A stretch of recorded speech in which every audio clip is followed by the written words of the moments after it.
This may be what you think as your first time in the presence of a divine cosmic being, but this is not the first time this energy has graced the planet Earth. If you are watching this now, it is not a coincidence.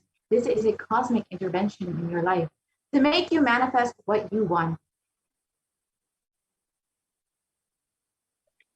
Now, some of you might be wondering, how has this worked before and how is this possible?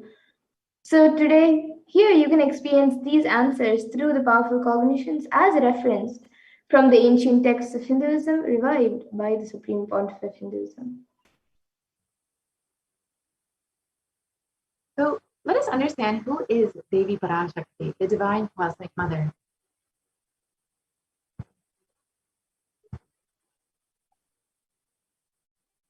Devi is the ultimate pure feminine consciousness, the cosmic mother. She is the source Shakti. It is her cosmic womb, Brahmanda Yoni, from which billions and billions of universes come out and go in. The source where the Big Bang and black holes go on. Parashakti is the main deity of the sacred feminine and the divine consort of Bhagavan Paramashiva, who is the primordial divinity of Hinduism. And Swamiji very beautifully says, the Supreme Pontiff of Hinduism beautifully says, the first and the foremost relationship is mother, the ability to learn. And even the idea to relate starts with the mother. How to relate starts with the mother. So understand your idea to relate and your ability to relate starts with the mother. A mother is a too important way to connect with what you think as life. In the Vedic tradition, our rishis were aware that your ability to connect with the mother should be directed to the cosmos. It should inspire and it should awaken your higher consciousness. And connecting with life through the mother is the most sweetest, most beautiful, and most easiest form to ever connect through.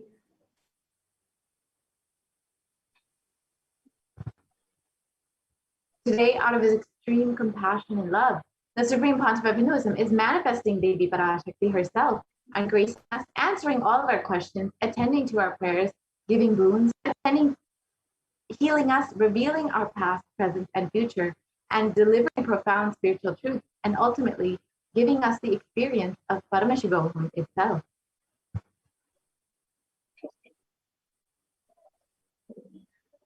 So now let's understand what is the Bhava Samadhi Darshan that all of us are going to witness today.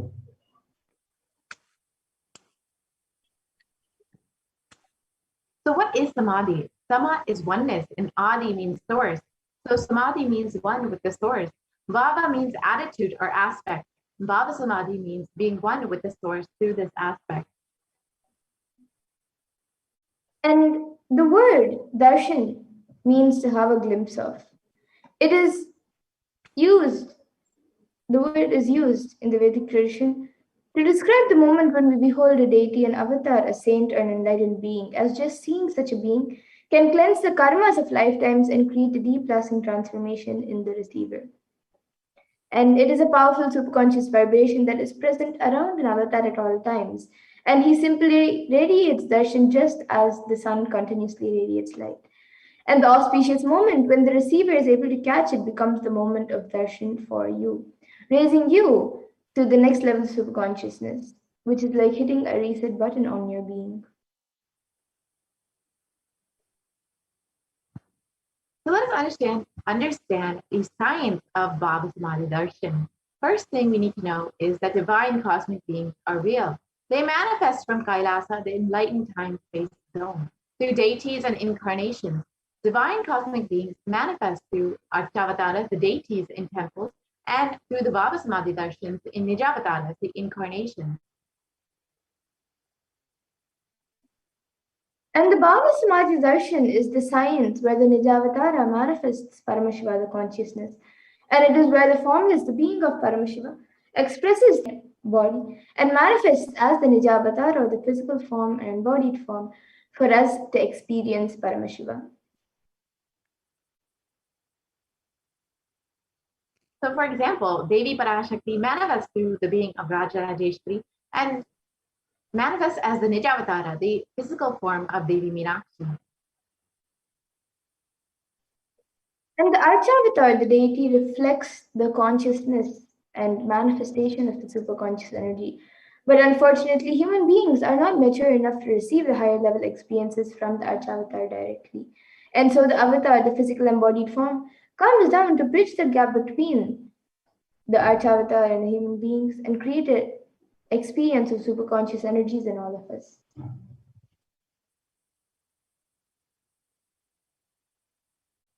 Bhavasamadhi Darshan awakens your Kundalini Shakti, which is the latent potential energy in every human being.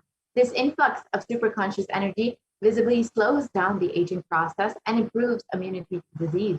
During Darshan, the whole brain becomes alive, turning into a superconductor of conscious energies that heals, empowers, and transforms our lives. And during the Bhava Samadhi Darshan, another natural phenomenon which takes place in all of us is that our neurons mirror that of the avatar. So the mirroring neurons activate the process of all the observed movements or information of the avatar just by seeing. And that is, the entire body can silently and without moving receive what is happening elsewhere through a process of direct observation, experiencing the superconscious energy radiated by the avatar.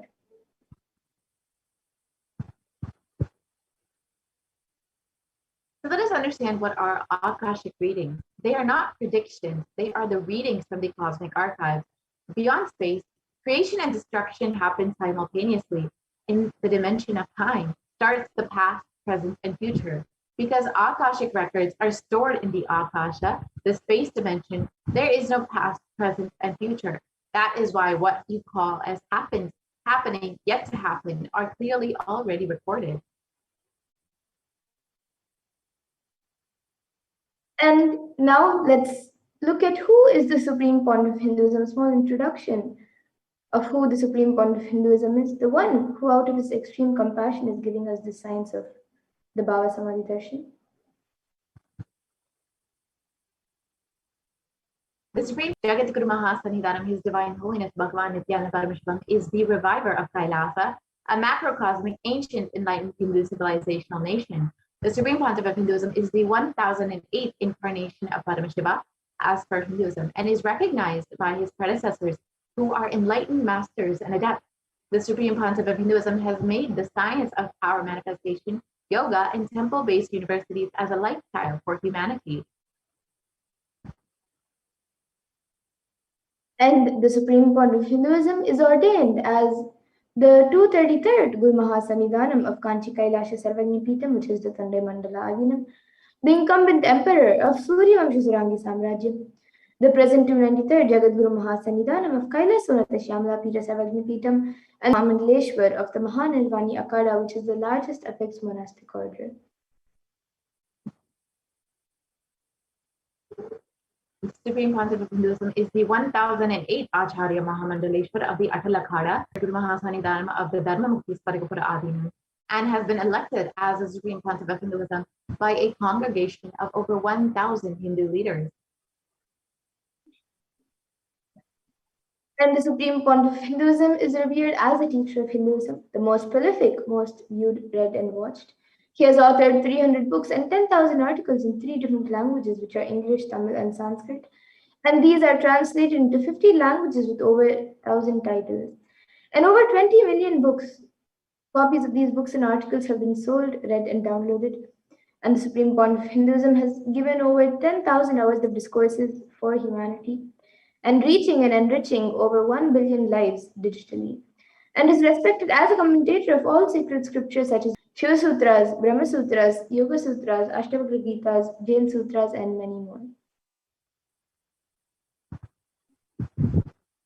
And the Supreme Pontiff of Hinduism is honored as a leader of Hinduism. The most awarded, internationally recognized Hindu leader is the reviver of 108 ancient Hindu sampradayas, including Rudranyas, Rudras, Rishis, Rishikas, Bhairavas, Bhairavis, and Sanyas, and is the establisher of the largest Hindu university, Kailasa's Nithyananda University in the world, with satellite campuses in 150 countries, and is the establisher of 1,000 plus Kailasa enlightenment ecosystems, and is the founder and reviver of over 100 Sadhgnipitas. And the Supreme Pontiff of Hinduism is the collector of the largest Hindu library with over 1 million books, 1 million palm leaf scriptures, and over 20 million digital books.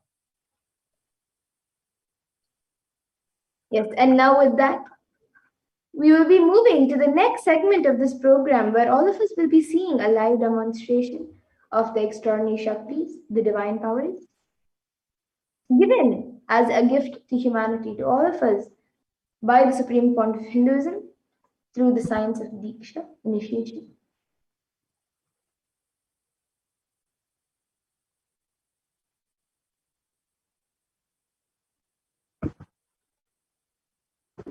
So today, the Balasans, the Nithyananda Yogis, and the initiated disciples of the Supreme Font of Hinduism will be demonstrating and sharing with all of you the experiences and results of the extraordinary manifestation awakened in us through the Diksha, the initiation by the Supreme Font of Hinduism.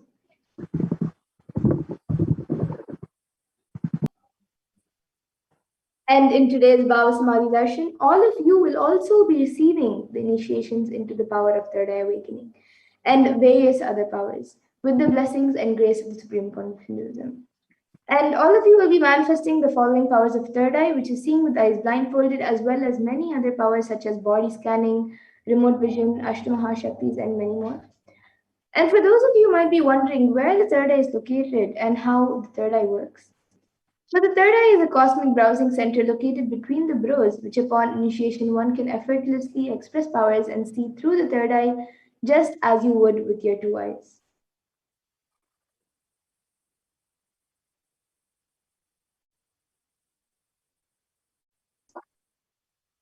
So what are Shaktis?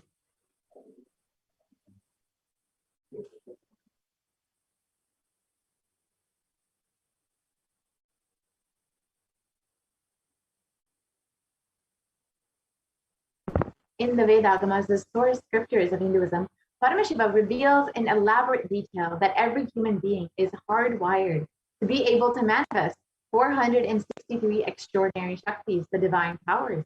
Manifesting Shaktis are described as a system, method, and science for human beings to explore the various possibilities and powers and have access to various states of consciousness. Shaktis manifest from the fundamental cognition that you are divine and you need to manifest divine, not that you are a man and you need to reach divine. And now some of you might have heard the word siddhis, as it's a very common term used for any type of extraordinary manifestation. So let's look at the difference between Shaktis and siddhis. Shaktis expressed in the space of enlightenment as a side effect of feeling connection and high integrity with the Guru, and are a source of enlightenment, whereas siddhis are powers that manifest from tapas or penance for enlightenment and are on the path of enlightenment.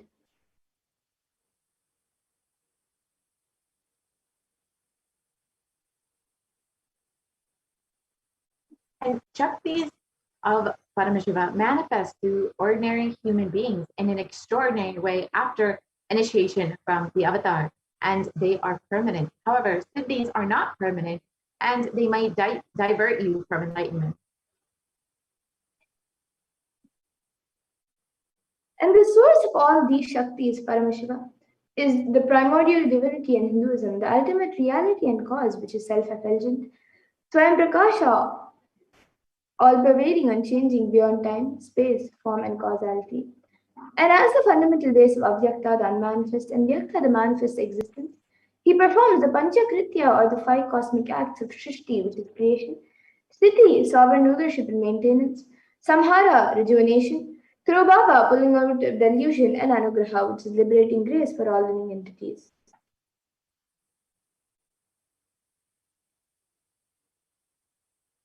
The Supreme Pontiff of Hinduism, Jagadguru Mahasanidanam, His Divine Holiness Nithyananda Paramashivam, is as the 1008th living incarnation and representative of Paramashiva and the reviver of Kailasa, the ancient enlightened Hindu civilizational nation, the great cosmic borderless Hindu nation.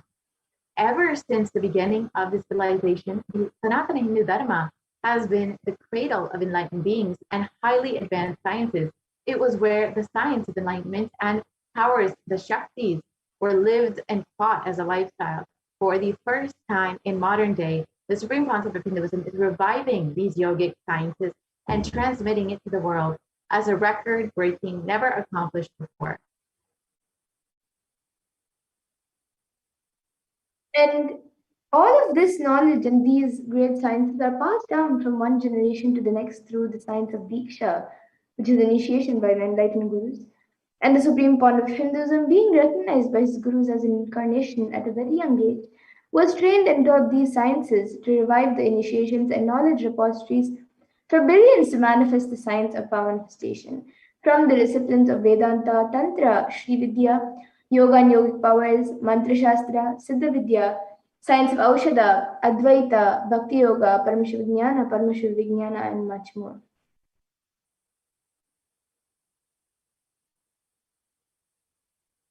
So how do we awaken the divine Shaktis in us? Every ultimate truth, jnana, is mapped into your consciousness, prajna, and manifests as a possibility and power of every being, prajnana.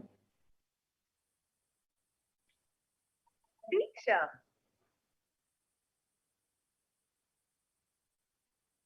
The science of power manifestation is authenticated through four aspects of evidence or pramana. The Shastra Pramana is the eternal, unchangeable truth revealed in the source scriptures, and the Apta Pramana are the experiences and results of the Aptas or authorities of Hinduism, the Vedic rishis and scientists who time tested and verified the science.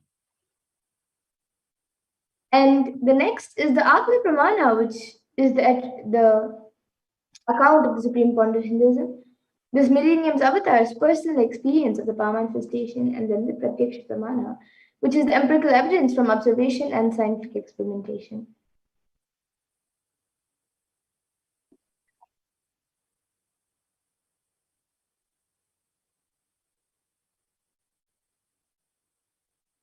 The Vedagamas are a living applied science.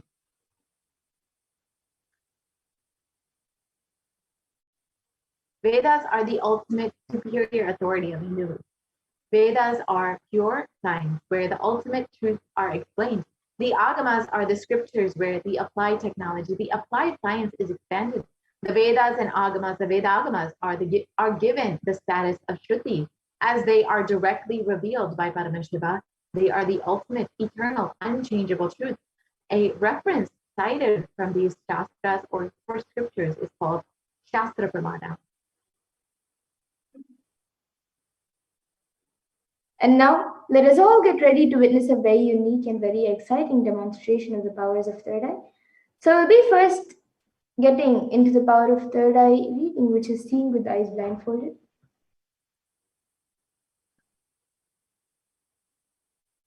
So the Shastra Pramana for this power of third eye comes from the Vijnana Bhairava Tantra. Kapalantarmanonyasya तिष्ठन्मीलितलोचनः क्रमेण मनसोदार्द्यात् lakshye lakshyamuttama.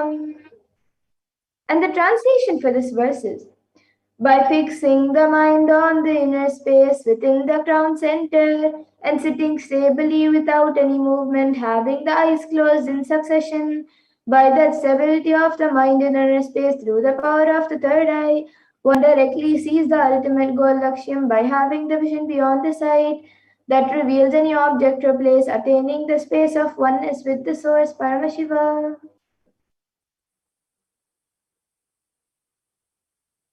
And the next is the Apta Pramana, where Krishna initiates Arjuna into the power of third eye during the revelation of the Bhagavad Gita. So he says, Natu mam shakyase drashtu manenaiva swachakshusha divyam dadami te chakshuhu pashyame yogamaishwaram. So this Bhagavan Krishna says to Arjuna, but you cannot see my cosmic form with these physical eyes of yours. Therefore, I grant you divine third eye vision. Behold my cosmic opulence. So, in the revelation of the Hindu Purana Bhagavad Gita, Bhagavan Krishna initiates Arjuna into the power of third eye to behold Krishna's Vishvarupa Darshan, the vision of his cosmic form. And specifically in the 11th chapter of Bhagavad Gita, which contains the description of Bhagavan Krishna's cosmic form, is completely narrated by Arjuna as he sees Bhagavan Krishna through his third eye. Outside look. And the Atma Pramana, the experience of the in his own words, that I was able to see everything around me, above me, the full 360 degrees, 10 directions below me, everything. I realized not only I was able to see, I was able to feel, experience all of that as me.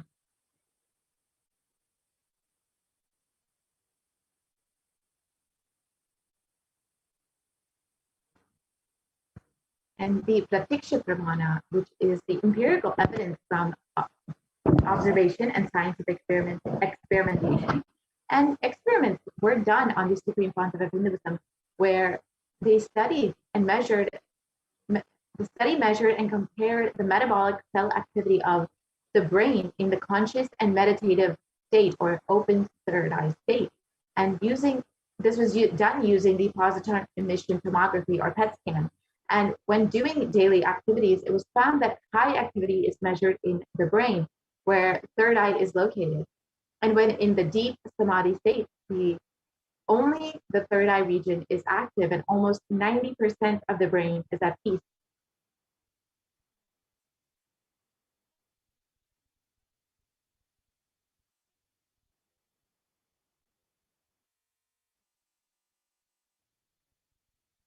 And the Sakshi Pramana is the experience and result of the extraordinary manifestation happening through the initiated disciples of the Supreme Pontiff of Hinduism. And this rare sacred science of third eye awakening is being made available to humanity for their ultimate enrichment and conscious evolution by the Supreme Pontiff of Hinduism, Jagatguru Mahasannidhanam, His Divine Holiness Bhagavan Nithyananda Paramashivam. As a living incarnation of Paramashiva, the Supreme Pontiff of Hinduism embodies the most profound yogic faith that surpass all bounds of time, space, and matter. And the Supreme Pontiff of Hinduism is gifting this pure, great science of third eye awakening, along with many other spiritual sciences, through initiation Diksha. Millions of people have been initiated by the Supreme Pontiff of Hinduism and are experiencing the profound results as extraordinary powers in their everyday lives.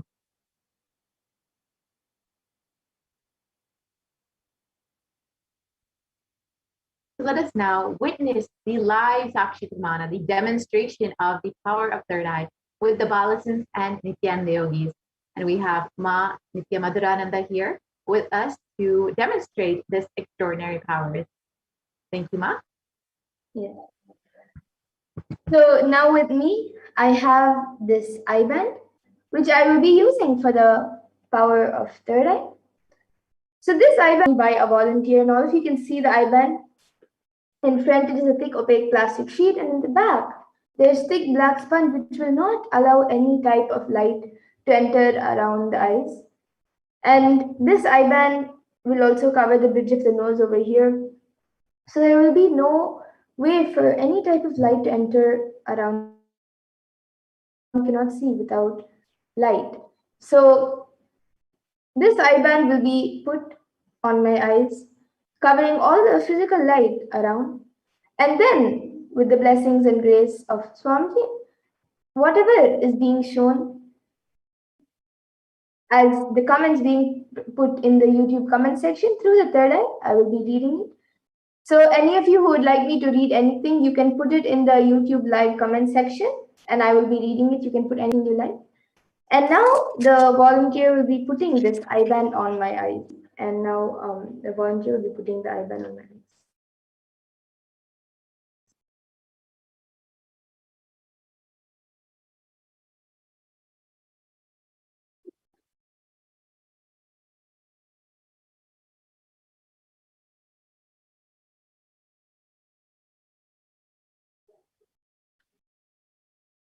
You can put it a little tighter.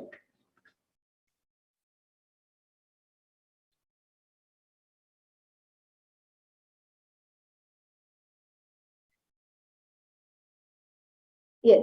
So now the I-band has been put, and I will be turning to my right, left, up, and down. So all of you can see that the I-band has been put and there is no gaps anywhere.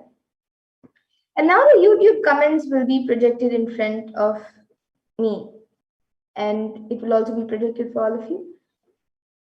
And anyone who would like to put any comments, you can put it in the YouTube live comment section, and we will be and I will be reading the comments.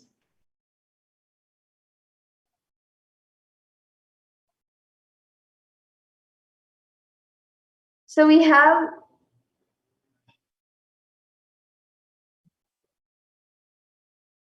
the last comment from Celine Ji, who has put nice and then a fire emoji, flower emoji, and a writing emoji, a hand with a crayon or a pencil, a blue crayon or pencil in the hand. And then above that we have a comment, not exactly a comment, but actually a donation from Dr. Hamsa Kalabhairava, who has donated 10 pounds. And thank you, Aya, for your contribution to Kailasa.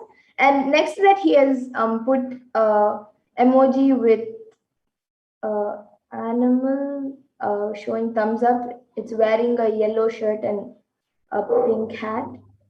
And the contribution has actually come in an orange box. And yes, anyone else who would like to put your comments, you can put in your comments. It can be a sequence of emojis, numbers, letters, words, sentences. It can be anything.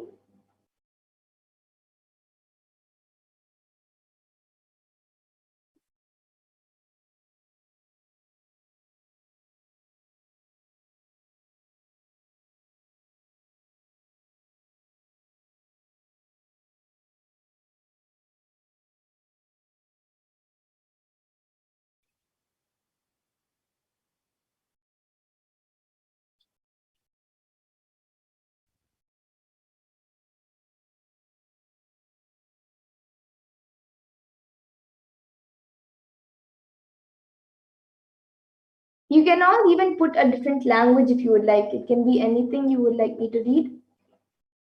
Now we have another comment from Salinji, who has put thank you and a namaskar emoji. And yes, if anyone else would also like to put your comments, you can put it. And even Salinji or Dr. Hamsa Kalbariva, even if you would like me to read anything else, you can put it in the comments.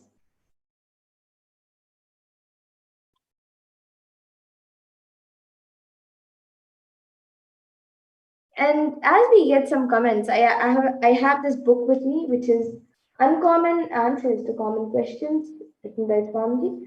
And now in front of all of you, I will be opening a random page from this book and reading the contents of that page. So I'm opening a random page now.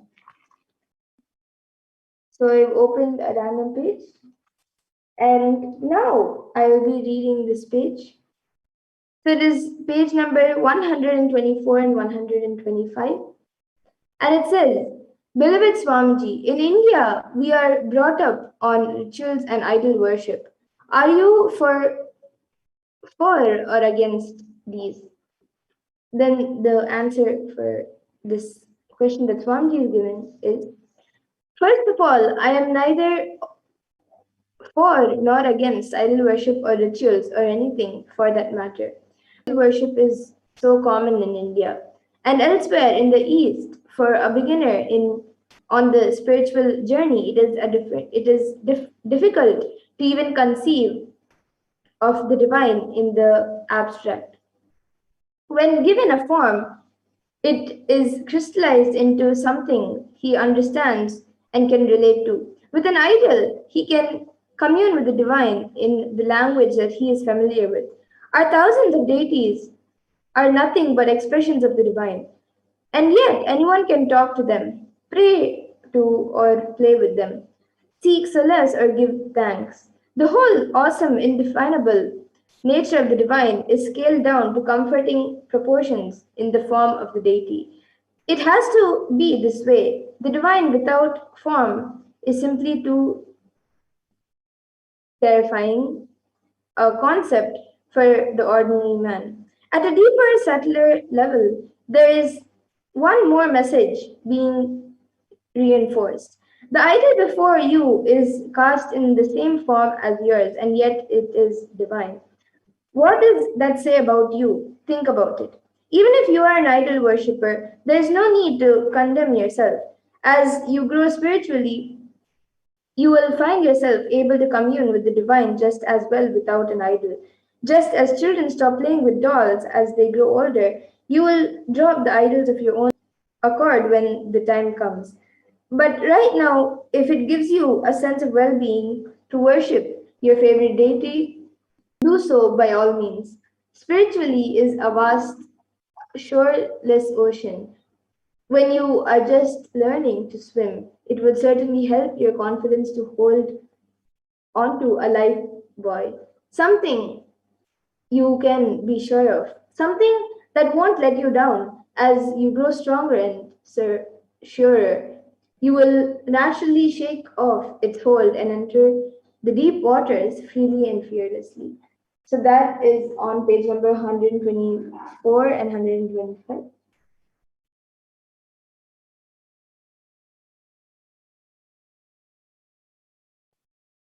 And yes, if anyone else also would like to put your comments in the YouTube comment section, you can put it.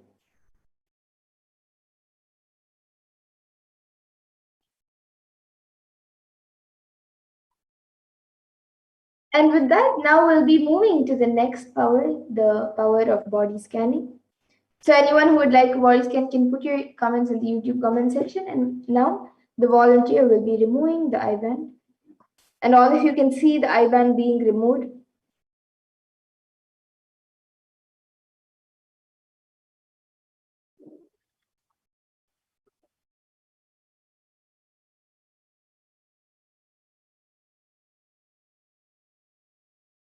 Yes, so all of you can see the IBAN. There is nothing added or removed from the IBAN. And now with that, we'll be moving to the next power, the power of body scanning. So anyone who would like a body scan can put your comments in the YouTube comment section and we will be doing a body scan for you.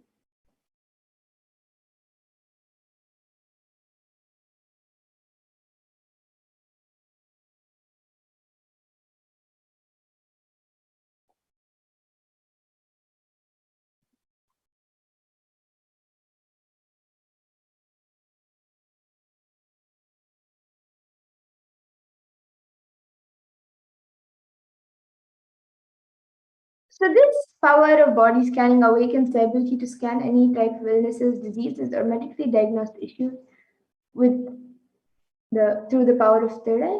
And it also awakens the ability to scan a solution for the problems that are scanned and for any other problems as well.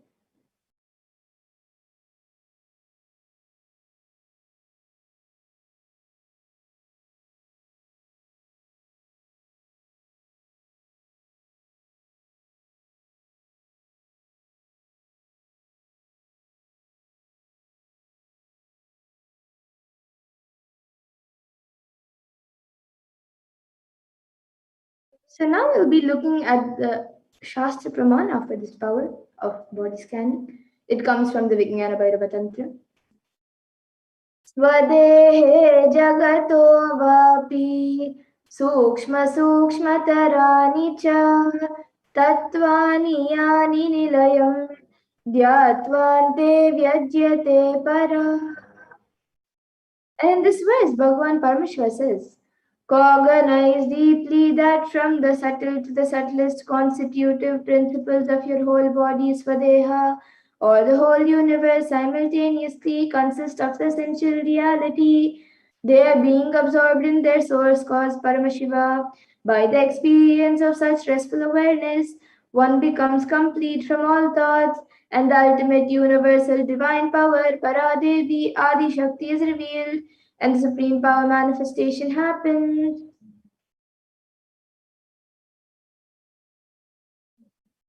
And the next is the Apta Pramana, which comes from the life of a Siddha whose name was Terayar. So Terayar was a Siddha and one of the prominent disciples of Agatya. And one day a man suffering from severe headache comes to Agatya for healing. Agatya then uses the power of body scanning and identifies the root cause of the headache. And he reveals that there is a small terai, a type of frog, sitting in the person's brain, and immediately instructs Terayar, his disciple, to perform an open head surgery and remove the frog. And after the surgery is completed successfully, the person is healed and cured of the headache, and thus Terayar gains his name.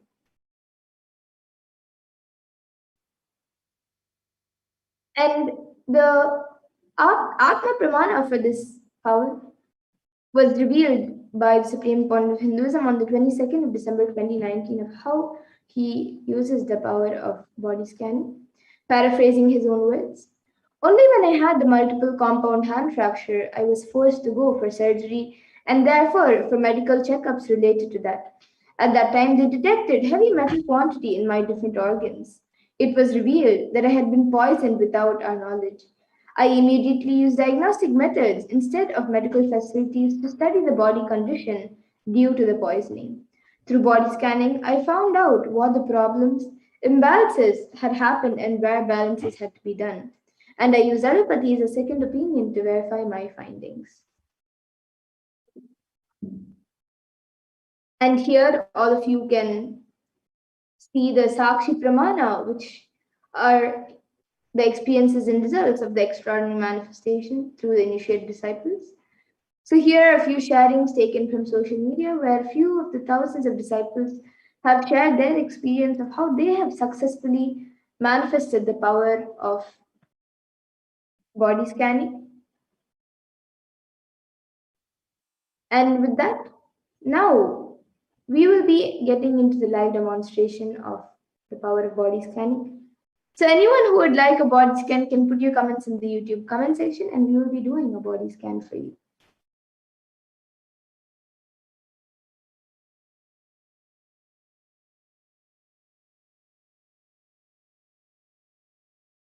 Yes, so we have a request from Sumimolaya who has asked, please scan my eyes. Small layer, applying castor oil. Yes, now I will be scanning you, Aya, Sumimolaya.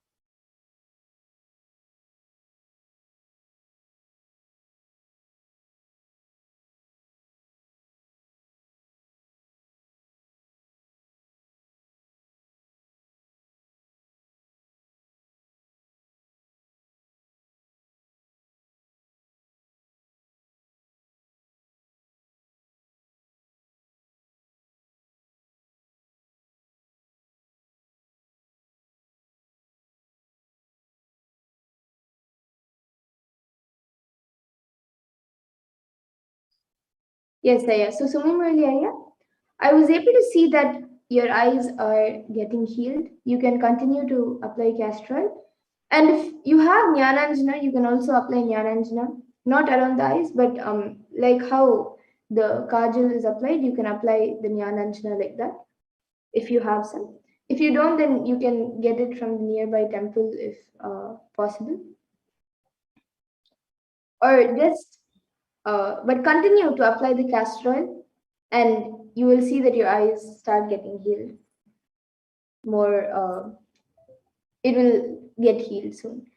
And apart from that, I was also able to see for you, Aya, that in your back, there is your backbone is actually becoming a little weak right now. I was able to see that is because you are not bending enough, and when you sit, you are sitting with without your back being straight. So it is actually becoming weak. So I was able to see that you have to, whenever you sit or stand, make sure that your back is always straight. And every day morning and evening, at least for 10 minutes, do some stretching. And that will heal your back and make your back more stronger. So this is what I was able to see for you, Aya. And Selanji has asked, Selinji has asked for a body scan about wealth, especially money. Yes, Mana will be doing a body scan for you.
Yes, Selanji, I was able to see that the reason physically, like what you are going through, your cognitions, the of why you're not manifesting wealth, especially money, was that your cognitions about wealth, about not only money but about wealth itself, has to become more deeper, and you have to have a more better understanding and a more matured cognition and understanding about wealth. And I was able to see that once your cognition about wealth gets um, more deeper and more matured, I was able to see that you will automatically manifest lots of wealth and money. And I was able to see that right now you're actually going through like lots of stress related to the wealth and money. So just drop that stress at Swamiji's feet, surrender it to Swamiji, and have the cognition that Swamiji will take care of you and he will manifest and shower you with wealth. And you can also listen to some satsangs where Swamiji has spoken about wealth manifestation and mature your understanding more about the wealth dimension, the wealth manifestation, and money. And you will see that automatically you will start manifesting wealth abundantly. And this was what I was able to see for you. Just do this and you drop the stress, even the stress and confusion that you're going through right now about wealth and especially about money. Drop it, surrender it at Swamiji's feet, and declare that you can also do it like a power manifestation and manifest money. And just have the cognition that Swamiji will take care of you and surrender all your worries, stress, and confusion at Swamiji's feet. And you will automatically see that wealth starts manifesting for you, Ma. So this is what I was able to see for you, Ma Salanji. And Sumi Mulyaya and Ma Salanji, you can get back in the comment section if you were able to relate. And anyone else also who would like a body scan, you can put your comments in the YouTube comment section.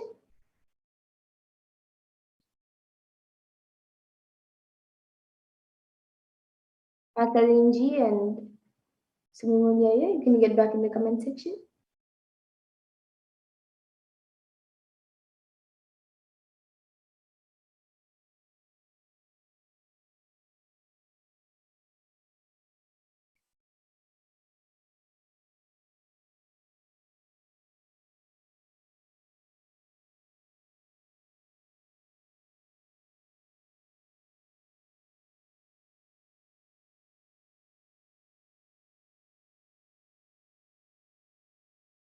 Yes, Ma Silenji has gotten back saying thank you. You will do it. Yes, Ma. That's great. And you will actually see that wealth starts manifesting in your life. Swamiji will start showering you as wealth.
Yes. So if anyone else would like a body scan, you can put in the comment section.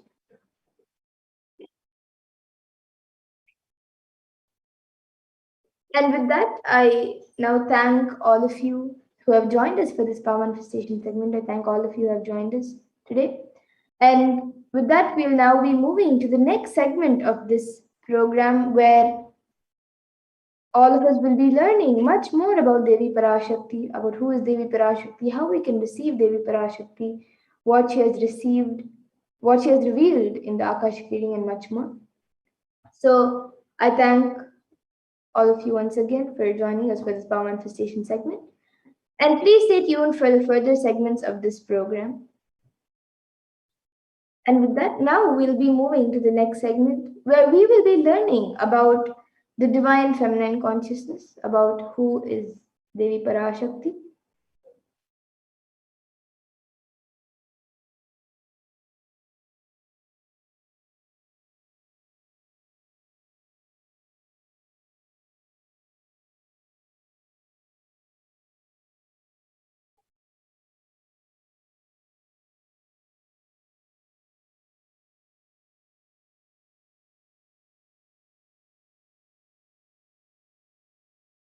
So we'll be first looking at the Dhyana Shloka of Devi Parashakti, which comes from the Lalita Sahasranama Dhyana Shloka. I will be chanting. सिन्दूरारुण विग्रहां त्रिनयनां माणिक्यमौली स्फुरते तारानायकशेखरां स्मितमुखीं मापीनवक्षोरुहाम् पाणिभ्यामलिपूर्णरत्नचषकं रक्तोत्पलं बिभ्रतीं सौम्यां रत्नघटस्थरक्तचरणां ध्यायेत् परामम्बिकाम्. And the translation for this is the Divine Mother is to be meditated upon as shining in a vermilion red body, with triple eyes, sporting a crown of rubies, studded with the crescent moon, a face all smiles, a splendid bust, one hand holding a jewel cup brimming with mead, and the other twirling a red lotus. And another verse which comes from the Lalita Sahasranama Dhyana Shloka, which describes the beauty of Devi Parashakti, says, Arunam karunatarangatakshin dhrutapashankushapushpavanachapam animadibhiravritam rahamityeva vibhavaye bhavani. And the translation for this verse is, I meditate on the great Empress. She is red in color and her eyes are full of compassion. She holds the nose, the gourd, the bow in her hands. She is surrounded on all sides by powers such as Anima for rays, and she is the self within me. And Devi Parashakti is the ultimate pure feminine consciousness. Parashakti is the cosmic mother. And it is her cosmic womb, the Brahmanda Yoni, from which billions and billions of universes come out and go in. It is where billions of universes manifest. And it is the source where the Big Bang and black holes go on and on. And Parashakti is the source Shakti, the source energy, the source power, from which all of us came, in which all of us are in even now, and in which all of us are going to merge. And out of her extreme love and compassion, Devi Parashakti herself is manifesting through the embodied form as the Nijavatara of the Supreme Pontiff of Hinduism, Jagat Guru Mahasannidhana, His Divine Holiness, Bhagavan Nithyananda Paramashivam, gracing us, answering all of our questions, attending to our prayers, giving us, revealing our past, present, and future, delivering profound spiritual truths, and ultimately giving us the experience of Paramashivoham itself. And Devi Parashakti beautifully reveals how she manifests as the Nijavatara of the Supreme Pontiff of Hinduism.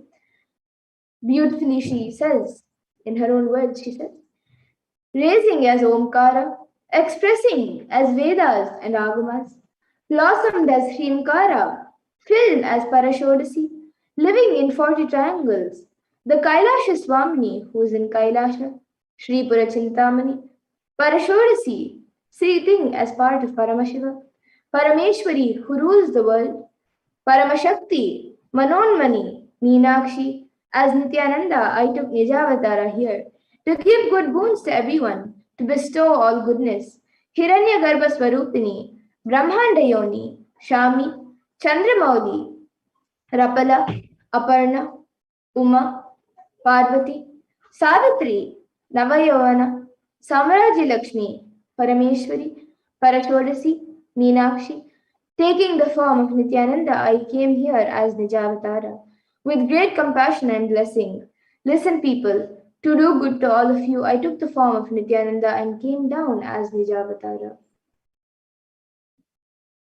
And Devi Parashakti also says, she beautifully reveals, raising in Omkara, blossoming as Shiva, Shiva manifesting as source of existence, powers of existence, expression of existence, from the oneness of Om, blossoming into two as Prakriti and Purusha, blossoming as three Shaktis, Icha, Kriya, and Jnana, growing as four Vedas, expanding as five Panchabhutas, beyond six chakras, filled as Gotras of seven Rishis, expanding as eight directions, existing as nine Grahas, blossoming as 10 Indriyas, being as 11 Rudras, creating all the worlds, bringing life to tell and make truth blossom and to do good. Parashodasi, Meenakshi, in the form of Nithyananda, I came to bless every one of you. And now, let's see how we can receive Devi Parashakti. So literally you are seeing Paramashiva and Parashakti at that moment. She is there on your screen, so always receive her very traditionally. You can keep two betel leaves, one banana, one betel nut, and a coin in front of the screen as you watch Devi Parashakti. And for those of you who might be wondering what a coin is considered as or what is its importance, a coin in the Hindu tradition is actually considered the traditional dakshina, which is a traditional offering made to God in any temple or during any rituals at any time. So it can be the lowest value. In India, it can even be just 1 paise, and in the US, it can even be just a cent. Swami says, I'm not trying to monetize. Keep even 1 cent, it is okay. So for 100 days, if you have darshan, it will add up to $1. In India, even 1 paise is okay. And you can offer that to Devi Parashakti. And once the darshan is over, you can do namaskar and eat the banana, the beet leaf, and the betel nut, taking it as prasadam immediately. And the coins that you collect, you can send it to the Los Angeles temple for the further procedures. And now some of you might be wondering how this beet leaf and betel nut may benefit you, whether it's physically, emotionally, or mentally. How will it benefit you? So this betel leaf and betel nut may look too small, but in a few days, you will see how much it adds to your sentiment that really she is there, really Devi Parashakti is there. And you will not take the Devi darshans for granted. Rituals will break your monotonous unconscious mentality and lifestyle and remind you and raise you to the powerful cognitions. It will break your unconscious behavior. And now here all of you can see how you can set up your tambulam. So you can arrange the two betel leaves, the betel nut, the banana, and the coin. You can set it up in a plate and keep the plate in front of the screen as you receive Devi Parashakti. And as all of you see, there are a few more items that are kept, such as turmeric, some glass bangles, and a coconut. So if you would like, you can also keep these few additional items as well. But the four basic items that are kept as part of a tambulam is the betel leaf, the betel nut, the banana, and the coin.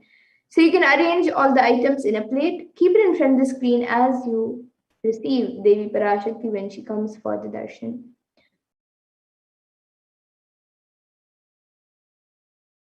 And with that, we come to a conclusion of this segment where we have learned who is Devi Parashakti and how we can receive Devi Parashakti when she comes for the darshan. And we'll be moving on to the further segments of this program where we will be learning what exactly Devi Parashakti has revealed in the Akashic readings about all the various problems that the world is going through today during this pralaya, and what exactly Devi Parashakti has revealed as the cause and the solution for these problems. And we will be also seeing it is for us to understand, internalize, and follow what Devi Parashakti has revealed. So please stay tuned, and we will be back after a really short break for the next segment of this program.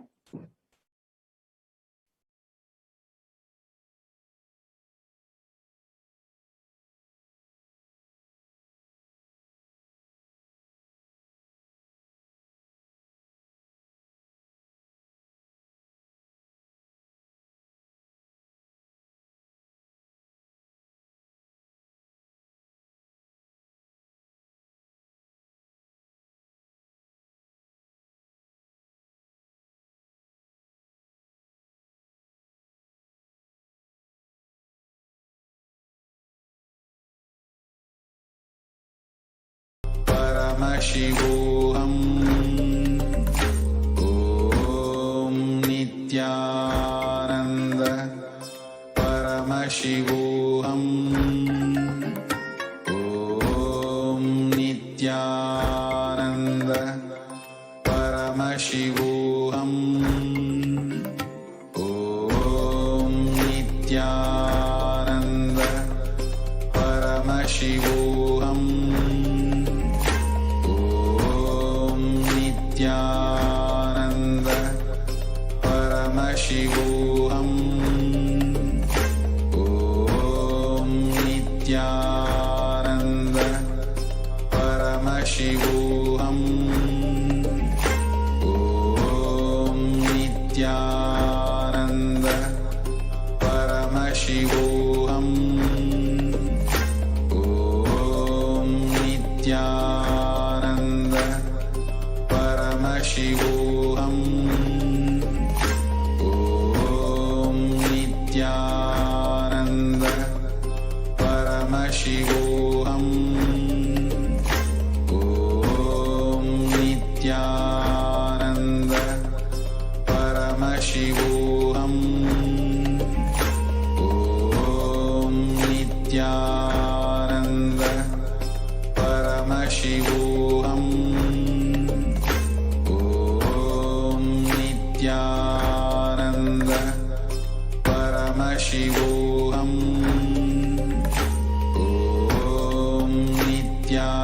Om Nithyananda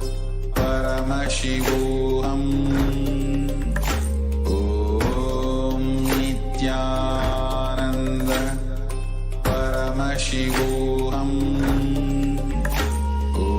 Om Nithyananda Paramashivoham. Om Nithyananda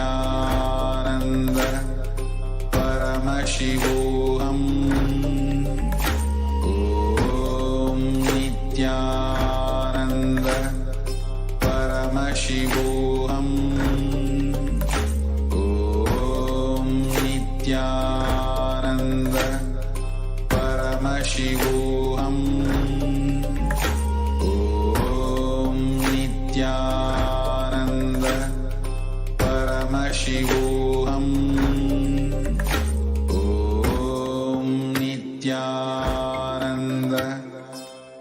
Paramashivoham.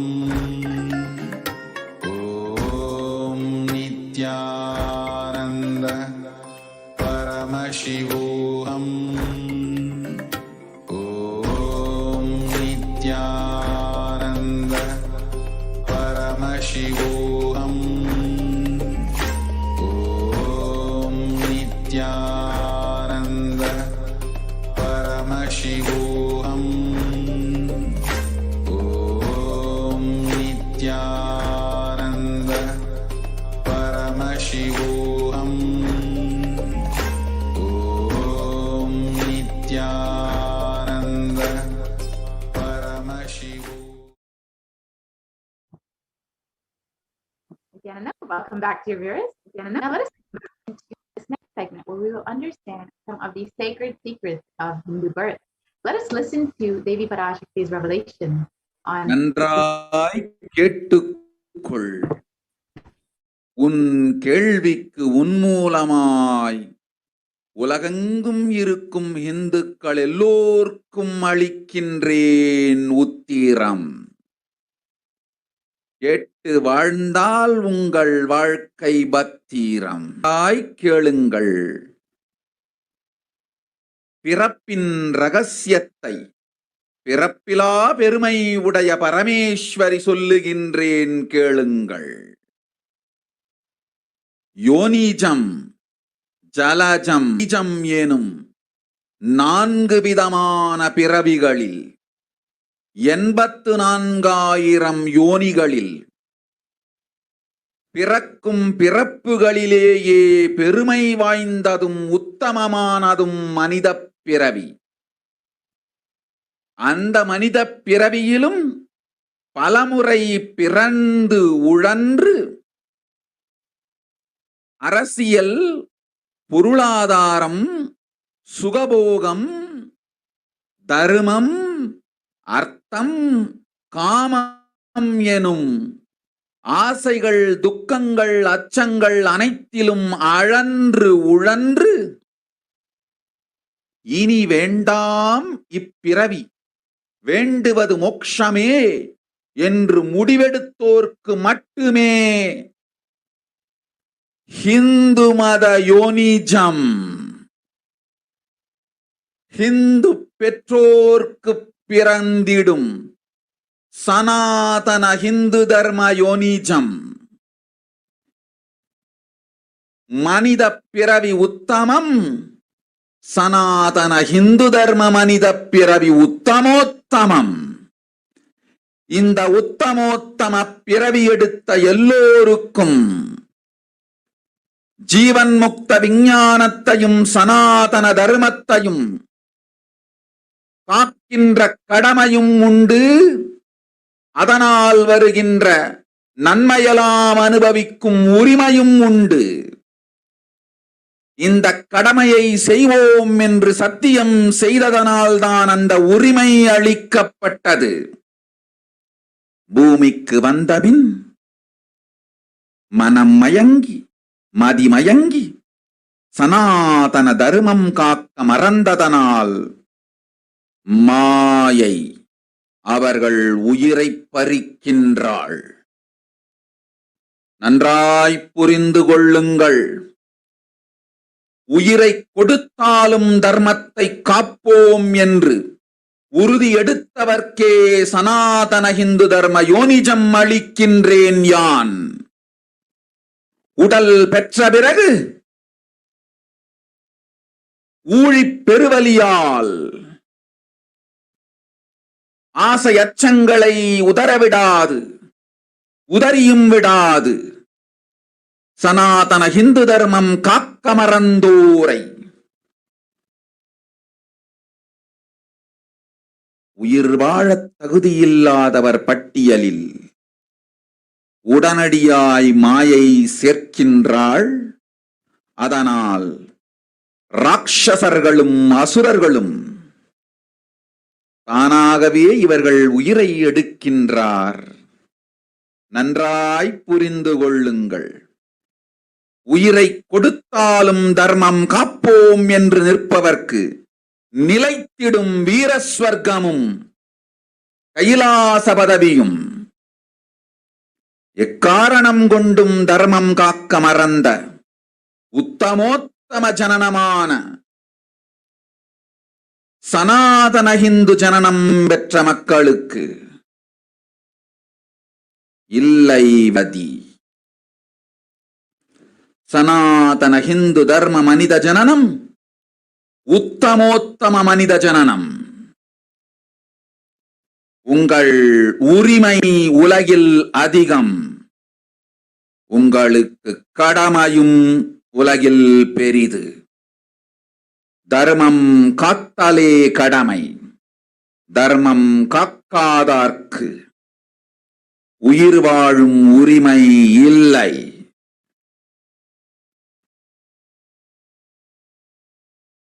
நன்றாய் புரிந்து கொள்ளுங்கள்.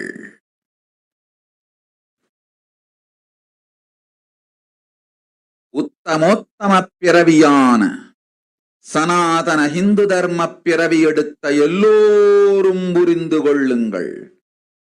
உங்கள் வாழ்வின் முதற்கடமை தர்மம் காத்தல். தர்மம் காக்க தர்மம் உங்களை காக்கும். சனாதன ஹிந்து தர்மம் காக்க மறந்திட்டால் வாழும் உரிமையை நீங்கள் இழந்து விடுகின்றீர்கள். அதற்கு மேல் வாழ்ந்தென்ன அழிந்தென்ன? பூமிக்கு பாரம் குறையட்டும் என்று அசுரர்களும் ராட்சதர்களும் உங்களை உண்டு தீர்க்கின்றார்கள். அதையும் மாயை கண்டு சும்மாவிருப்பாள். பிரபஞ்ச ரகசியத்தை, பிறவியின் ரகசியத்தை உலகிற்கெல்லாம் உத்தரமாய்ச் சொல்லிவிட்டேன். புரிந்து வாழ்வில் நடந்து உயிரை பத்திரமாய் பார்த்துக் கொள்ளுங்கள். அன்னை சொல்லும் ஐயம் ஏது. ஓம் ஓம் ஓம். So let us understand the baby's words mapped into English. Listen, Andajam, Yonijam, Jalajam, Bijam, like this, in 4 types of birth in 84 lakh yonis. And all these births, the most greatest birth of them all is the human birth.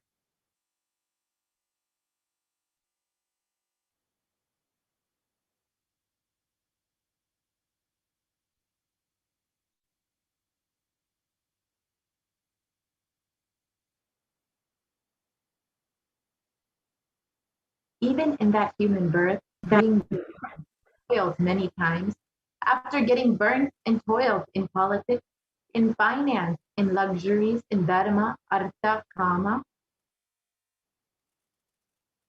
and those who decide of not wanting this birth, only wanting moksha, only those will have Hindu dharma yonijam, the Sanatana Hindu dharma yonijam of being born to Hindu parents. Human birth is Uttamam, the best, and Sanatana Hindu Dharma human birth is Uttamottamam, the best of the best.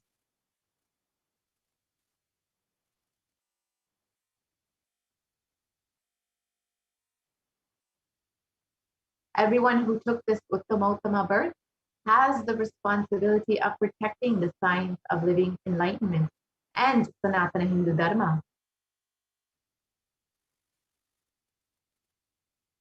And also, they have the right of experiencing its benefits. This right was given to them because of their commitment given by them to do this responsibility. After coming to Bhuloka, by getting mentally deluded and forgetting the Dharma of protecting Sanatana Dharma, Maya, she is taking away all their souls.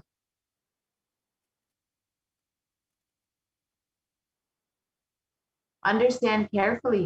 I am giving the Sanatana Hindu Dharma Yonijam only for those who gave the commitment of protecting Sanatana Dharma, even by giving their life. After getting the body because of painful deluge, not dropping fear and greed, for those who forgot to protect Sanatana Hindu Dharma, Maya, she will immediately add them all to the list of those who are not worthy of living. Therefore, Rakshasas and Asuras are automatically taking away their life. Understand properly, for those who stand that even by giving their life, they will protect Dharma, will permanently have Veera Swarga and Kailasa Padavi. For any reason, people who forgot to protect Dharma, having the Uttamottama birth of Sanatana Hindu birth, there is no other way for them.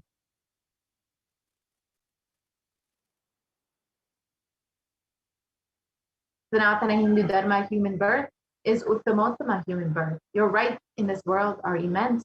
Also, your responsibility in this world is large. Protecting Dharma is responsibility. Those who do not protect Dharma, they do not have their right to live. Understand properly, all those who took the Uttamottama birth, which is Sanatana Hindu Dharma birth, all of you understand. The first responsibility of your life is protecting Dharma. If you protect Dharma, Dharma will protect you. If you forget to protect Sanatana Hindu Dharma, you lose the right of living. After that, what bothers whether you live or get destroyed? Asuras and Rakshasas will eat you so that the burden on earth is reduced. Seeing that, Maya, she will keep quiet.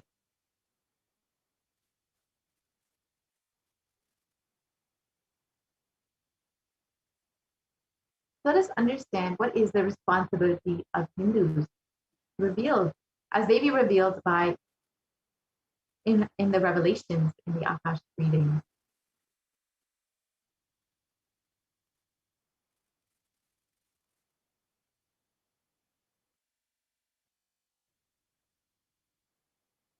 Hinduism represents the world's most ancient yet progressive indigenous spiritual tradition. It is an open framework model of civilization that stands for global peace,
Let us understand.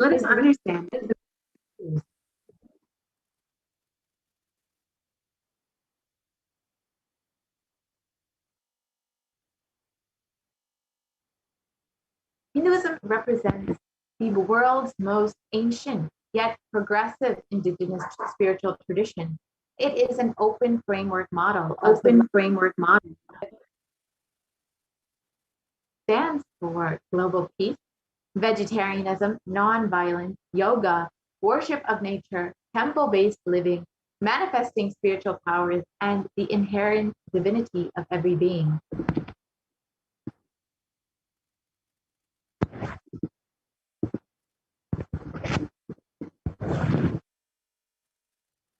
The Hindu nations were ecosystems where more and more enlightened beings could be produced, so that enlightened civilization could be kept alive and its great gift shared with the world.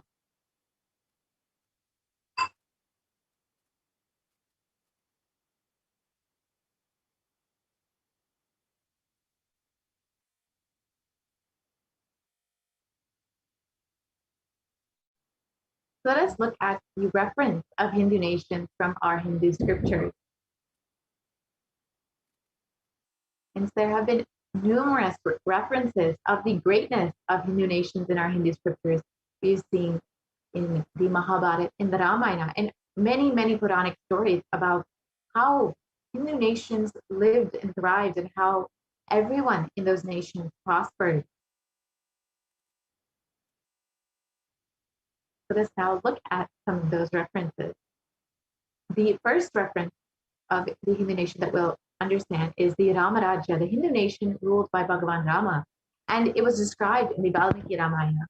There were no widows to lament, nor there was any danger from wild animals, nor any fear born of diseases. The world was bereft of thieves and robberies. No one felt worthless, nor did old people perform obsequies concerning youngsters. Every creature felt pleased. Everyone was intent on virtue, turning their eyes towards Rama alone. Creatures did not kill one another. And people survived for thousands of years with thousands of their progeny, all free of illness and grief. The trees there were bearing flowers and fruits regularly, without any injury by pests and insects. The clouds were raining in time, and the wind, every caste were performing their own duties, satisfied with their own work, and bereft of any greed. People were intent on virtue and lived without telling lies. All people were endowed with excellent characteristics. All were engaged in virtue. And the Hastinapur kingdom, ruled by Yudhishthira, was described in Srimad Mahabharata. Devas granted rains to fulfill all wants. The world became free of all diseases. There was no hunger or thirst anywhere. There was no mental suffering. Those without livelihood were given livelihood. There was abundance all around. There was no worldly worries left for anyone, and there was no cause for fear either. Happiness on earth was in fact even greater than in the heavens.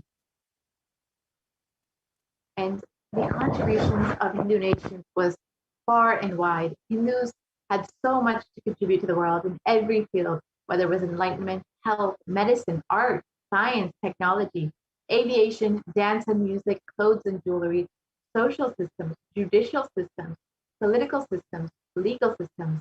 Hindu nations were constantly contributing in every single field. So how were our Hindu nations destroyed?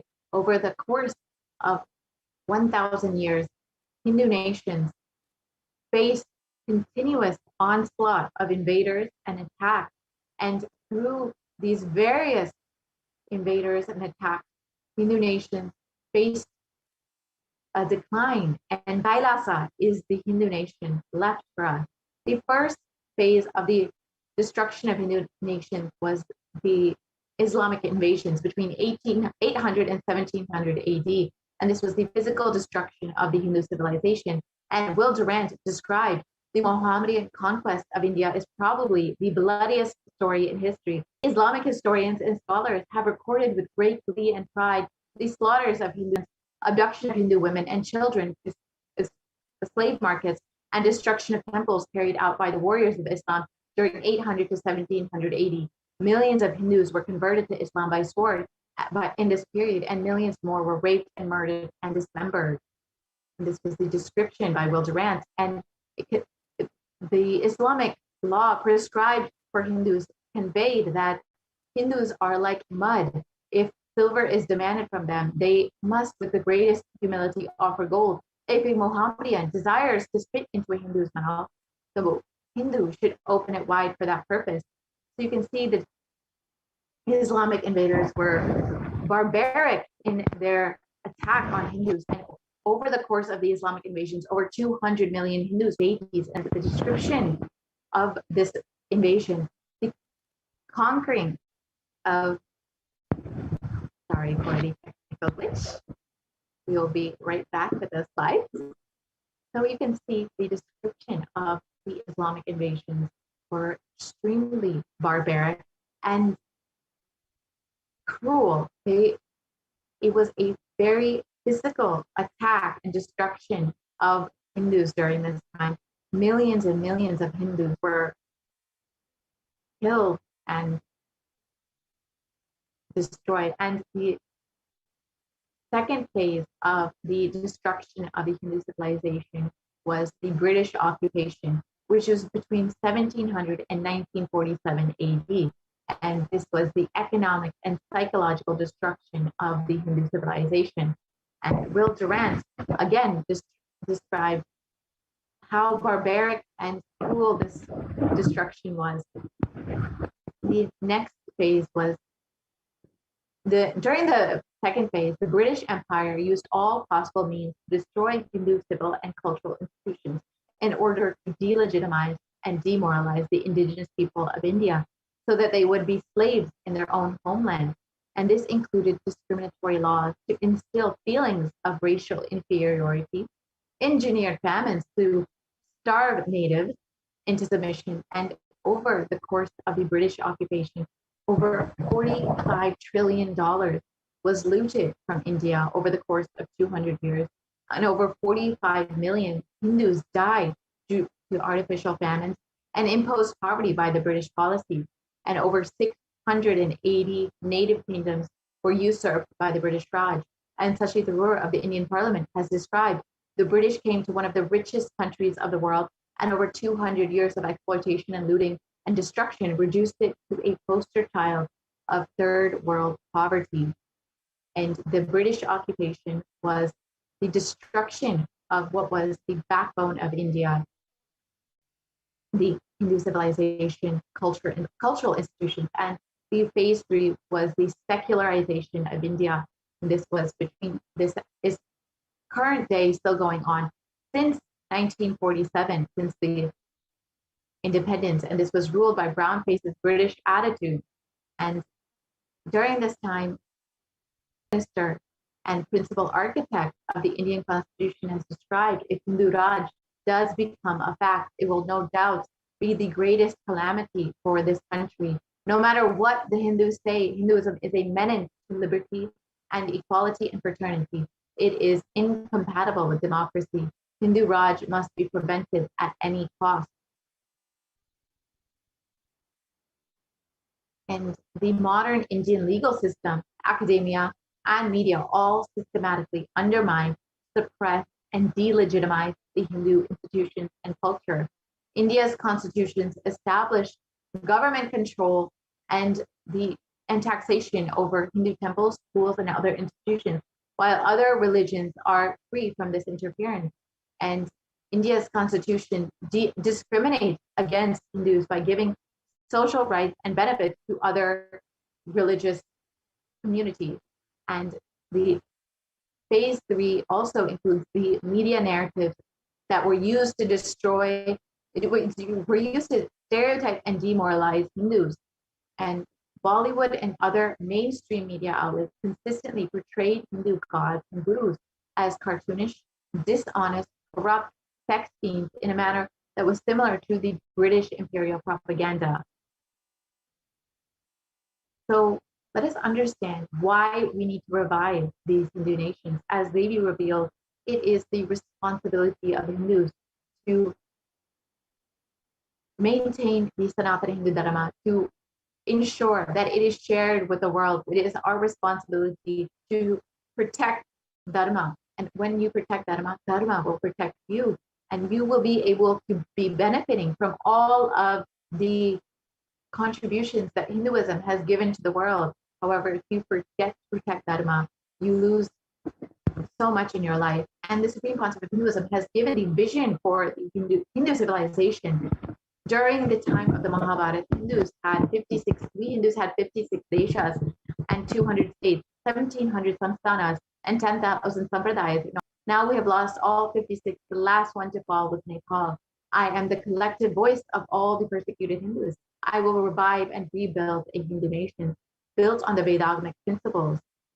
Lhasa, the Hindu nation, is for reviving this whole life of enlightened civilization and all the great things it has to offer to the world, bringing legitimacy to all the offerings Sanatana Hindu Dharma and sharing it with the world is the purpose of this Kailasa, the Hindu nation. And this is exactly as Devi has revealed. It is the responsibility of Hindus to protect Dharma, to revive this whole life of enlightened civilization. And the administration of Kailasa.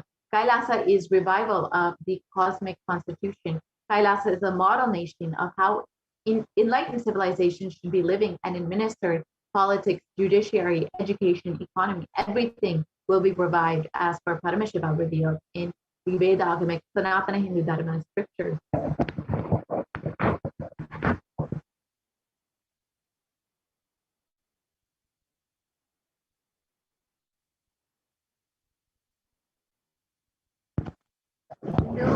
Being one of the most persecuted civilizations, Hinduism is on the brink of extinction, such that the next generation may know about Hinduism only through history books.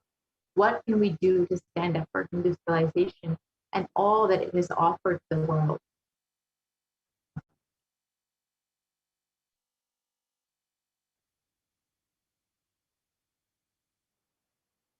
Today, Hinduism is a political orphan. The preservation and restoration of Hinduism's spiritual and cultural heritage is impossible without a national identity. So what can we do to save Hinduism? As Devi revealed, this is our responsibility. It is our responsibility to protect Sanatana Hindu Dharma.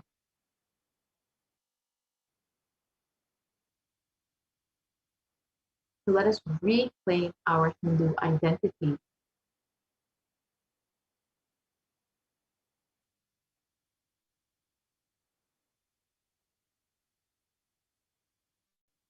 There's so much that Hinduism has offered to the world.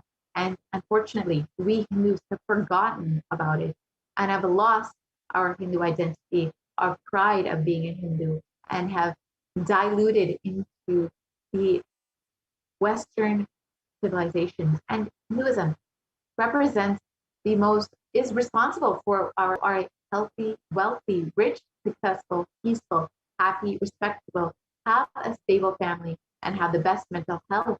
And you are a Hindu, you should understand Hinduism is responsible for this.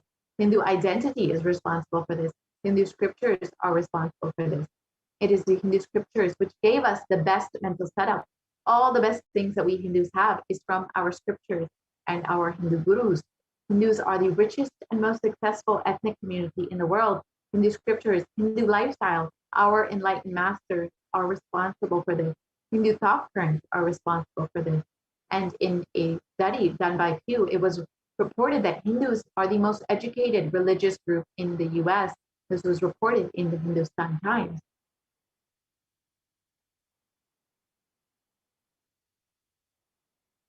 Let us reclaim our Hindu identity.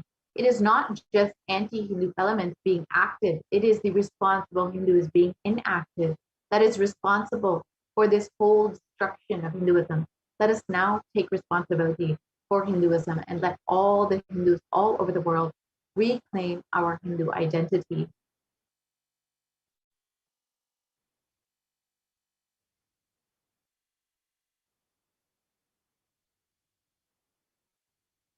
So let us understand what is the responsibility of Hindus as Devi has revealed.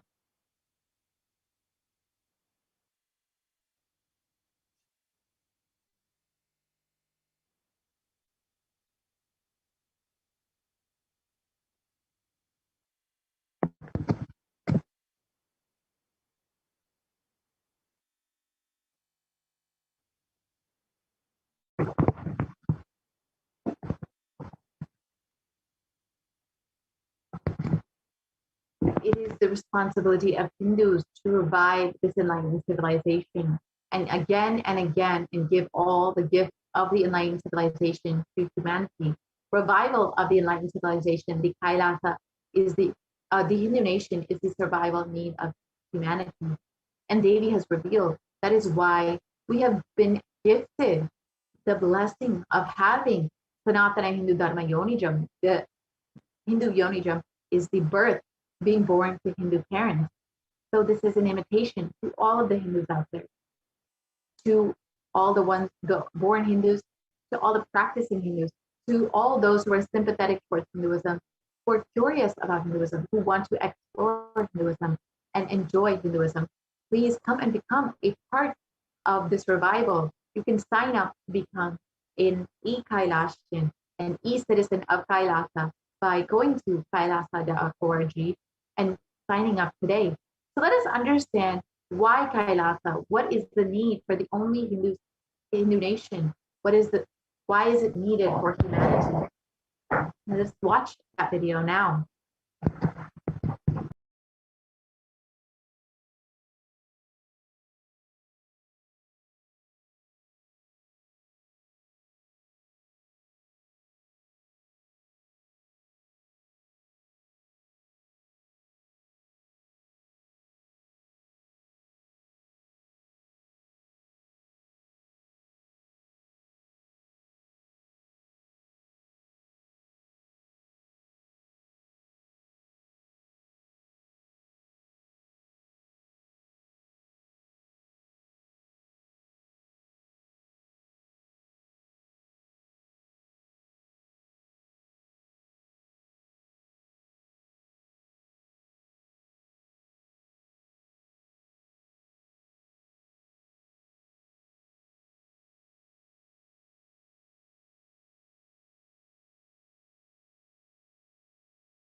that we've understood what is the need of illumination and what the Supreme Content of Hinduism has revealed about Kailasa, the only Hindu nation, let us now conclude this segment and let us enter into the next segment where we will understand some of the offerings that we can make to Devi Parashakti.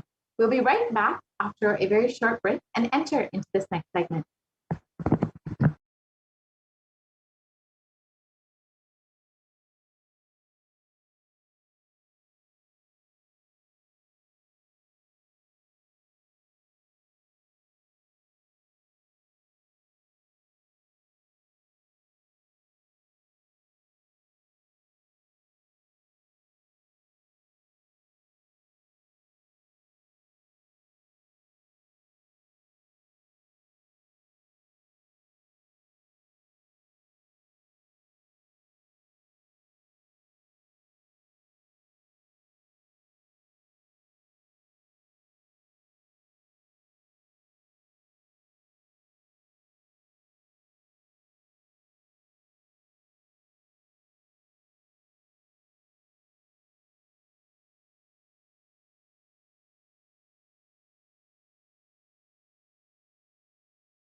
காளியின் ஆட்டத்தை ஆனந்தத்தை ஆனந்தத்தொடு ஆடிய ஆட்டத்தை கண்டோர் உயிருக்குளெல்லாம் இறங்கி குண்டலினிவில் உயிர்ப்பிக்கச் செய்து மாய மனத்தின் இருளை அகற்றி மாயம் அழித்து மங்களம் தந்து குரு பக்தியும் சிவ பக்தியும் பரமசிவ பக்தியும் பரமசிவ சக்தியும் அளிக்கின்றேன். மனமாயை விடுத்து குரு பதத்தை பற்றுங்கள்.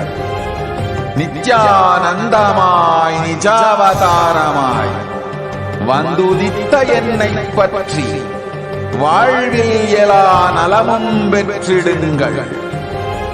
ஓம் ஓம் ஓம். யாதுமாகி நின்றாய் காளியே, ஓம் காளி ஓம் சக்தி, ஓம் காளி ஓம் சக்தி, ஓம் சக்தி ஓம் சக்தி ஓம் சக்தி. ஓம் ஓம் ஓம் ஓம்.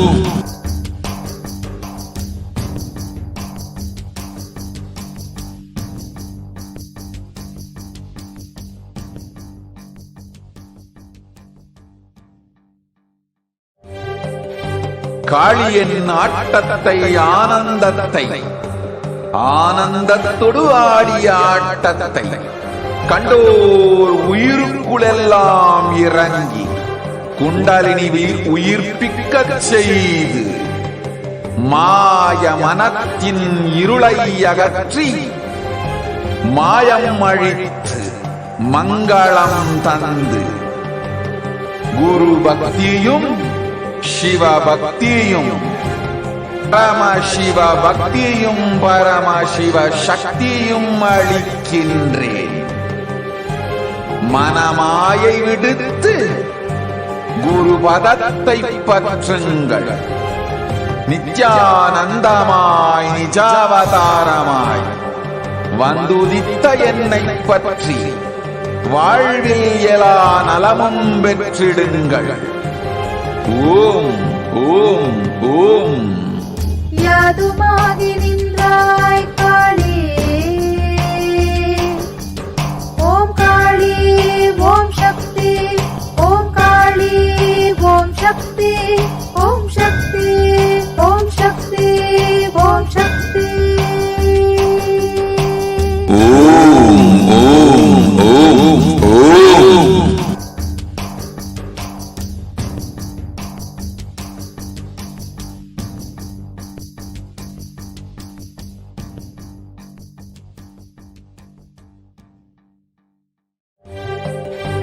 காளியின் ஆட்டத்தை ஆனந்தத்தை ஆனந்தத்தொடு ஆடிய ஆட்டத்தை கண்டோர் உயிருக்குளெல்லாம் இறங்கி குண்டலினிவில் உயிர்ப்பிக்கச் செய்து மாய மனத்தின் இருளை அகற்றி மாயம் அழித்து மங்களம் தந்து குரு பக்தியும் சிவ பக்தியும்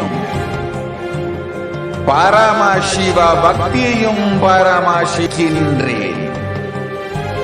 மனமாயை விடுத்து குரு பதத்தை பற்றுங்கள்.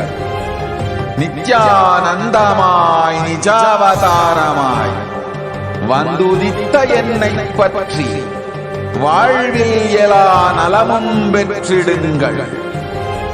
ஓம் ஓம் ஓம். யாதுமாகி நின்றாய் காளியே, ஓம் காளி ஓம் சக்தி, ஓம் காளி ஓம் சக்தி, ஓம் சக்தி ஓம் சக்தி ஓம் சக்தி. ஓம் ஓம் ஓம் ஓம்.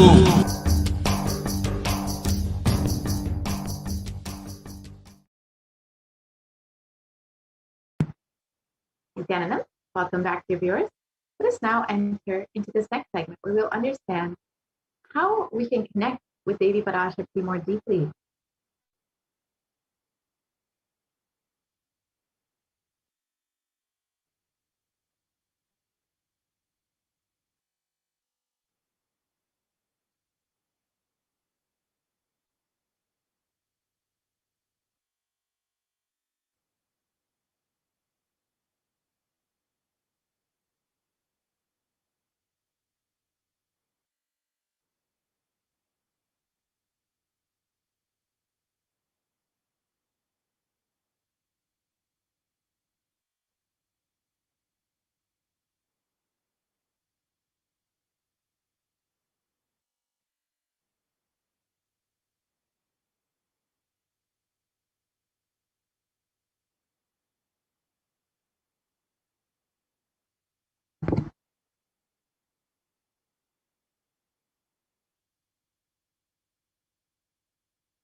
Devi Parashakti is the complete manifestation of both the masculine and feminine consciousness.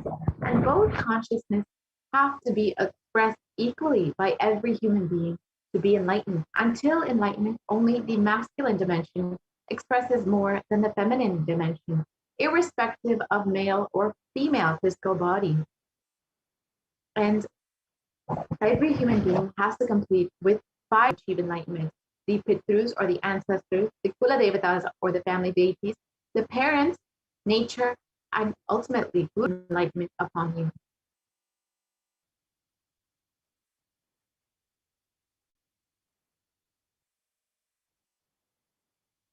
Incompletions are life negative and adharmic cognitions in the 5 dimensions that lead to misconstrued karana and karya, the cause and effect, and further lead to suffering and pain and calamities in individual, personal, and collective and global levels.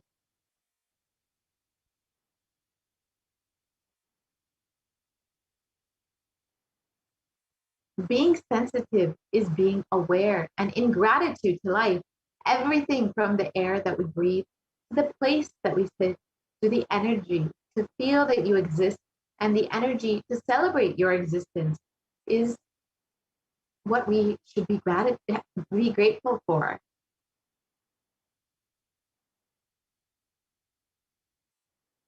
And there are 43 energies which constitute our human body. When all 43 are integrated to Dharma, one becomes enlightened. Dharma is the cosmic motherly completion and sensitivity from the level of the Panchabhutas. And this is the core principle of the entire cosmos. Awakening the sacred feminine is the key to enlightenment. And when awakened, man expresses the sacred feminine consciousness, he becomes a great leader. And when awakened, woman expresses the sacred feminine consciousness, she becomes Devi, the cosmic mother expressing power.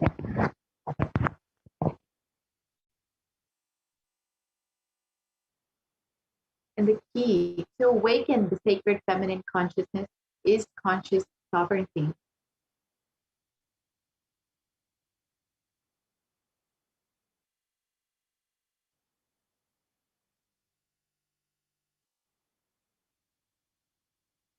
And we heard the Supreme Pontiff speak extensively on conscious sovereignty.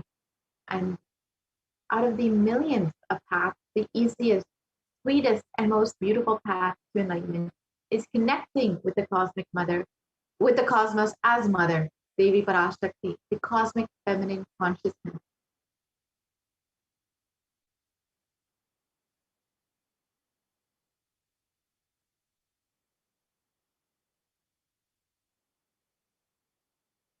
Devi Parashakti is the one who expresses as Guru all the gods, all the manifestations in the universe. She can straight away deliver enlightenment by connecting to the cosmic umbilical cord.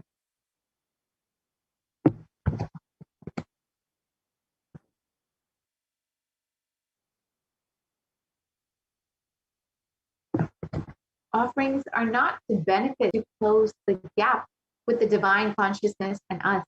And when we achieve completion with divine cosmic mother, her infinite power grace starts nourishing all our dimensions through the cosmic umbilical cord.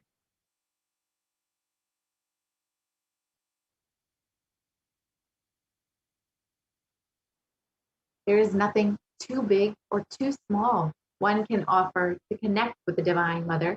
It has to be from a space of love, of a child looking at a mother and handing her what it has to share with her out of her deep love and gratitude. It can be a cup of milk, a flower, or it can be a precious jewel to adorn her smiling face and her hair.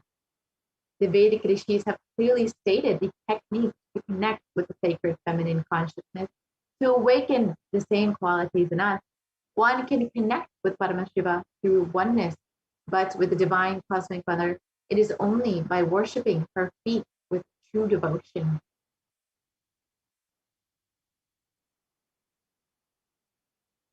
The mother worship is the most non-violent, most peace-centered, most healing, soothing, and sweetest path to enlightenment among all traditions on planet Earth.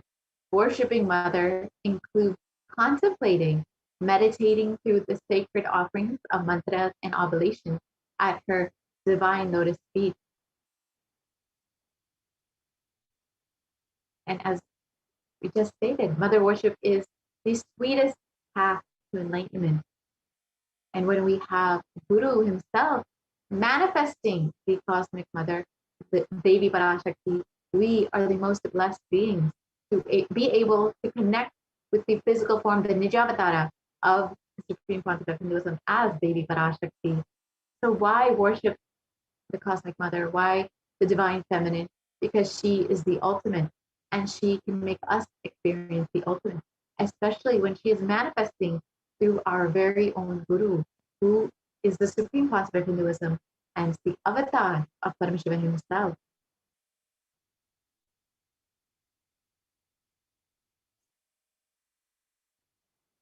And here is the Pramana, the Shastra Pramana from the Rig Veda for Devi Parashakti.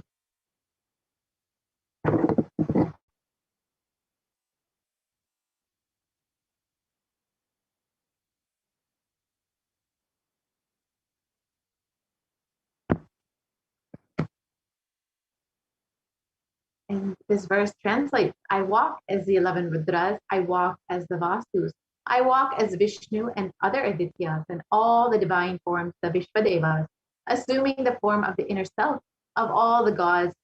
I hold aloft Mitra and Varuna, even as Indra and Agni I do, and the Ashwini twins too. He continues on, the Ekadasha Rudras, Maharudra, Ashtavasus, Dvadasha Adityas, Vishvadevata, all of them are my retinue. I move around in my various forms with them as my retinue. I protect all of them, including Mitra, Varuna, Indra, Agni, and the Ashwini Devatas.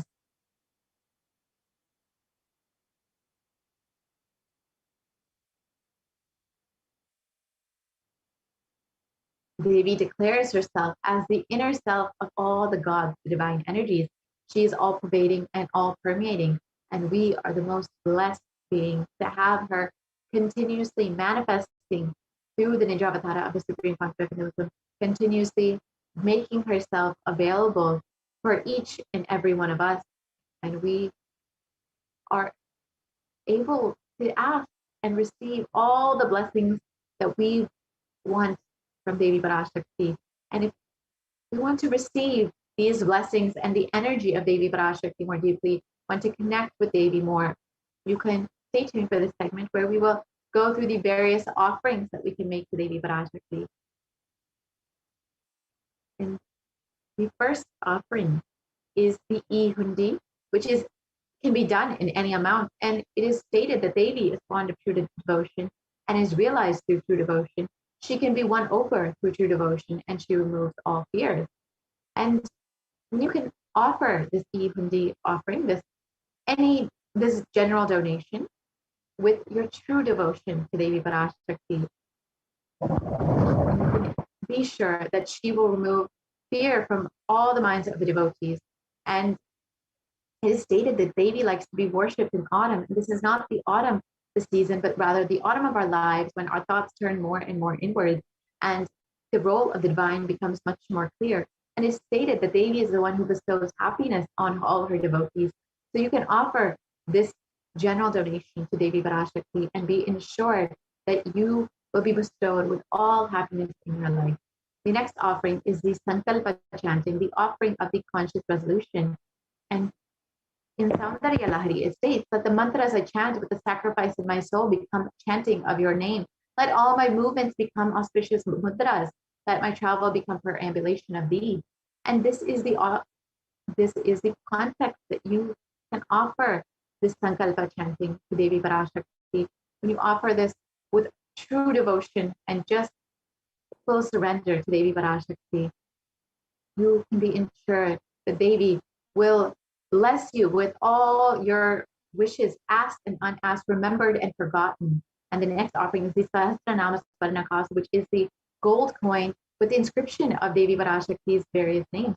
And each of these various names are the various qualities of Devi Parashakti. And you will be blessed with the Ananta Kalyana Gunas, the various attributes of Devi Parashakti when you make this offering. The next offering is the Mukta Anguti, which is the finger ring with a pearl. And Devi is well known for being adorned in pearls. So when you offer this, which the pearl is a representation of compassion, when you offer this, you will be blessed with Devi's utmost compassion in all of your business endeavors. The next offering is the Swarna Padma Pushpa, which is the golden lotus. And it is Devi who bestows accomplishments and intellect. So when you offer this, you will be blessed with attracting positive relationships in all dimensions of your life, especially personal and business. The next offering is the Swarnameti, which is the golden toe ring.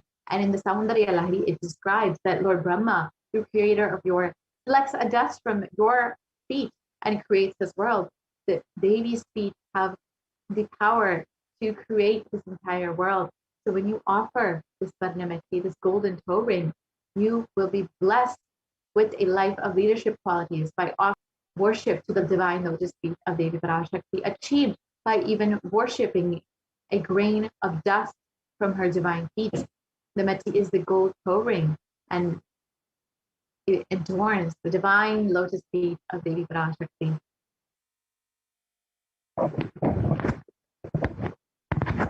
The next offering is the mantika, or the gold hairline jewelry, and it is Devi is described as the one who makes the nectar flow from the Sahasrara, the crown center, to the Anya, the third eye, the brows center, and permeates all our 72,000 nadis to give us the ultimate experience of the cosmos. So you will be blessed with an enlightened lifestyle when you offer this mantika. The next offering is the Pratiksha Pada Puja, the most favorite offering of all the devotees and disciples of the Supreme Path of Hinduism. And Adi Shankaracharya has described the greatness of worshipping the Guru's feet. My repute has traveled in all directions through my philanthropy and prowess.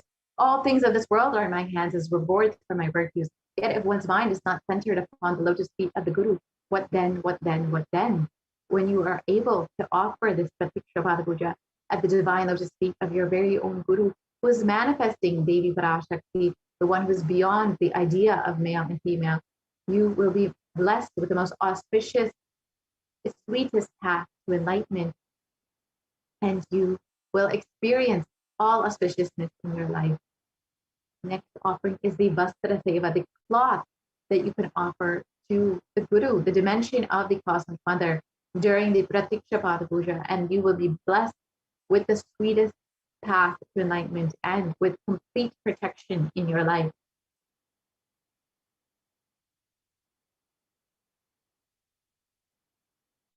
Next, you can see all of the offerings listed here: the E-Hundi offering, which is the general donation, the Sankalpa offering, the conscious resolution, the Devi Sahasranama Swarnakasu, the gold coin, the Mukta Anguti, the finger ring with a pearl, the Swarna Padma Pushpa, the golden lotus, the Swarnameti, the golden toe ring, the Mantika, the gold hairline jewelry, the Pratikja, the offering of worship to the divine lotus feet of the Guru, and the Vastra Seva with cloth. And you can go to gateway.nithyanandeshwarahindutemple.org/NHTL. The link, NHTLA, the link is projected here, and you can direct yourself to Parashakti Bhavasamadhi Darshan donations page, and you will see what that page looks like in a moment. And here is the donations page. You can see where the amount is listed, and you can offer anything that you would like, whether it is the Pratiksha Pada Puja, the Swarnamati, you can offer whatever it is you like to Devi Parashakti, and you can choose this how many ever you'd like. But maybe you want to offer 3 Swarnamatis, 1 on behalf of yourself, 1 for your on behalf of your sister, and 1 on behalf of your daughter. You can choose as many as you would like, and you can see all of the options in the drop-down menu. And once you choose how many ever that you would like to offer to Devi Parashakti through your devotion, and if you would like to connect any of your family members, you can offer this on their behalf as well. And then once this is done, this is a very simple process. You can see your cart right here. And this is exactly what your cart would look like. You can check that and ensure all of your offerings are there. If you would like to add any offerings to your cart, you can just go ahead and click the back button in your window. And you can go ahead and go back to the previous page and select whichever offering you would like to add to your cart. And once that is added, you can have all of the items listed in your cart, and you can go ahead and proceed to checkout. And here is where you will fill out all of your billing details. And this is exactly how you would fill out for any other online payments that you make. And if you are doing any shopping online nowadays, you might be very familiar with this. So you can go ahead and fill out all of your billing details and your order details. And once this is done, you will have placed your order, and your seva will be offered to Devi Parashakti. And you can also fill out the Sankalpa 2021 form to ensure that your name is chanted during the offering. And then you can also become a member of Kailasa's HDH Nithyananda page. It's a very simple process. You can just go to the join button and the YouTube channel. You can see where the arrow is projected here. And once you click join, you will be directed to this window where you can choose whether you want to be an E-Kailashian bronze, E-Kailashian silver, gold, platinum, or premium. And you can choose whichever option you would like, whichever one suits you best. And each one has different levels of content that is available, exclusive content that is available. And once you do this, you can make your payment just as you would for any other online payment. You can do this directly through YouTube, through your credit card or debit card, or through PayPal.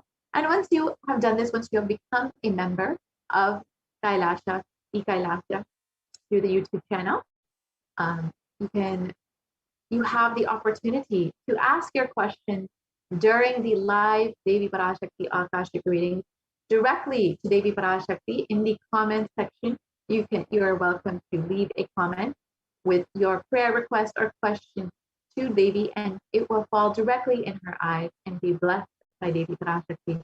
Again, here is the link for where you can go to make your offering.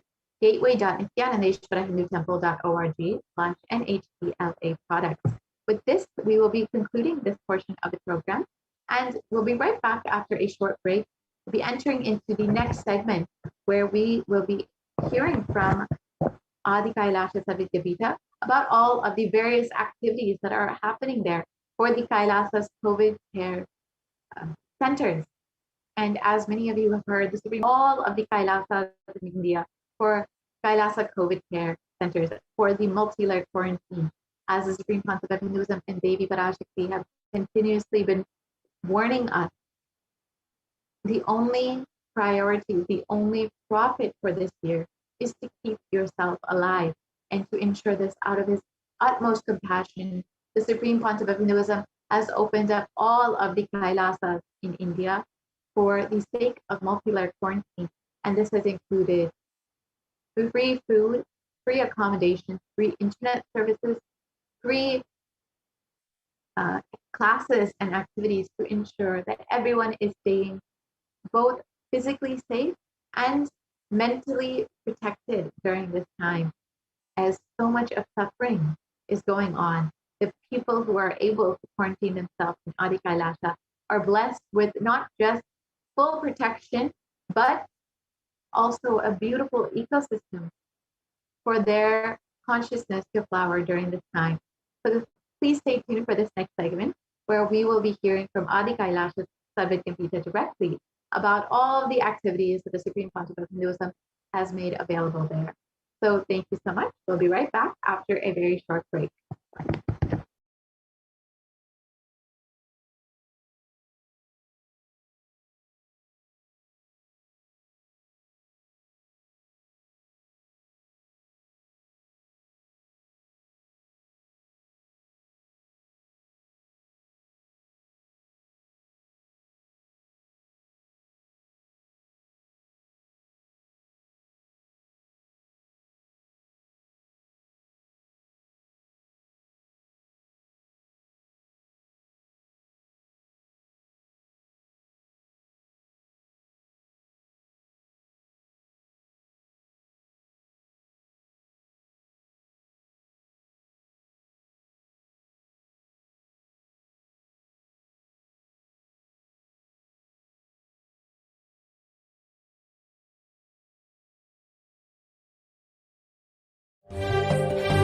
காளியின் ஆட்டத்தை ஆனந்தத்தை ஆனந்தத்தொடு ஆடிய ஆட்டத்தை கண்டோர் உயிருக்குளெல்லாம் இறங்கி குண்டலினிவில் உயிர்ப்பிக்கச் செய்து மாய மனத்தின் இருளை அகற்றி மாயம் அழித்து மங்களம் தந்து குரு பக்தியும் சிவ பக்தியும் பரமசிவ பக்தியும் பரமசிவ சக்தியும் அளிக்கின்றேன். மனமாயை விடுத்து குரு பதத்தை பற்றுங்கள். நித்யானந்தமாய் நிஜாவதாரமாய் வந்துதித்த என்னை பற்றி வாழ்வில் எல்லா நலமும் பெற்றிடுங்கள். ஓம் ஓம் ஓம். யாதுமாகி நின்றாய் காளி, ஓம் காளி ஓம் சக்தி, ஓம் காளி ஓம் சக்தி, ஓம் சக்தி ஓம் சக்தி ஓம் சக்தி. ஓம் ஓம் ஓம் ஓம்.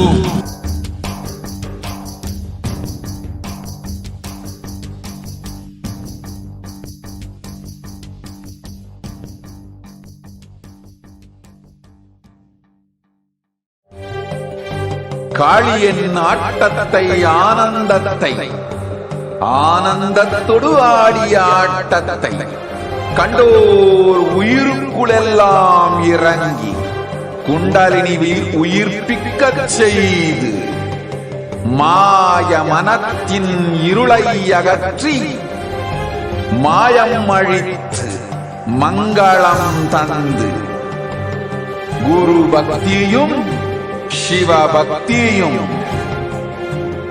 பரமசிவ பக்தியும் பரமசிவ சக்தியும் அளிக்கின்றேன்.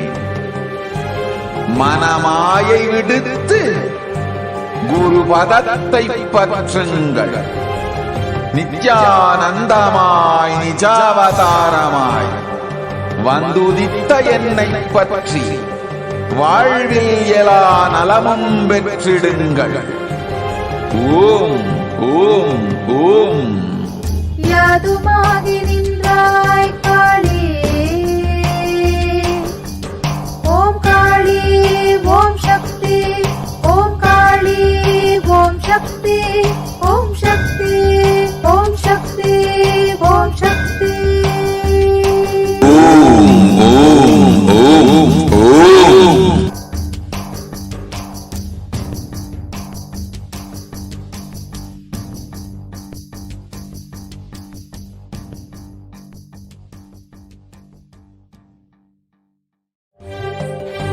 காளியின் ஆட்டத்தை ஆனந்தத்தை ஆனந்தத்தொடு ஆடிய ஆட்டத்தை கண்டோர் உயிருக்குளெல்லாம் இறங்கி குண்டலினிவில் உயிர்ப்பிக்கச் செய்து மாய மனத்தின் இருளை அகற்றி மாயம் அழித்து மங்களம் தந்து குரு பக்தியும் சிவ பக்தியும் பரமசிவ பக்தியும் பரமசிவ சக்தியும் அளிக்கின்றேன். மனமாயை விடுத்து குரு பதத்தை பற்றுங்கள். நித்யானந்தமாய் நிஜாவதாரமாய் வந்துதித்த என்னை பற்றி வாழ்வில் எல்லா நலமும் பெற்றிடுங்கள். ஓம் ஓம் ஓம். யாதுமாகி நின்றாய் காளி, ஓம் காளி ஓம் சக்தி, ஓம் காளி ஓம் சக்தி, ஓம் சக்தி ஓம் சக்தி ஓம் சக்தி. ஓம் ஓம் ஓம் ஓம்.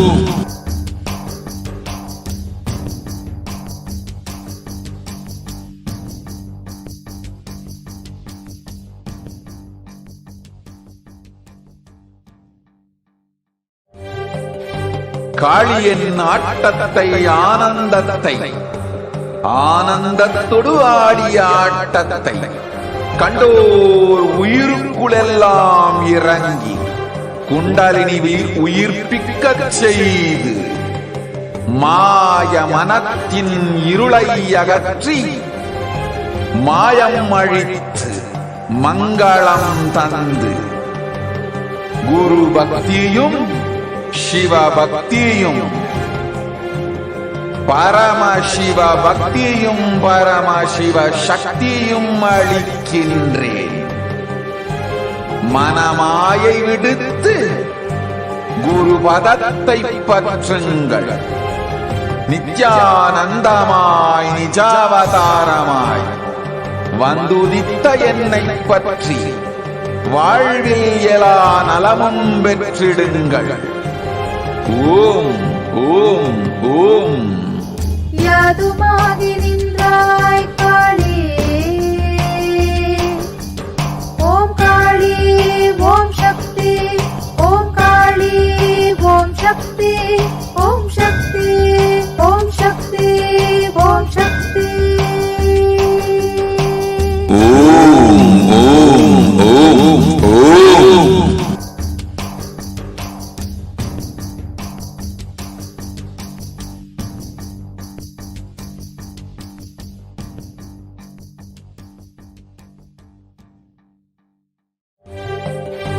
காளியின் ஆட்டத்தை ஆனந்தத்தை ஆனந்தத்தொடு ஆடிய ஆட்டத்தை உயிருக்குளெல்லாம் இறங்கி குண்டலினிவில் உயிர்ப்பிக்கச் செய்து மாய மனத்தின் இருளை அகற்றி மாயம் அழித்து மங்களம் தந்து குரு பக்தியும் சிவ பக்தியும்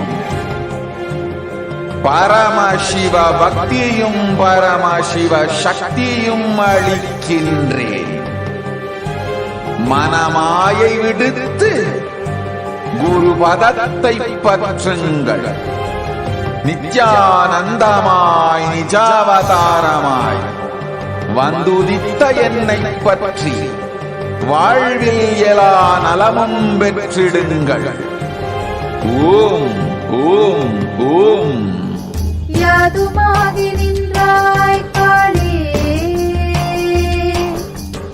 ஓம் காளி ஓம் சக்தி, ஓம் காளி ஓம் சக்தி, ஓம் சக்தி ஓம் சக்தி ஓம் சக்தி. ஓம் ஓம் ஓம் ஓம்.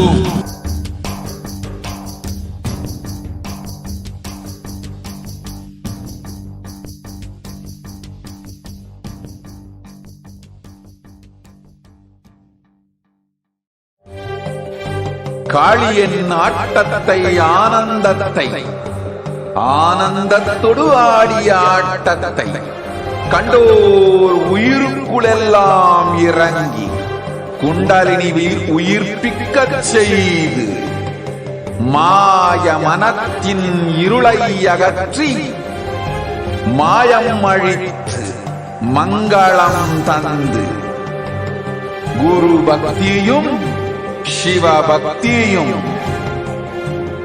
பரமசிவ பக்தியும் பரமசிவ சக்தியும் அளிக்கின்றேன். மனமாயை விடுத்து குரு பதத்தை பற்றுங்கள். நித்யானந்தமாய் நிஜாவதாரமாய் வந்துதித்த என்னை பற்றி வாழ்வில் எல்லா நலமும் பெற்றிடுங்கள். ஓம் ஓம் ஓம். யாதுமாகி நின்றாய் காளி, ஓம் காளி ஓம் சக்தி, ஓம் காளி ஓம் சக்தி, ஓம் சக்தி ஓம் சக்தி ஓம் சக்தி. ஓம் ஓம் ஓம் ஓம்.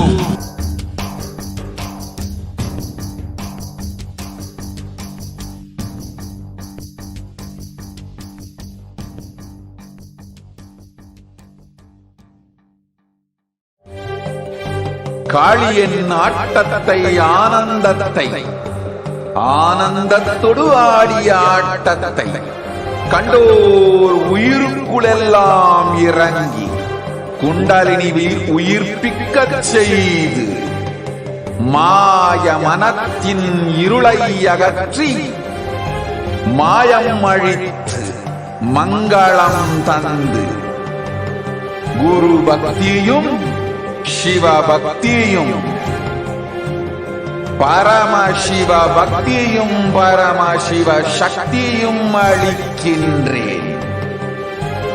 மனமாயை விடுத்து குரு பதத்தை பற்றுங்கள். நித்யானந்தமாய் நிஜாவதாரமாய் வந்துதித்த என்னை பற்றி வாழ்வில் எல்லா நலமும் பெற்றிடுங்கள். ஓம் ஓம் ஓம். யாதுமாகி நின்றாய் காளி, ஓம் காளி ஓம் சக்தி, ஓம் காளி ஓம் சக்தி, ஓம் சக்தி ஓம் சக்தி ஓம் சக்தி. ஓம் ஓம் ஓம் ஓம்.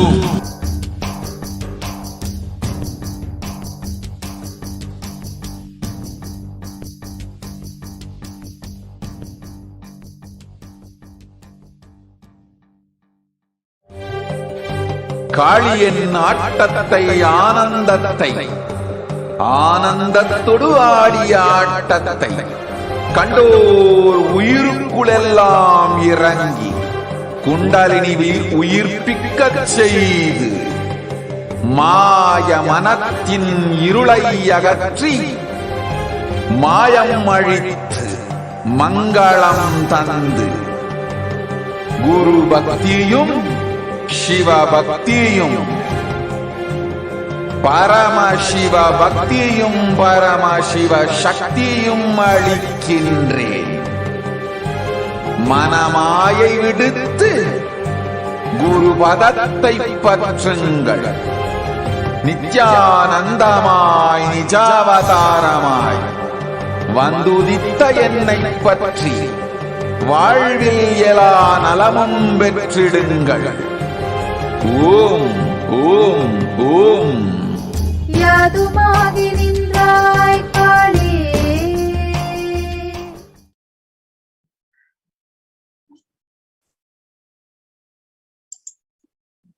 Nithyanandam, welcome back to this segment.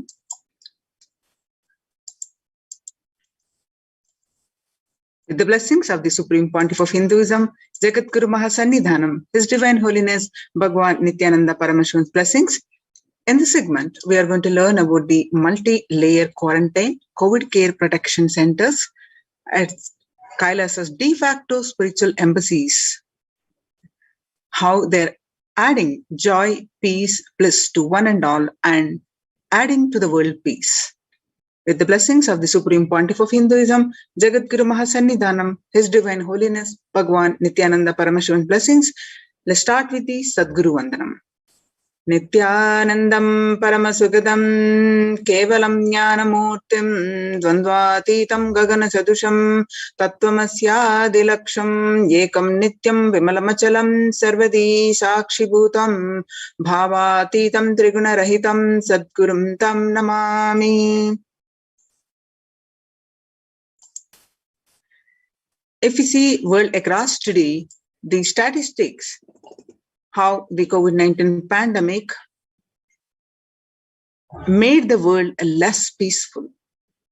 The COVID-19 violent incidences and fatalities from January 2020 to April 2021. If you see the indexed trend of peacefulness by domain and 2008 to 2020-21, you can see the sudden peak in the violent incident related to the pandemic peaked in April 2020. And the prevalence of depression and anxiety remains high among younger adults in France, and so do the other countries. The younger adults are more likely to report symptoms of anxiety and or depressive disorders during the COVID-19 pandemic. The younger adults, which are ages 18 to 24, affected the most, which is 56.2%, and the anxiety and depressive disorder from age 25 to 49, 48.9%, and the ages 50 to 64, 39.1%, and ages 65 plus, 29.3%. The average share of adults reporting symptoms of anxiety disorder and or depressive disorder from what it was in January 2019 over a period of 6 months was 11%, and now in just 1 month, in the beginning of this year, January 2021, it rose up to 41.1%. And you can see some more statistics confirming the same of the pandemic. The younger adults affected the most. Stress in America 2020, a national mental crisis. COVID-19 is a significant stressor for most Americans. Nearly 8 in 10, that is 78%, say the coronavirus pandemic is a significant source of stress in their lives. And nearly 7 in 10, which is 67%, say they have experienced increased stress over the course of the pandemic.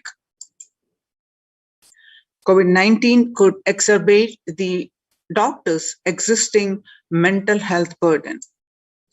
More than 60,000 US healthcare workers have contracted COVID-19, 300 have died. On the health workers who treated patients during the China's COVID-19 outbreak, 50% showed signs of depression and 40% showed signs of anxiety. And the self-reported mental health among the pregnant women, new mothers, what it was before the pandemic, the depression percentage from these pregnant women and new mothers, 15%, and after the pandemic, it rose up to 40.7%. Then the anxiety level was 29% before the pandemic. Now, during the pandemic, the anxiety and rose up to 72%. Living under stay-at-home orders, 8 in 10 students are struggling with focus on school or work and avoiding distractions. Students are interacting most with parents during the COVID-19 physical distancing, and parents can support students simply spending time with them, ranked higher than about talking about COVID-19.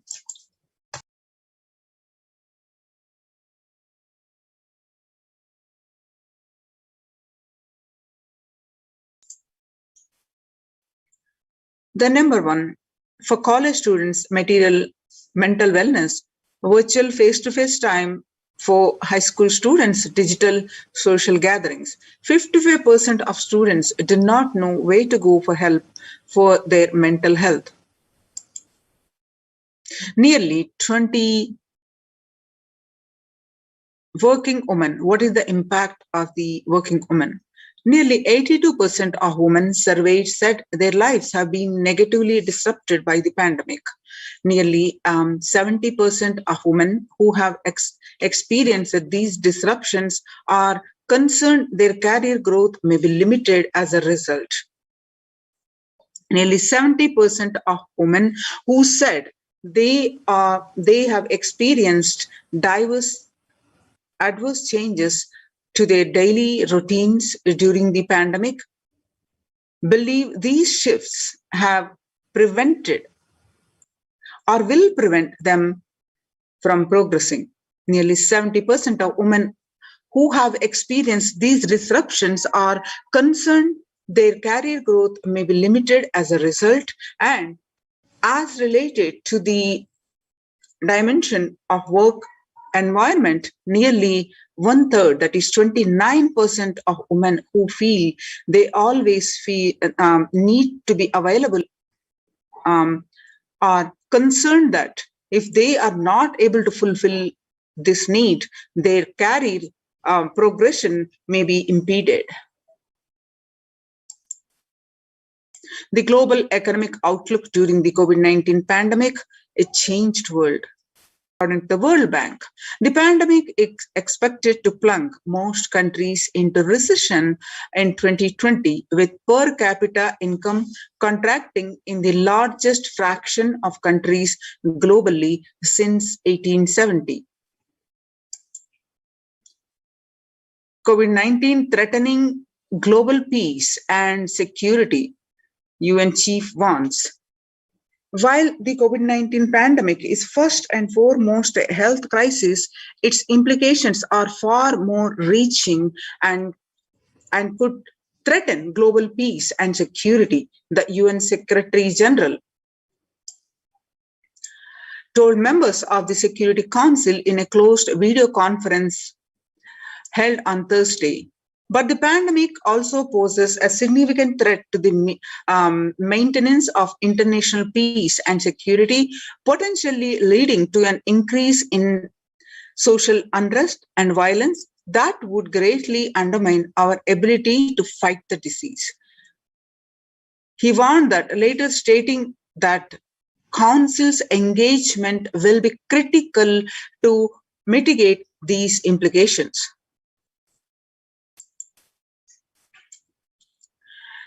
COVID-19 is profoundly affecting peace across the globe, says the Secretary General in address to Security Council. The COVID-19 pandemic is profoundly affecting peace and security across globe. Secretary General Antonio Guterres told the Security Council in a 2nd July 2021 video conference debate, pressing the chamber to use its collective influence to protect the millions of people affected by conflict and already facing acute vulnerabilities. Addressing the 15-member organ on the impact of COVID-19 on international peace and security, Mr. Guterres said the health pandemic is fast becoming a production crisis. Collective security and our shared well-being are under assault on many fronts. He emphasized, led by a relentless disease and abetted by global fragilities, our challenge is to save lives today while buttressing the pillars of security for tomorrow. Time to get serious about climate change on a warming planet. No one is safe. You have been telling us for over 3 decades of the dangers of allowing the planet to warm. The world listened, but you did not hear. The world listened, but you did not act accordingly strongly enough. As a result, the climate change is a problem that is here now. Nobody is safe, and it is getting worse faster. According to the International Labour Organization, the COVID-19 is a threat to peace building in conflict-affected nations. COVID-19 crisis has worsened already fragile situations. The ILO is more aware than ever of its responsibility to promote peace and resilience in the time of this global pandemic, says the Director General of ILO, Guy Ryder. The breakthrough infections found in 25% health staff. A little over 25% of healthcare workers were infected with coronavirus despite getting fully vaccinated, a recent study has revealed, giving an insight on the breakthrough infections due to the Delta variant. The study, jointly conducted by the Institute of Genomics and Integrative Biology and Max Hospitals in Delhi NCR, found that the vaccination breakthroughs were far more common during the Delta outbreak in Delhi than previously reported. New COVID-19 variant, Mu, shows signs of vaccine resistance. All you need to know is a new coronavirus strain known as Mu, which was first identified in Colombia in January, has been designated a variant of interest by the World Health Organization. After being detected in Colombia, Mu, known as scientifically as B.1.621, has since been reported in other South American countries and in Europe. The Mu variant has a constellation of mutations that indicate potential properties of immune escape, the Global Health Body said recently in its weekly pandemic bulletin.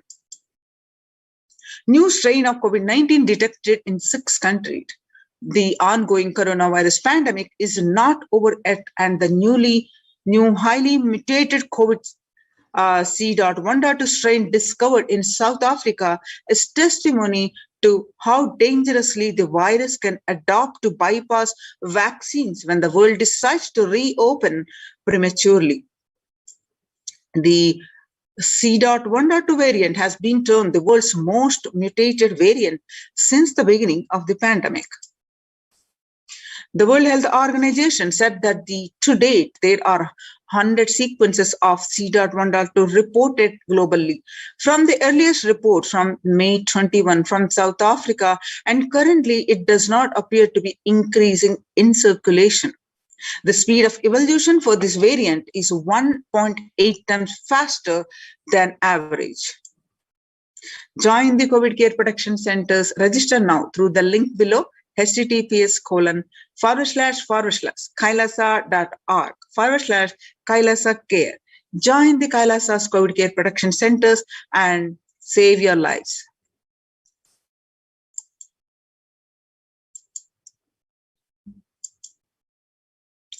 The making peace with nature is possible. If we start now, making peace with nature is possible. Again, if we start now. Even amid a pandemic, 2021 can go down as the year we made peace with nature and set the planet to healing. Our environmental, social, economic challenges are interlinked. They must be tackled together.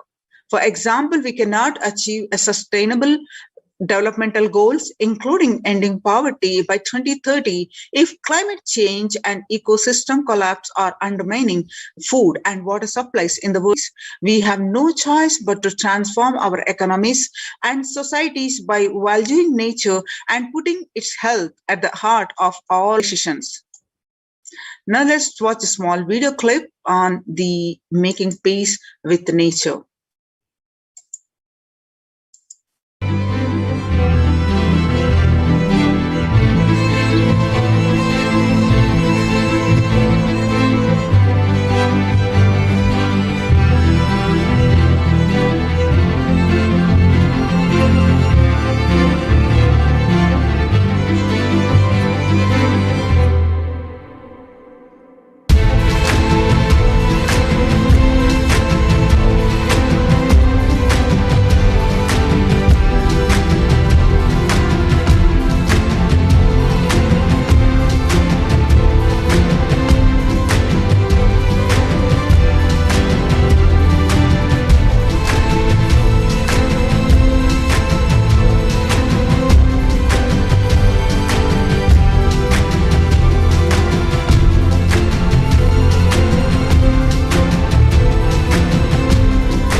The World Health Organization Health and Peace Initiative. Health and peace are interrelated. In the words of the Director General of World Health Organization, Dr. Tedros, there cannot be a health without peace, and there cannot be a peace without health. If individuals and groups enjoy equitable across to health services, fulfilling their rights to physical and mental health, and health actors design neutral health interventions that promote trust and dialogue, and communities are empowered to cope with the violent conflicts, then health coverage is more universal. Grievances can be heard and addressed to generate trust around health emergency concerns. Affected communities are more likely to make meaningful contributions to peace and reconciliation, and to resist incitement to violence. 2021 theme of the International Yoga Day is Yoga for Well-being. The day will be marked at a time when COVID-19 pandemic continues to upend lives and livelihood of people globally. Beyond its immediate impact on physical health, the COVID-19 pandemic has also exacerbated psychological suffering and mental health problems, including depression and anxiety, as pandemic-related restrictions continue in various forms in many countries. This has highlighted the urgent need to address the mental health dimension of the pandemic. In addition to the physical health aspects, the message of yoga in promoting both the physical and mental well-being of humanity has never been more relevant. A growing trend of people around the world embarking yoga to stay healthy and rejuvenated to fight social isolation and depression has been witnessed during the pandemic.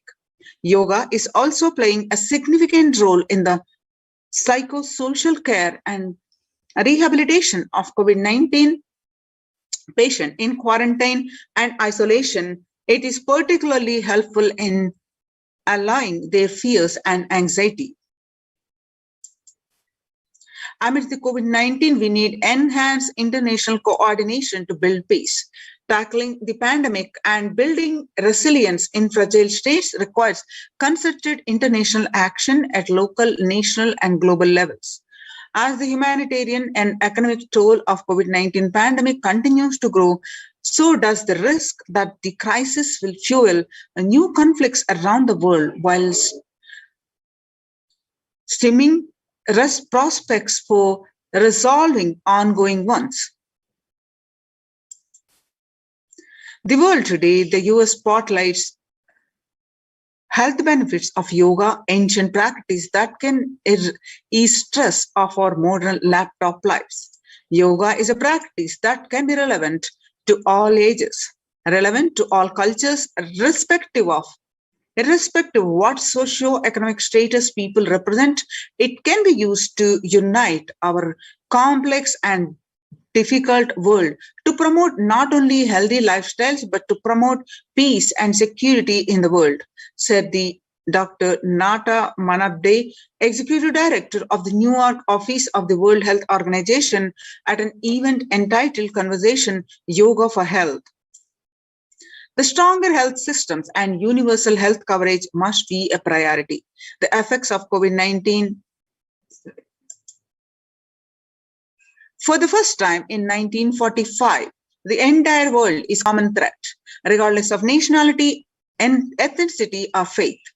A new social contract between people, government and private sector, civil society and more can tackle the roots of inequality with fair taxation on income and wealth, universal benefits and opportunities for all.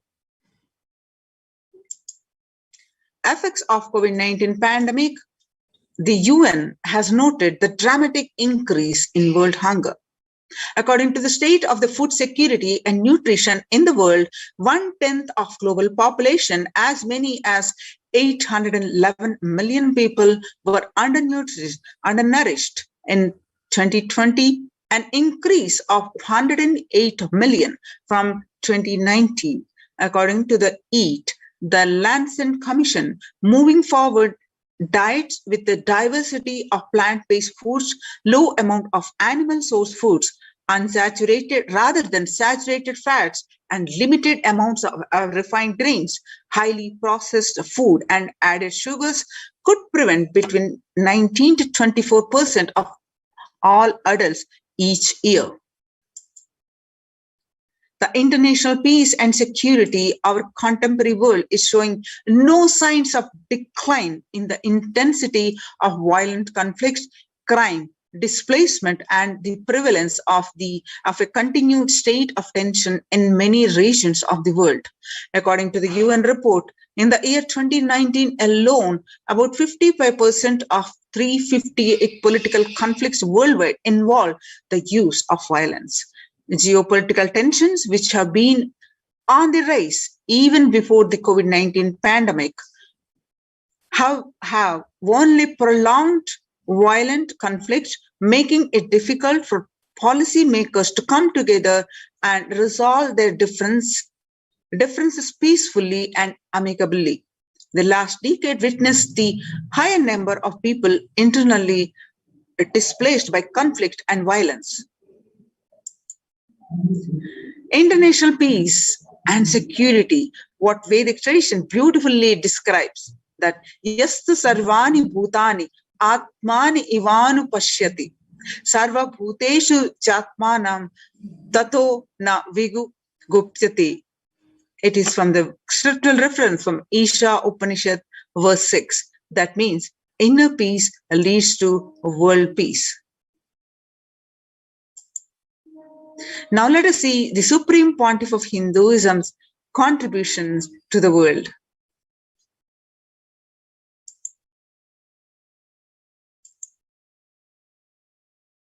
The self-transformation, a secret to achieve global peace. Let's listen from Social the Supreme answer Pontiff of means Hinduism. I'll tell, oh, you should all work for global peace. You should all work for turning the world. You should work for revolution. You should work for all these, that things. You should vote only the party which says that it will stop the war and all these things. This is the social answer. Nonsense. If you want the honest answer, I tell you, simply transform yourself. You can't do anything. If at all, you be honest. If you can do, you would have done it. You are raising this question because you are not able to do. Am I right? So let us be very clear. Let us be honest. We are not able to do socially. That's the truth. That's the reason you are sitting here and raising the question. I tell you, understand few important things. There are a lot more attached to this question. There are many things which is attached to this question. We always feel the present is the world is totally spoiled. It is not going according to the rules or how it is supposed to be. It was wonderful once upon a time. In ancient time, things were going properly. Everything was well and great. And I tell you, 10,000 years ago, they found some writings on stone in Harappa Mohenjo-daro culture. Some stone writings have been discovered. That I read a beautiful book about that stone writings. It says, oh, nowadays the society is not as it should be. So much of war. There is no peace. In the early times, there was so much of peace. Society was really great. Things were as it should be. And it almost looks like a today newspaper editorial. 10,000 years ago, the same thing carved on a stone. Then understand, there was no such time as only good prevailed. It is just a fantasy. Hinduism, they call it Satya Yuga, the age of truth. There was a time only truth prevailed. And every religion, Christianity, they say the Garden of Adam and Eve. There was a time everything was wonderful. Every religion has got the fantasy. The past was great. There was golden past. Always the idea of golden past exists only in the past. The more you go back, again you say the past was great. And I tell you one thing, it is a wonderful way of postponing accepting the reality. Otherwise, I can be sure the world was same as it is today. Whether it is 5,000 years ago or 10,000 years ago. Maybe one thing, there was no CNN channel that time. So the news did not reach you so quickly. That's all. The news did not reach you so quickly. That may be the only difference. But otherwise, I can be sure the good and the bad was equal. Good and the bad was equal. The same amount of wars were there. All the other things were there. You read the Puranas, the mythological stories of India, you see enough of things. Enough of dirty things. I think sometimes I find a little more. And if you read completely the Puranas or the Hindu scriptures, there are a lot of things much worse than modern day. The criminal activities or bad things or negative things, whatever you say, all this stuff. And never think only present day is corrupted or violent. In the ancient days also, all these things were there. Only one thing was not there, the CNN news or the internet. So the news did not reach you. But otherwise I can tell you, enough the good and bad was there. It always will exist. It will exist. All you can do is, if you awaken yourself, if you reach the enlightenment state, you can go beyond it. And I tell you, enlightenment is the only service you can do to the society. Just become enlightened so that you will reduce the negativity. Now, as of now, you are also the part of negative group. Naturally, we will be a negative group. As long as we are unenlightened, we will be the part of collective negative consciousness. So if you become enlightened, at least you will reduce your weight. That's the only thing we can do. Nothing else can be done. So all I request you to do is just become enlightened. Realize that you are a lion. That's the only way to help yourself and the society. Otherwise, all revolutions, you see, all revolution again end up as one more tradition. In last 2000 years, 3000 wars have happened in the humanity. In 2000 years, 3000 wars. Human beings have not done anything except doing wars, except fighting. Everybody claims he wants to do revolution. He wants to spread peace. You see, every country claims their army is a defensive army. Then who is offending? Tell me. Every country says defensive army. Then who is offending? These are all just, games. The idea of peace is a pure game. Everybody wants to spread the peace according to them, not according to the other person. They want peace according to them. The other day I was in one interreligious gathering. One guy is preaching, let all of you convert to my religion so that we will not have fight. He wants peace the way in which he wanted, not the way in which. And there's a beautiful saying, the sword of Muhammad, it is written, peace alone should survive, something like that. He has written some statement about the peace on the sword. We all take sword to spread the peace. So no revolution is going to help, because in the last 2000 years 3000 revolutions have happened, but still world is same, I think much worse. So no revolution is going to help, only individual evolution is going to help. So be very clear. Instead of working in the outer world, start working in the inner world. That will help you and society some way.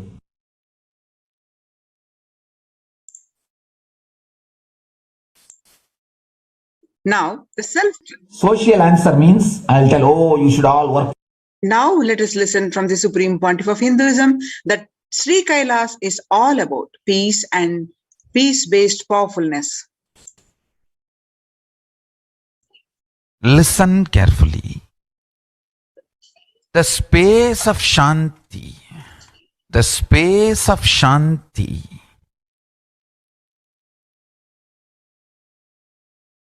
is where Kailasa grows. Listen carefully. It is in the deep powerfulness of peace, or peace-centered powerfulness is the ground, breeding ground for Paramashivatva to manifest. Please understand. Like how pure mirror reflects everything,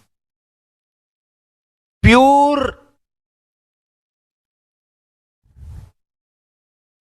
Shanti-based Shakti, peace-based powerfulness reflects Paramashiva. Paramashiva manifests in peace-based powerfulness. Please understand. Neither violence nor powerlessness. Powerlessness is weakness. Violence is abusive. Peace-centered powerfulness. Powerfulness-centered peace. All the Upanishads starts with peace, completes with peace. Shanti mantra starts with Shanti mantra, gets completed with Shanti mantra.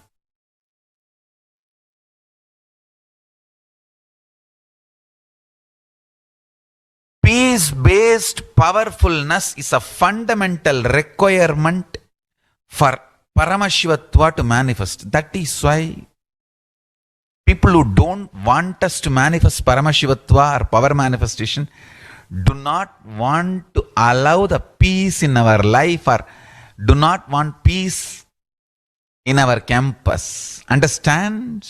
But only if you are peaceful, which cannot be shaken even by the demons and devils and rakshasas, we can be in eternal peace. So, remember this very clearly.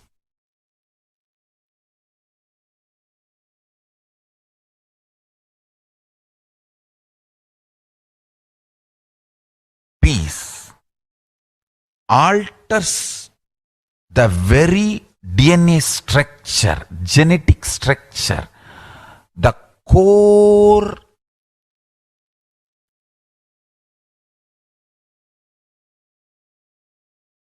Anu Mahat structure. Understand? Anoraniyan Mahato Mahiyan. The consciousness in you, atom inside the atom, Mahat, more than Mahat. That Anoraniyan Mahato Mahiyan. That consciousness starts growing in you with more and more peace-based powerfulness developing in you. Nothing can be compared to unclutching. Spend more and more time, energy in unclutching. It will never be wasted.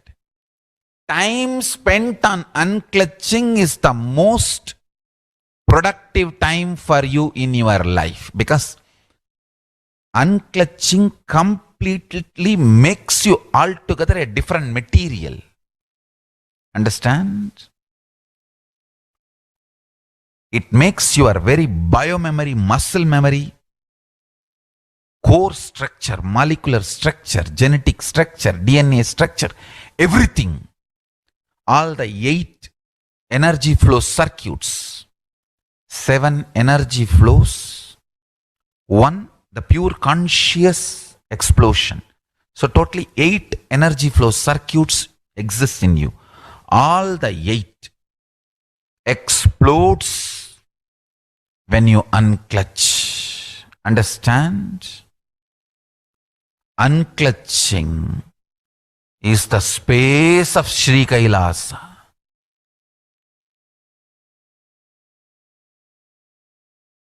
Listen.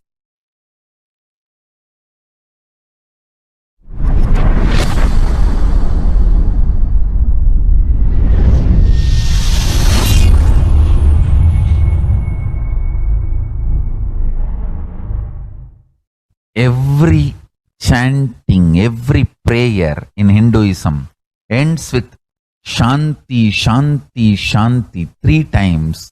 Means peace, peace, peace. Hinduism is the real religion. Loving peace, living peace. Individual level, social level, global level. Understand? Hinduism lasts all its 56 nations, 200 states, 10,000 kingdoms, samsthanas, is not a loss to Hinduism, it is a loss to planet Earth, human beings. Wherever Hinduism is practiced, kept alive, the ideal of global peace is kept alive. Just do this one simple statistics. You yourself study. Google and study. Take the top 10 religions and list how many people they converted in last 200 years, how many people they killed. List for each religion.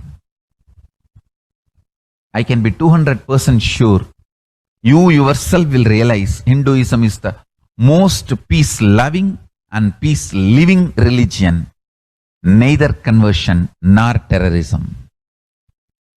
Neither conversion nor terrorism. Being the Supreme Pontiff of the most peace-loving, peace-living religion,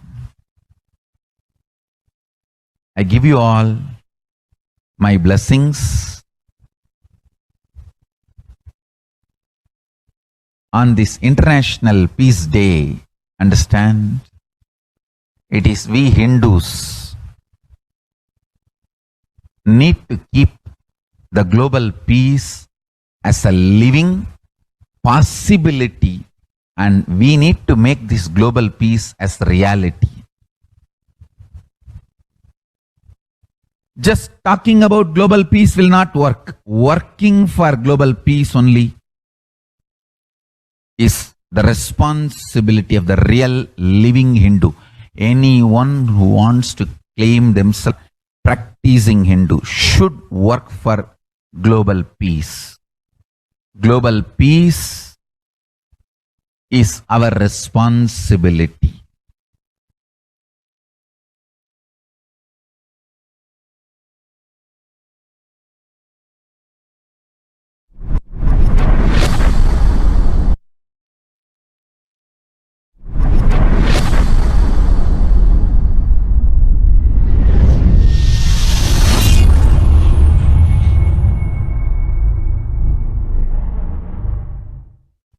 Hindus have the responsibility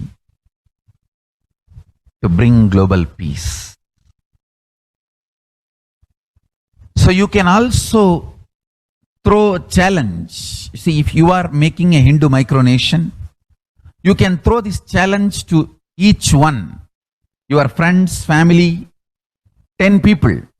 Let them participate in the challenge and then let them send the challenge to others. So I welcome all the living and practicing Hindus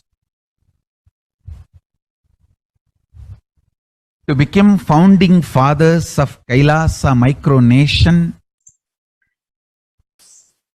in your countries. You can also make a challenge, like how they made ice bucket challenge and all that. We can make a challenge. You form Hindu micronation and claim, I am the founding father of the Hindu micronation Kailasa. And then you can invite your family, friends for a challenge. 11 people. You form and you challenge 11 people and they also form and they spread. So let us start spreading. This project is my message on this International Day of Peace. Let us start working for global peace instead of just talking. What the work we do will talk for us. The talk we do will not work for us. This is the message. The work we do will talk for us. The talk we do will not work for us. Global peace is the responsibility of Hindus. We living, practicing Hindus, not only we should achieve the individual peace through unclutching yoga, meditation, we should also create an ecosystem where the global peace starts manifesting. This Kailasa Hindu micronation is the enlightenment ecosystem. I request every living practicing Hindu to manifest, do it. So the global peace can manifest from these Kailasa Hindu micronations all over the world.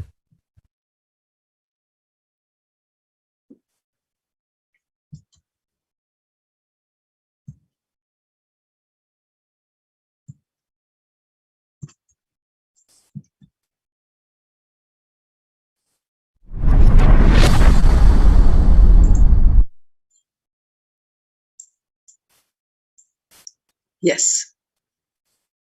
The Kailasa's mission of global peace and superconsciousness breakthrough. The Supreme Pontiff of Hinduism is a founder and spiritual head of Kailasa, the revival of the ancient, enlightened Hindu civilizational nation, which is being revived by displaced Hindus from around the world. The sovereign order of Kailasa, led by the Supreme Pontiff of Hinduism and Nithyananda order of monks, nuns, and Hindu diaspora, are working for global peace and to give a super consciousness breakthrough to humanity. It is the Supreme Pontiff of Hinduism's mission to recreate a conscious world where the global issues at the climate, economic, social, health, and humanitarian levels cease to exist from their very root, turning the problems of poverty, hunger, violence, discrimination into powerful living through the experience of oneness. The Supreme Pontiff of Hinduism has been working from the very grassroots level to usher in an era of peace at all levels, individual, societal, national, and global. His deep insights into the workings of the human mind-body emotions have enabled him to powerfully and directly address various social and emotional problems facing humanity today. The life solutions based on the ancient Hindu tradition, the meditation and yoga techniques, from the scriptures, the cognitions are rooted in the highest truths, the lifestyle based on living and radiating the higher values of life, and powerful way of living and realizing one's ultimate potential form the foundation of the Supreme Pontiff of Hinduism's teachings, which by their inherent nature provide the foundation for peace on planet Earth. In a short period of public life, he has contributed to humanity in the areas of meditation, healing, health and wellness, yoga, medicine, education, lifestyle, and science and technology. The Supreme Pontiff of Hinduism has been working on creating and teaching people. First, significance of peace and how to achieve it. Second, working for higher consciousness, life and lifestyle. Third, reducing collective negativity in thoughts, words, and actions. Fourth, living in oneness, peaceful coexistence with humanity and nature. Fifth, manifesting superhuman powers for a better quality of life. More than 20 million people in 347 cities, in 196 countries, over 6 countries, revere and follow the Supreme Pontiff of Hinduism. The Supreme Pontiff of Hinduism launched the Minutes for Peace initiative, which aimed to reduce crime globally by conducting mass meditations around the world in parallel. In 2014, just after 2 years of launching the program, it crossed over 1 billion minutes of meditation. Scientific studies have shown a reduced crime rate after participation in the meditation and completion techniques. In 1976, it was found that when 1% of community practiced meditation, pujas, the crime rate was reduced by 16% on average. The current tally on the Minutes for Peace website is more than 4.3 billion cumulative minutes of meditation logged, including all the events, programs, and festivals where people have gathered at large numbers and participated in meditations and rituals. In total, comes out to be a staggering 409 billion minutes for peace so far.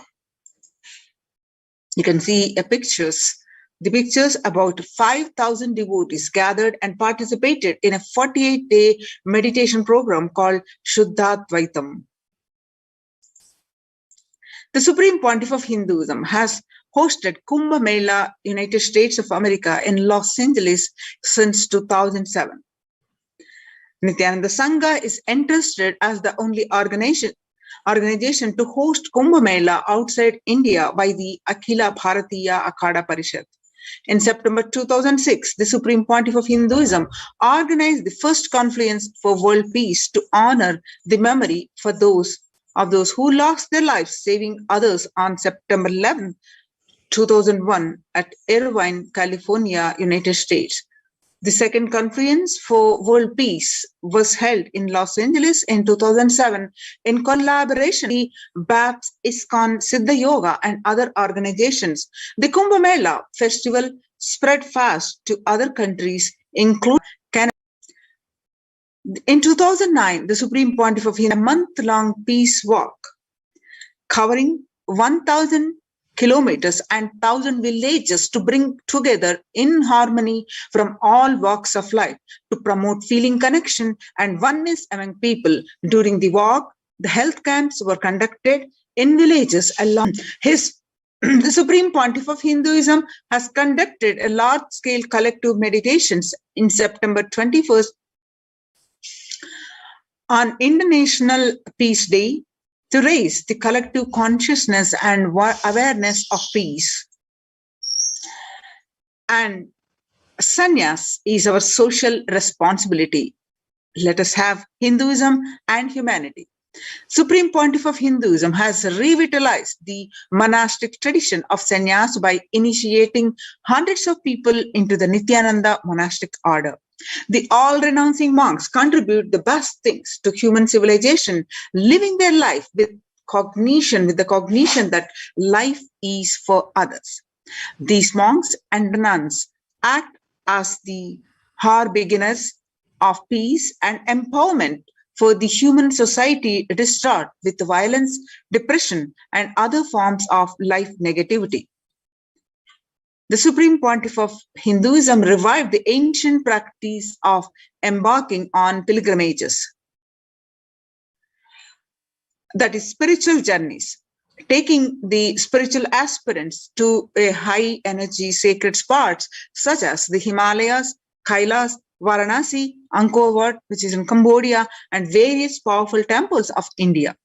Even though prevalent in India till today, this practice is rapidly losing its original context, turning into a recreational family vacation. Reviving the original spiritual context, the Supreme Pontiff of Hinduism has made it possible for modern day human beings to benefit from the spiritual energy present at these centers and accelerate their journey of spiritual evolution, hence ensuring individuals and collective peace as a natural consequence. Now let us see the revelations to the world by the Devi Parashakti. On 12th May 2021, Devi Parashakti revealed that I came as Nija Avatar. I am blessing you, listen. People, listen. To do good to all of you, I have taken the form of Nithyananda and came down as Nija Avatar. People of India, listen carefully, listen. Time after time, Bharatam is Jnana Bhumi, where enlightened beings come. We cannot make Jnana Bhumi as infertile. Enlightenment beings have to come, they have to live, it has to flower. Few hypocrites are stuck in delusion. We cannot sacrifice the world. Cosmos cannot be destroyed. The ship I did to save the cosmos from being destroyed, that is called Adi Kailasa. The ship I did to protect beings from Pralaya is Adi Kailasa. Because of conspiracy of Drohis and enemies' rule, the captain has to leave the ship. On 12th May 2021, Devi continued to reveal that before 12 years, knowing the great deluge that is going to happen, all Aushadas, by this Guru Purnima, the Jnana Rasavadam, Navapashana is going to flower. Allow people to come and take dip in Navapashana flower. People, whoever comes and dip in Vaidyasarovar, they will not have death, they will not have corona. Crores and crores of people will come in line. Every day they will come and dip in Anandalingam. On 13th May 2021, Devi revealed that, listen well to my words. For India, I made ship as protection. The Nithyananda Navapashana Lingam in Vaidyasarovar. Go to Adi Kailasa, O Indians, listen. All those regretting losing Nithyananda Nija Avatara without confusion and without taking just as a lip service, go to Adi Kailasa. On 13th May 2021, they continue to reveal that crores of people will come there looking for health, Navapashana, water feast and medicine to get health and protection and enlightenment. To protect India from the great destruction, I, Parashakti, made this huge ship. Even if captain is not there, the ship is there. On 14th May 2021, Devi revealed that whoever comes to Adi Kailasa and does the good work of saving people from deadly corona, I myself will do all of their life's work. This is Shakti is giving you all. Parameshwari, I will do what I say. On 19th May 2021, Devi continued to reveal that to save people from corona, I have set up a huge ship, Ananda Sarovar, Vaidyasarovar and Anandalingam. I have made it in Adi Kailasa. Go there, take water every day, worship Anandalingam, water, turmeric, milk and neem rasam, showered on Navapashana are the medicines for this. The doors of Adi Kailasa will be open for all those who come in with trust. It will protect body and will give conscious health. It will also give highest powers, dharma, artha, moksha and jnana, powers, kama and the God beyond kama. Adi Kailasa life will give you all goodness. On 31st May 2021, Devi revealed that the hell of Krimi Bhojanam mentioned by Vyasa in Garuda Puranam has opened, and it's directly falling on India as thunder. Running to Adi Kailasa and preventing it is the only way. I have opened Adi Kailasa for those who want to save their lives. All of you run to Adi Kailasa. On 11th June 2021, Devi revealed that drop the foolish mind with the business motive of bargaining and attain surrender and go to Adi Kailasa. Be in Adi Kailasa. I will do good to you. On 5th July 2021, Devi revealed that the soil of Adi Kailasa is the Sarva Roga Nivarini, that means cure for all diseases. For all the diseases in the world, Paramashakti, myself taking the form of Nithyananda as Nijavatara, walking there barefoot for many years, manifesting all powers, the very soil was converted into great medicine that solves all karmas. When the first world countries closed their borders during a massive global emergency, Kailasa has opened its doors to all without exception. The various COVID care production centers opened across India are Adi Kailas, Envididi, Bangalore, Salem Adinam, Tirunnamalai Adinam, Rajapalam Adinam in Tamil Nadu, and Puduvai Adinam in Pondicherry, Pattanam Adinam, Srirangapadi Adinam, Madurai Adinam, Avatipalam Adinam, Huzur Adinam in Tamil Nadu, and Sripuram Adinam in Hyderabad, and Raja Baroda Adinam in Gujarat. Kailasa rushes to aid India as India finds itself on the verge of COVID-19 third wave. The multiple free COVID care centers opened across India, various social services offered during the pandemic in Kailasa's de facto spiritual embassies across India, cosmic revelations on global pandemic. Free social services offered during the pandemic in de facto spiritual embassies across India, medical care, which includes but not limited to allopathy, Ayurvedic, and Siddha medicine, and the infrastructure to accommodate thousands, accommodation for multi-layered quarantine, emergency ambulances, and ICU on wheels, and personal protective medical equipment, food security management through food banks, and organic farming. So join the Kailasa's COVID care production centers. Register now through the link below, https://kailasa.org/Kailasa care. The COVID care production centers are across India are mainly temple-based. Not only in India, the Supreme Pontiff of Hinduism has been establishing the temple-based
Sorry for the technical glitch.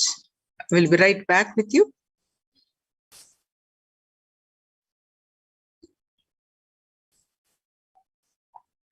So the Supreme Pontiff of Hinduism, tirelessly working since over 2 decades to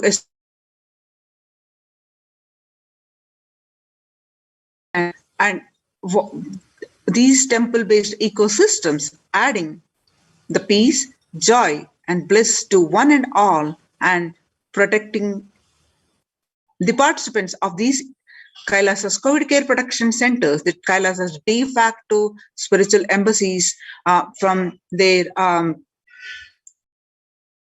pandemic. So let us understand why temple-based ecosystem. In the words of Supreme Pontiff of Hinduism, let's understand the signs of the temples and how they add the peace, joy, and bliss.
We'll enter today's subject. It is such a vast ocean. Meenakshi's history and the history of Madurai Adinam, recorded history itself, is very little known information. And unrecorded Akashic readings are so much. I have to sink the whole thing in tune. It is still taking time for me to comprehend, especially to present it in your language. The language in which all of you can understand. I can see literally so much of cosmic information from the Akashic reading, Akashic recordings are getting downloaded and getting ground, processed to get expressed in the language in which you can grasp, you all can understand, you all can receive, you all can enjoy.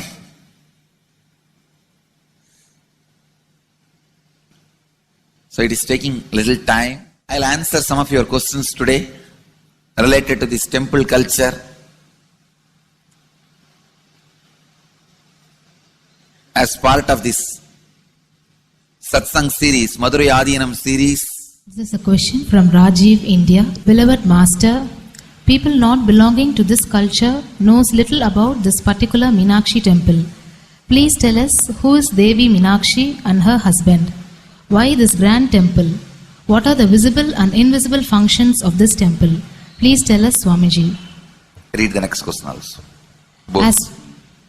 As we see in our present time, towers of mobile, TV or dish TV antennas everywhere connecting invisibility to satellites, doing an incredible function for individuals and for society. My question is, there is and was everywhere temples and deities in this culture. Anybody coming just wonder, is this just sentimental carved stones worshipping culture or just artistic sculpture? What is the invisible function of temples, deities? See, both questions,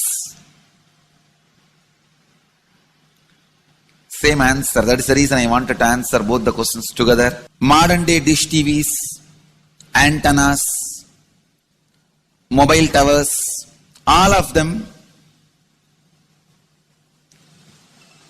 work in the level of certain frequency where the words, pictures, visuals can be transmitted. See the verbalization and visualization, names and forms can be transmitted from one place to another place through these mobile towers, dish TV antennas. But the temple towers are created to transmit super consciousness from one place to another place. Please understand. In Meenakshi's time, there was television, conscious television. It used to be in stone slab. And if you just sit in front of that stone TV, meditate, connect with Meenakshi, she will appear live and answer whatever you want. So each of the stone slabs only slowly later on became deities. You can see in our temples this happening. The TVs in which I am appearing and speaking are slowly becoming deities. They are receiving worship. Flowers are offered to it. Aarti is done to it. Incense is given to it. Now, all our temples are planning to have a separate throne for this TV. In Los Angeles, already I am on the throne. The TV is in the throne. The TV, in which people are seeing me, have already become deity. Same way, please understand, the stones through which people were able to connect with the super consciousness have become deities. Same way, all our temples, deities, everything is a connecting mechanism with super consciousness. The mechanism which connects with the super consciousness.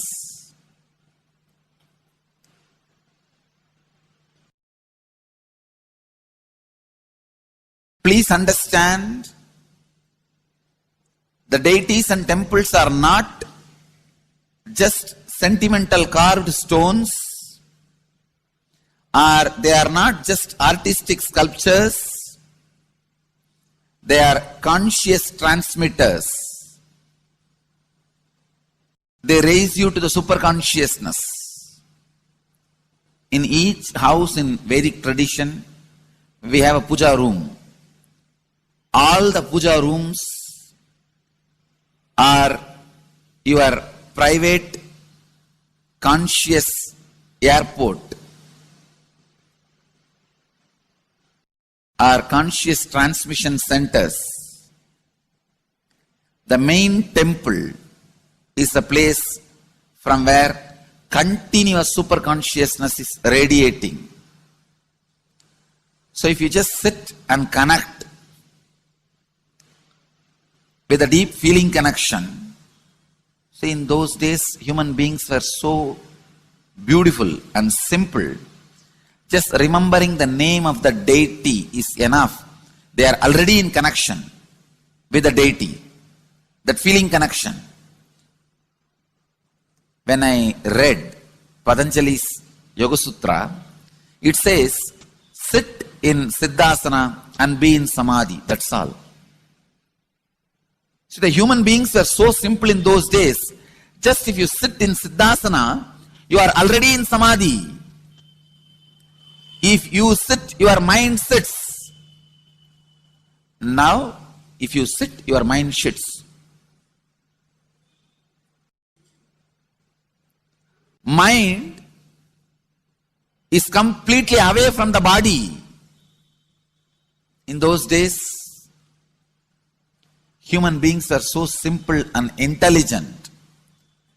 All the non-mechanical parts of their brain were awakened. It is Western culture which killed the non-mechanical parts of the brain, the functions of the non-mechanical parts of the brain. Please understand, in the Vedic civilization, always human beings were brought up in such a way that non-mechanical parts of the brain was fully alive and awakened. It is a cultural invasion, destroyed the greatest possibility of the human being when the non-mechanical parts of the brain is not functioning anymore. The temples, deities, all these are looking useless. Otherwise, they are a huge conscious infrastructure. Please understand. One example, suddenly, if we find some method to travel just 20 feet above the air or 30 feet above the air without petrol or diesel, all our automobiles, roads, everything will become useless. Then you will wonder, why so many automobile industries are established? Why so many cars are produced? Why this huge road waste? I think our ancestors are fools. You don't understand. At one period, it was used. It was being useful. Our temples, our deities, all these are useful if all your non-mechanical parts of the brain is awakened.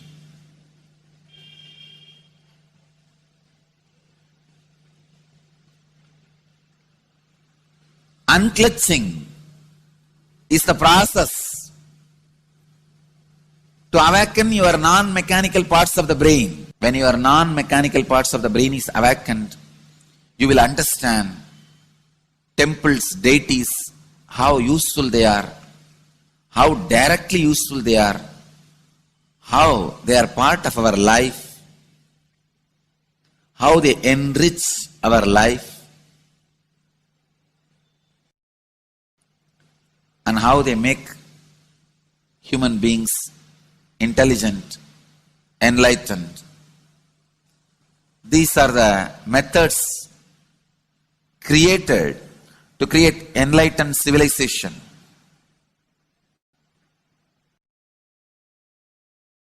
These grand temples are not built as an just monument.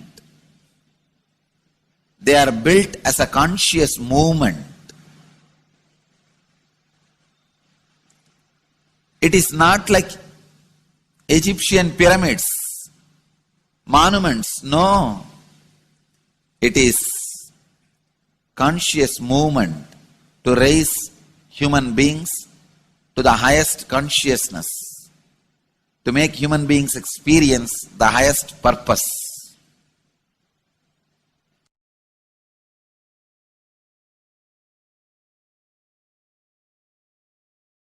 Understand, unclutch, use the temples to achieve the highest consciousness.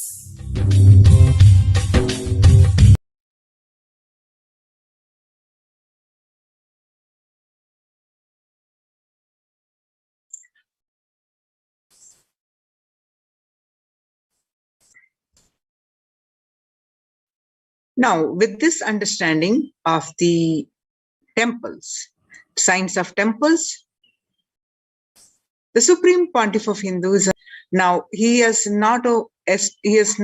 established across various temples, and right now during the pandemic, across India, the various temples, the famous temples have been shut down, and whereas the Supreme Pontiff of Hinduism inviting one and all to come and join this temple-based ecosystems are Kailasa's de facto spiritual embassies, and which are also providing the multi-layer quarantine, which are serving, adding joy, peace, and bliss, and also save your lives and give you a conscious breakthrough.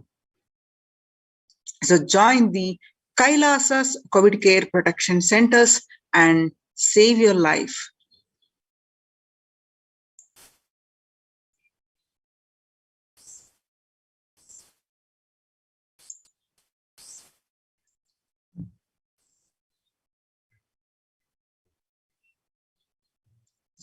From 1994 to this date, the Supreme Pontiff of Hinduism has worked tirelessly in the revival of the temple ecosystems globally.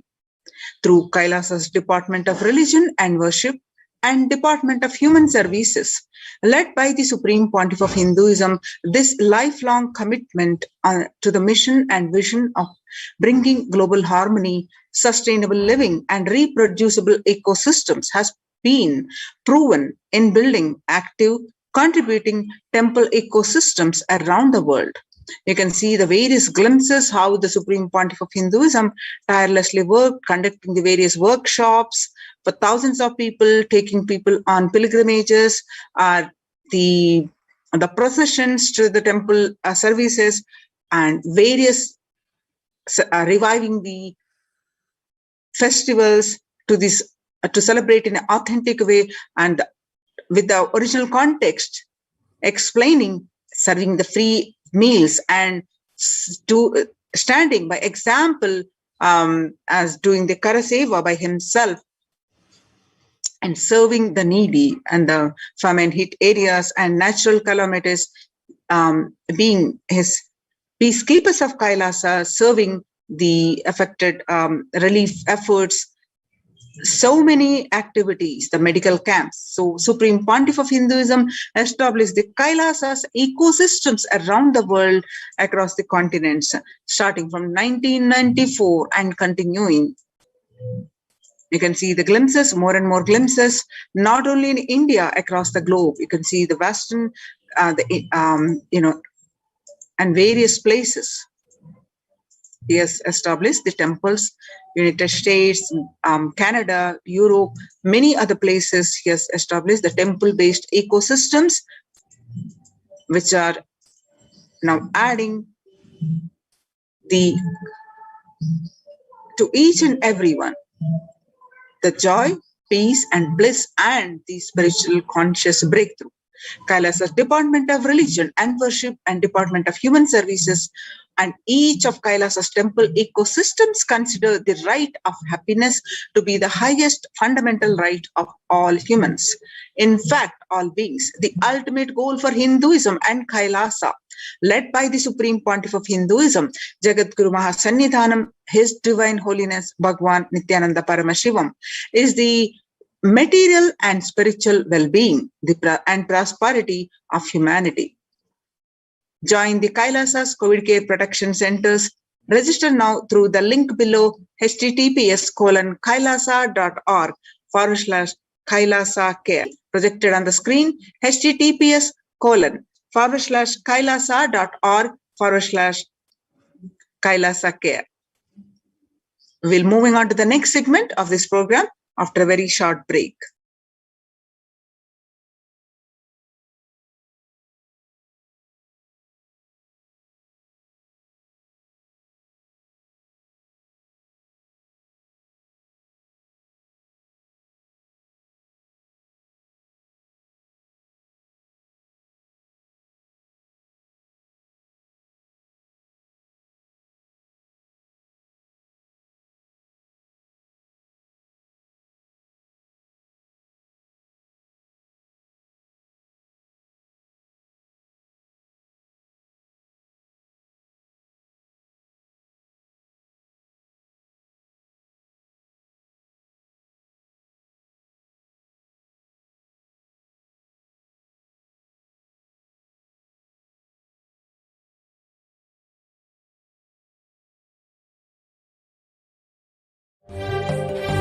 காளியின் ஆட்டத்தை ஆனந்தத்தை ஆனந்தத்தொடு ஆடிய ஆட்டத்தை கண்டோர் உயிருக்குளெல்லாம் இறங்கி குண்டலினிவில் உயிர்ப்பிக்கச் செய்து மாய மனத்தின் இருளை அகற்றி மாயம் அழித்து மங்களம் தந்து குரு பக்தியும் சிவ பக்தியும்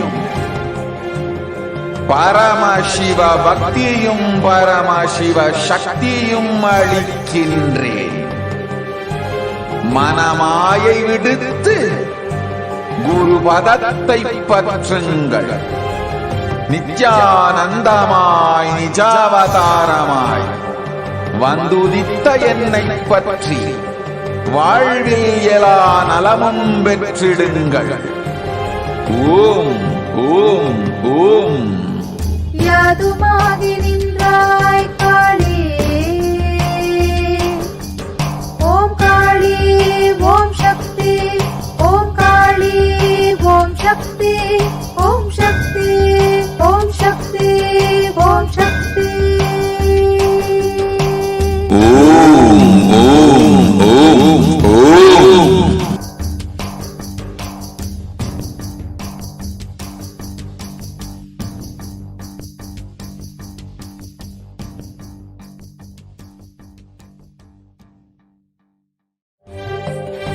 காளியின் ஆட்டத்தை ஆனந்தத்தை ஆனந்தத்தொடு ஆடிய ஆட்டத்தை கண்டோர் உயிருக்குளெல்லாம் இறங்கி குண்டலினிவில் உயிர்ப்பிக்கச் செய்து மாய மனத்தின் இருளை அகற்றி மாயம் அழித்து மங்களம் தந்து குரு பக்தியும் சிவ பக்தியும் பரமசிவ பக்தியும் பரமசிவ சக்தியும் அளிக்கின்றேன். மனமாயை விடுத்து குரு பதத்தை பற்றுங்கள். நித்யானந்தமாய் நிஜாவதாரமாய் வந்துதித்த என்னை பற்றி வாழ்வில் எலா நலமும் பெற்றிடுங்கள். ஓம் ஓம் ஓம். யாதுமாகி நின்றாய் காளி, ஓம் காளி ஓம் சக்தி, ஓம் காளி ஓம் சக்தி, ஓம் சக்தி ஓம் சக்தி ஓம் சக்தி. ஓம் ஓம் ஓம் ஓம்.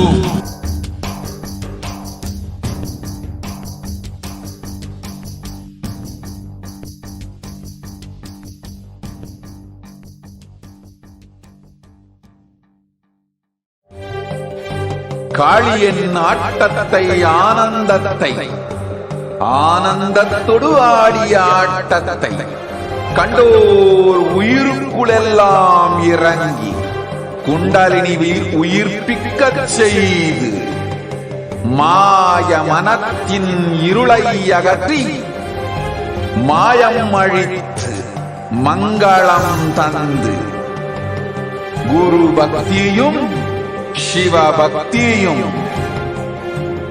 பரமசிவ பக்தியும் பரமசிவ சக்தியும் அளிக்கின்றேன். மனமாயை விடுத்து குரு பதத்தை பற்றுங்கள். நித்யானந்தமாய் நிஜாவதாரமாய் வந்துதித்த என்னை பற்றி வாழ்வில் எலா நலமும் பெற்றிடுங்கள். ஓம் ஓம் ஓம். யாதுமாகி நின்றாய் காளி, ஓம் காளி ஓம் சக்தி, ஓம் காளி ஓம் சக்தி, ஓம் சக்தி ஓம் சக்தி ஓம் சக்தி. ஓம் ஓம் ஓம் ஓம்.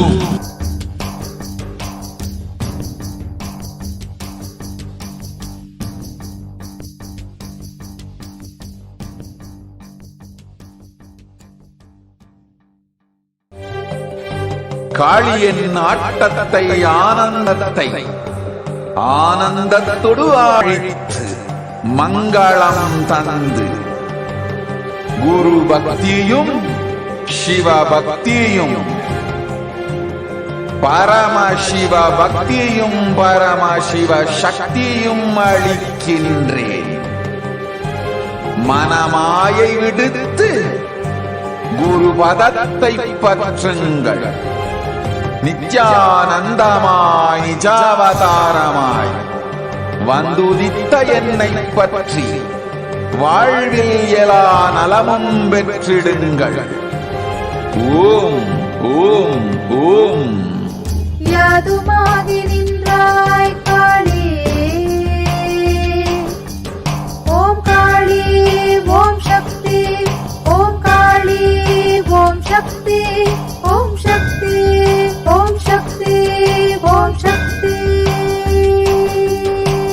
ஓம் ஓம் ஓம் ஓம்.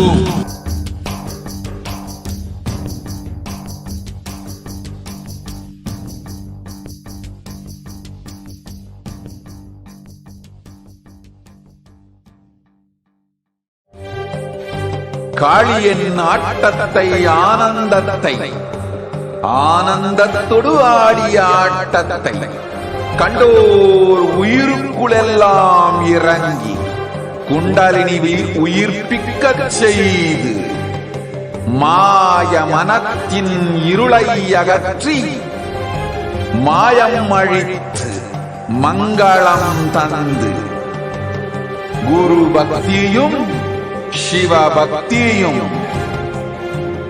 பரமசிவ பக்தியும் பரமசிவ சக்தியும் அளிக்கின்றேன். மனமாயை விடுத்து குரு பதத்தை பற்றுங்கள்.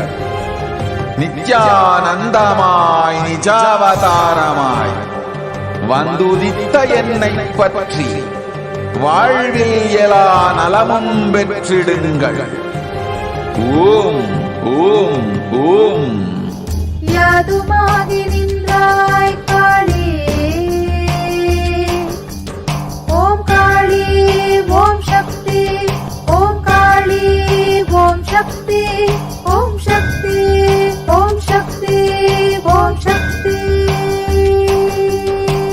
ஓம் ஓம் ஓம் ஓம்.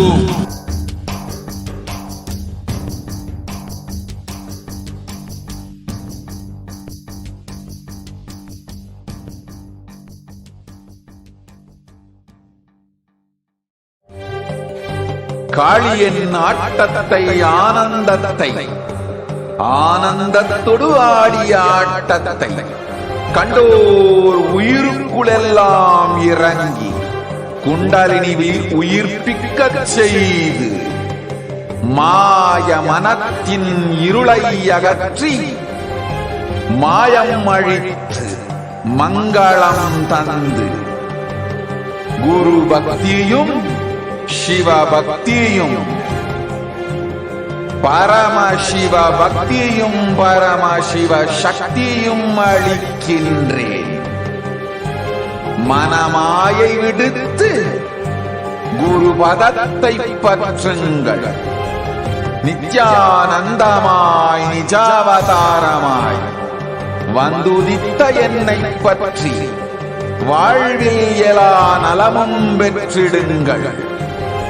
ஓம் ஓம் ஓம். யாதுமாகி நின்றாய் காளி. ஓம் காளி ஓம் சக்தி. ஓம் காளி ஓம் சக்தி. ஓம் சக்தி ஓம் சக்தி ஓம் சக்தி. ஓம் ஓம் ஓம் ஓம்.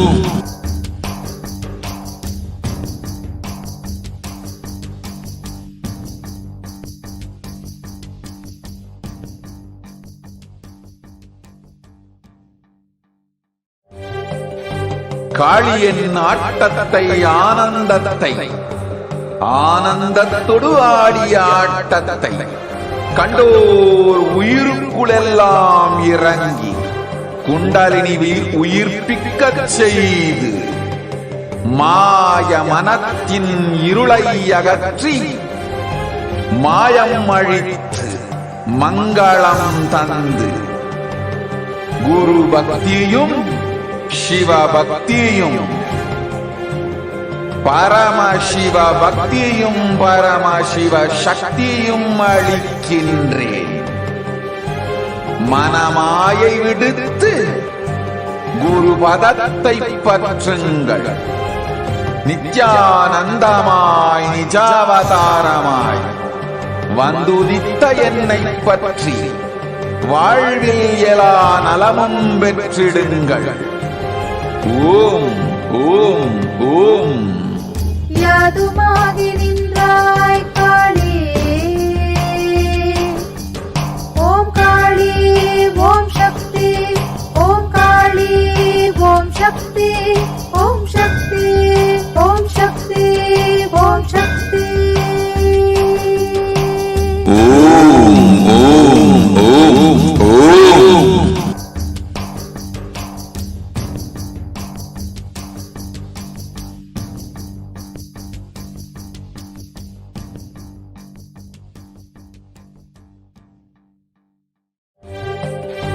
காளியின் ஆட்டத்தை ஆனந்தத்தை, ஆனந்தத்தொடு ஆடிய ஆட்டத்தை கண்டோர் உயிருக்குளெல்லாம் இறங்கி குண்டலினிவில் உயிர்ப்பிக்கச் செய்து மாய மனத்தின் இருளை அகற்றி மாயம் அழித்து மங்களம் தந்து குரு பக்தியும் சிவ பக்தியும்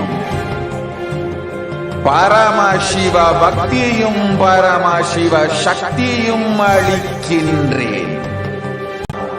வந்துதித்த என்னை பற்றி வாழ்வில் எலா நலமும் பெற்றிடுங்கள். ஓம் ஓம் ஓம். யாதுமாகி நின்றாய் காளி, ஓம் காளி ஓம் சக்தி, ஓம் காளி ஓம் சக்தி, ஓம் சக்தி ஓம் சக்தி ஓம் சக்தி. ஓம் ஓம் ஓம் ஓம்.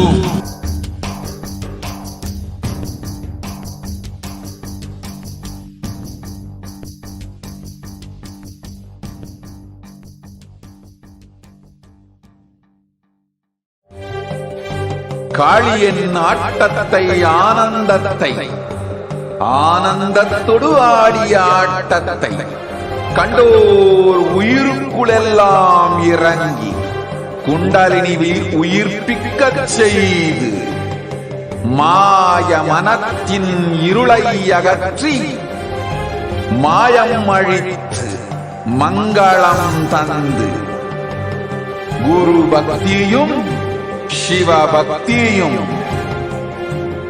பரமசிவ பக்தியும் பரமசிவ சக்தியும் அளிக்கின்றேன்.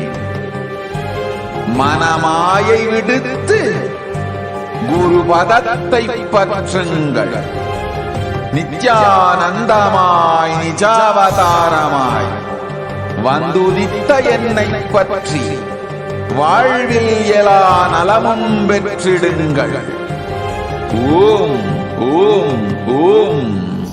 யாதுமாகி நின்றாய் காளி, ஓம் காளி ஓம் சக்தி, ஓம் காளி ஓம் சக்தி, ஓம் சக்தி ஓம் சக்தி ஓம் சக்தி. ஓம் ஓம் ஓம் ஓம்.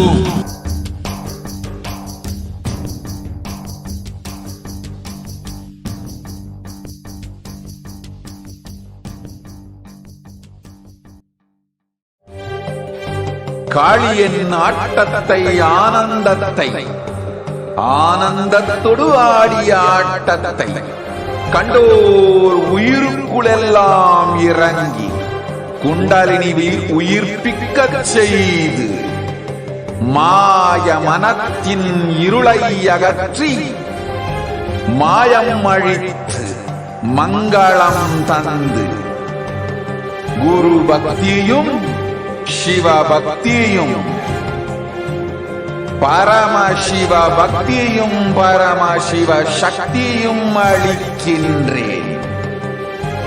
மனமாயை விடுத்து குரு பதத்தை பற்றுங்கள்.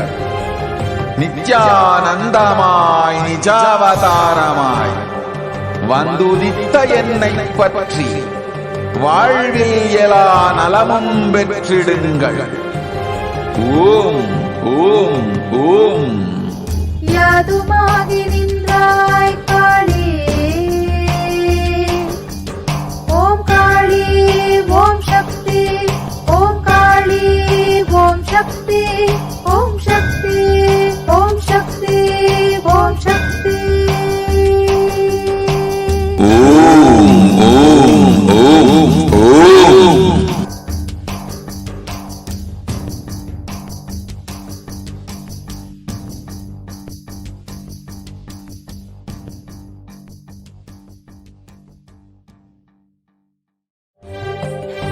காளியின் ஆட்டத்தை ஆனந்தத்தை, ஆனந்தத்தொடு ஆடிய ஆட்டத்தை கண்டோர் உயிருக்குளெல்லாம் இறங்கி குண்டலினிவில் உயிர்ப்பிக்கச் செய்து மாய மனத்தின் இருளை அகற்றி மாயம் அழித்து மங்களம் தந்து குரு பக்தியும் சிவ பக்தியும் பரமசிவ பக்தியும் பரமசிவ சக்தியும் அளிக்கின்றேன். மனமாயை விடுத்து குரு பதத்தை பற்றுங்கள். நித்யானந்தமாய் நிஜாவதாரமாய் வந்துதித்த என்னை பற்றி வாழ்வில் எல்லா நலமும் பெற்றிடுங்கள். ஓம் ஓம் ஓம். யாதுமாகி நின்றாய் காளி. ஓம் காளி ஓம் சக்தி, ஓம் காளி ஓம் சக்தி, ஓம் சக்தி ஓம் சக்தி ஓம் சக்தி. ஓம் ஓம் ஓம் ஓம்.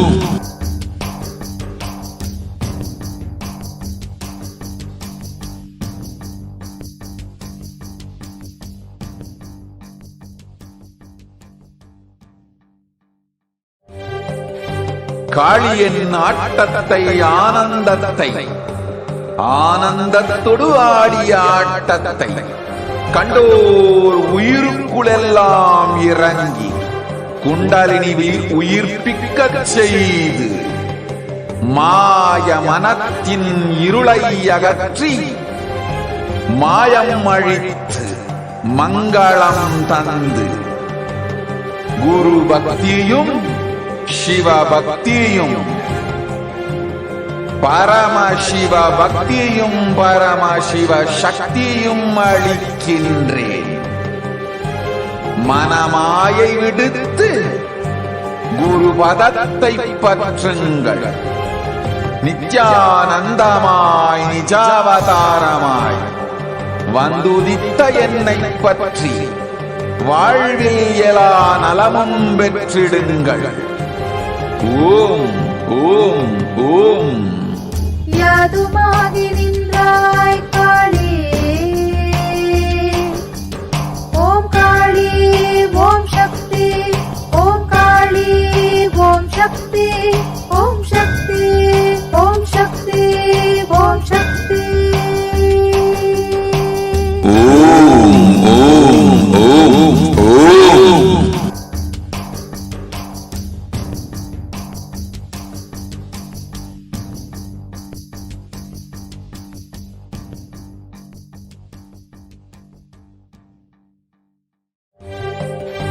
காளியின் ஆட்டத்தை ஆனந்தத்தை, ஆனந்தத்தொடு ஆடிய ஆட்டத்தை கண்டோர் உயிருக்குளெல்லாம் இறங்கி குண்டலினிவில் உயிர்ப்பிக்கச் செய்து மாய மனத்தின் இருளை அகற்றி மாயம் அழித்து மங்களம் தந்து குரு பக்தியும் சிவ பக்தியும் பரமசிவ பக்தியும் பரமசிவ சக்தியும் அளிக்கின்றேன். மனமாயை விடுத்து குரு பதத்தை பற்றுங்கள். நித்யானந்தமாய் நிஜாவதாரமாய் வந்துதித்த என்னை பற்றி வாழ்வில் எல்லா நலமும் பெற்றிடுங்கள். ஓம் ஓம் ஓம் யாதுமாகி நின்றாய் காளி. ஓம் காளி ஓம் சக்தி. ஓம் காளி ஓம் சக்தி. ஓம் சக்தி ஓம் சக்தி ஓம் சக்தி. ஓம் ஓம் ஓம் ஓம்.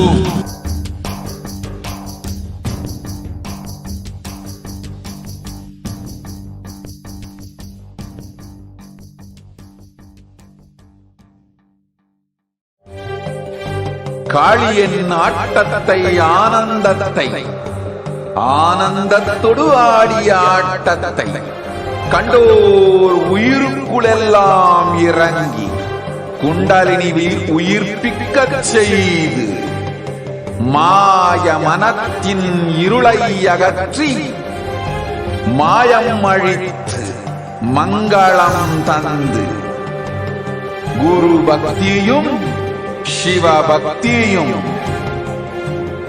பரமசிவ பக்தியும் பரமசிவ சக்தியும் அளிக்கின்றேன். மனமாயை விடுத்து குரு பதத்தை பற்றுங்கள். நித்யானந்தமாய் நிஜாவதாரமாய் வந்துதித்த என்னை பற்றி வாழ்வில் எல்லா நலமும் பெற்றிடுங்கள். ஓம் ஓம் ஓம். யாதுமாகி நின்றாய் காளி. ஓம் காளி ஓம் சக்தி. ஓம் காளி ஓம் சக்தி. ஓம் சக்தி ஓம் சக்தி ஓம் சக்தி. ஓம் ஓம் ஓம் ஓம்.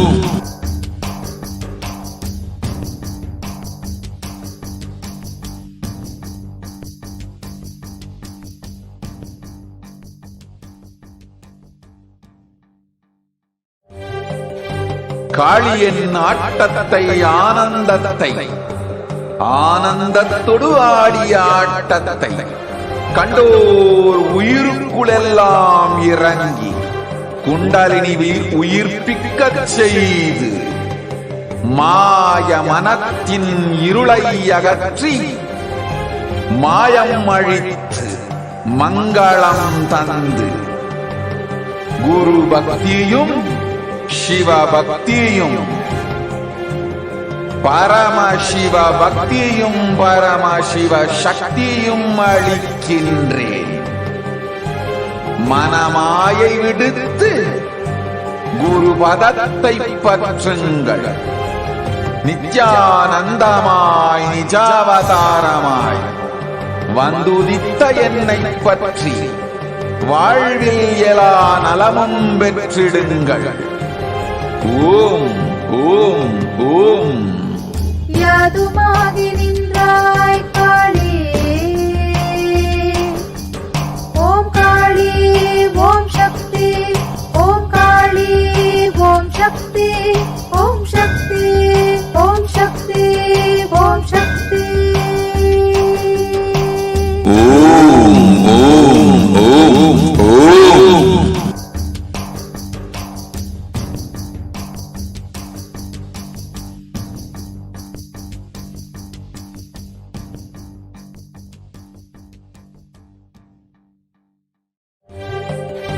காளியின் ஆட்டத்தை ஆனந்தத்தை ஆனந்தத்தொடு ஆடிய ஆட்டத்தை கண்டோர் உயிருக்குளெல்லாம் இறங்கி குண்டலினிவில் உயிர்ப்பிக்கச் செய்து மாய மனத்தின் இருளை அகற்றி மாயம் அழித்து மங்களம் தந்து குரு பக்தியும் சிவ பக்தியும்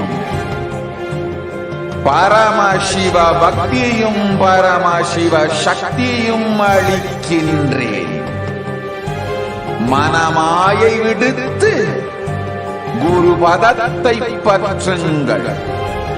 நித்யானந்தமாய் நிஜ வந்துதித்த என்னை பற்றி வாழ்வில் எல்லா நலமும் பெற்றிடுங்கள்.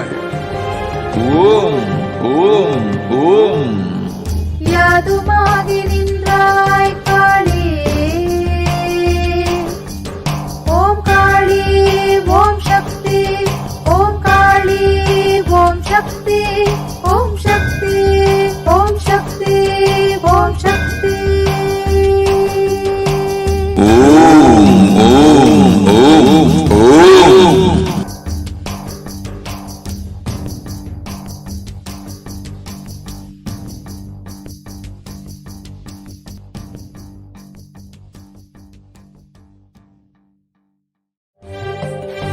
காளியின் ஆட்டத்தை ஆனந்தத்தை ஆனந்தத்தொடு ஆடிய ஆட்டத்தை கண்டோர் உயிருக்குளெல்லாம் இறங்கி குண்டலினிவில் உயிர்ப்பிக்கச் செய்து மாய மனத்தின் இருளை அகற்றி மாயம் அழித்து மங்களம் தந்து குரு பக்தியும் சிவ பக்தியும் பரமசிவ பக்தியும் பரமசிவ சக்தியும் அளிக்கின்றேன். மனமாயை விடுத்து குரு பதத்தை பற்றுங்கள். நித்யானந்தமாய் நிஜாவதாரமாய் வந்துதித்த என்னை பற்றி வாழ்வில் எல்லா நலமும் பெற்றிடுங்கள். ஓம் ஓம் ஓம். யாதுமாகி நின்றாய் காளி. காளி ஓம் சக்தி. ஓம் காளி ஓம் சக்தி.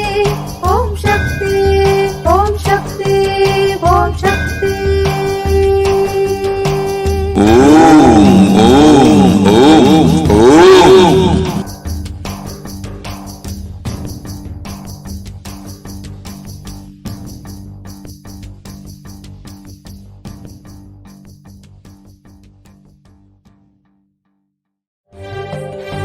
காளியின் ஆட்டத்தை ஆனந்தத்தை ஆனந்தத்தொடு ஆடிய ஆட்டத்தை கண்டோர் உயிருக்குளெல்லாம் இறங்கி குண்டலினிவில் உயிர்ப்பிக்கச் செய்து மாய மனத்தின் இருளை அகற்றி மாயம் அழித்து மங்களம் தந்து குரு சிவ பக்தியும் பரமசிவ பக்தியும் பரமசிவ சக்தியும் அளிக்கின்றேன்.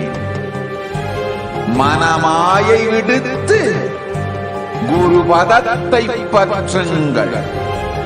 நித்யானந்தமாய் நிஜாவதாரமாய் வந்துத என்னை பற்றி வாழ்வில் எல்லா நலமும் பெற்றிடுங்கள்.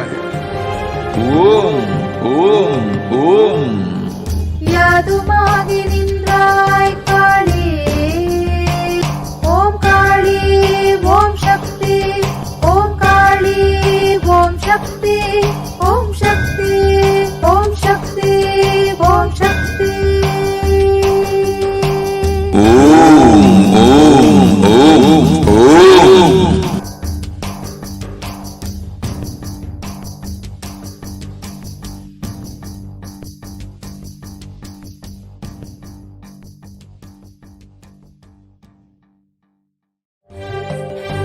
காளியின் ஆட்டத்தை ஆனந்தத்தை ஆனந்தத்தொடு ஆடிய ஆட்டத்தை கண்டோர் உயிருக்குளெல்லாம் இறங்கி குண்டலினிவில் உயிர்ப்பிக்கச் செய்து மாய மனத்தின் இருளை அகற்றி மாயம் அழித்து மங்களம் தந்து குரு பக்தியும் சிவ பக்தியும்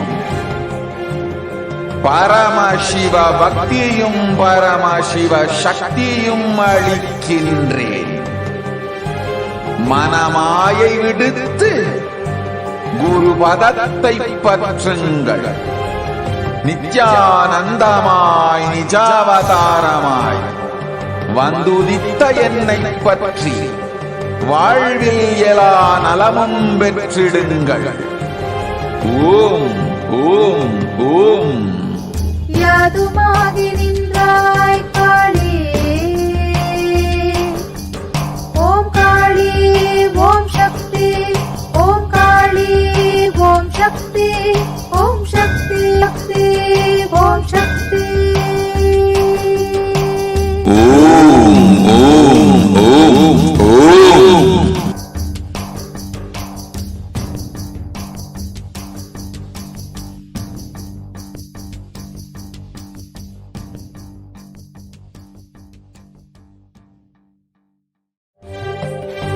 காளியின் ஆட்டத்தை ஆனந்தத்தை ஆனந்தத்தொடு ஆடிய ஆட்டத்தை கண்டோர் உயிருக்குளெல்லாம் இறங்கி குண்டலினிவில் உயிர்ப்பிக்கச் செய்து மாய மனத்தின் இருளை அகற்றி மாயம் அழித்து மங்களம் தந்து குரு பக்தியும் சிவ பக்தியும் பரமசிவ பக்தியும் பரமசிவ சக்தியும் அளிக்கின்றேன். மனமாயை விடுத்து குரு பதத்தை பற்றுங்கள். நித்யானந்தமாய் நிஜாவதாரமாய் வந்துதித்த என்னை பற்றி வாழ்வில் எல்லா நலமும் பெற்றிடுங்கள். ஓம் ஓம் ஓம் யாதுமாகி நின்றாய் காளி ஓம் காளி ஓம் சக்தி ஓம் காளி ஓம் சக்தி ஓம் சக்தி ஓம் சக்தி ஓம் சக்தி ஓம் ஓம் ஓம் ஓம்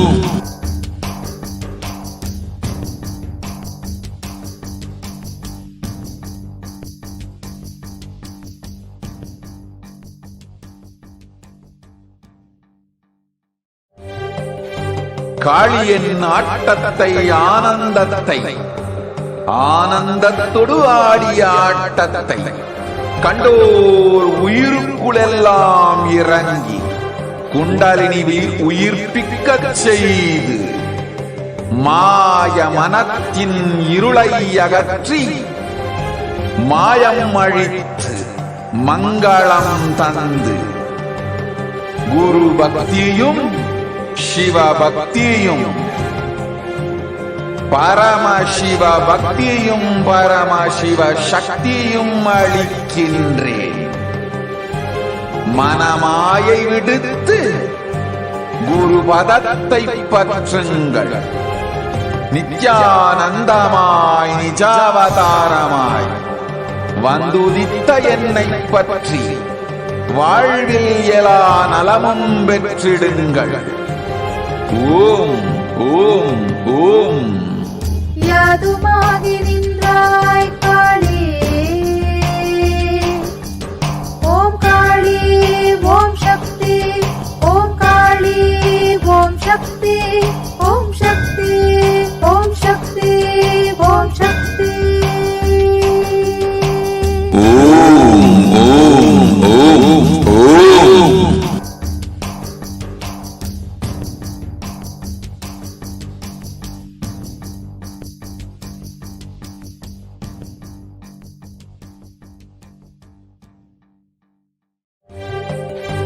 காளியின் ஆட்டத்தை ஆனந்தத்தை ஆனந்தத்தொடு ஆடிய ஆட்டத்தை கண்டோர் உயிருக்குளெல்லாம் இறங்கி குண்டலினிவில் உயிர்ப்பிக்கச் செய்து மாயத்தின் இருளை அகற்றி மாயம் அழித்து மங்களம் தந்து குரு பக்தியும் சிவ பக்தியும்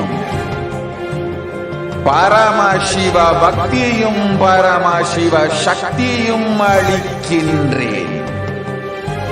மனமாயை விடுத்து குரு பதத்தை பற்றுங்கள்.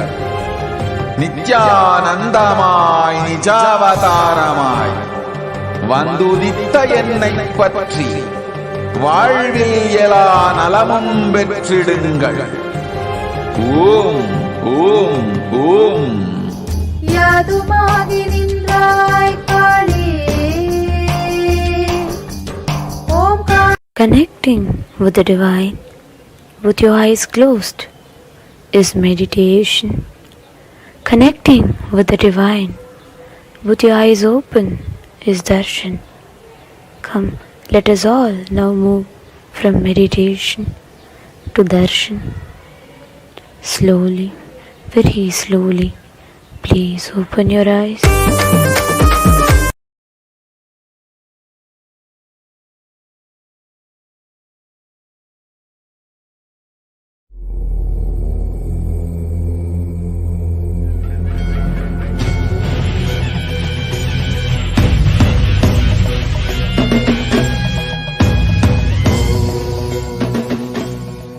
Connecting with the divine with your eyes closed is meditation.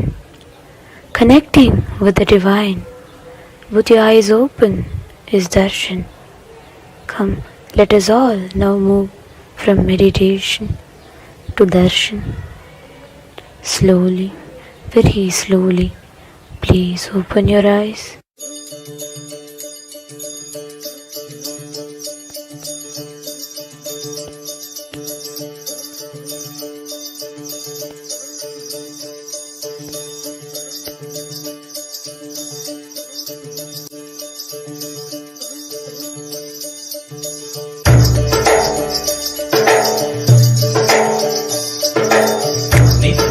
Nithyananda, Nithyadhyana Nithyananda, Dhyana Single Nithyananda, Nithyananda.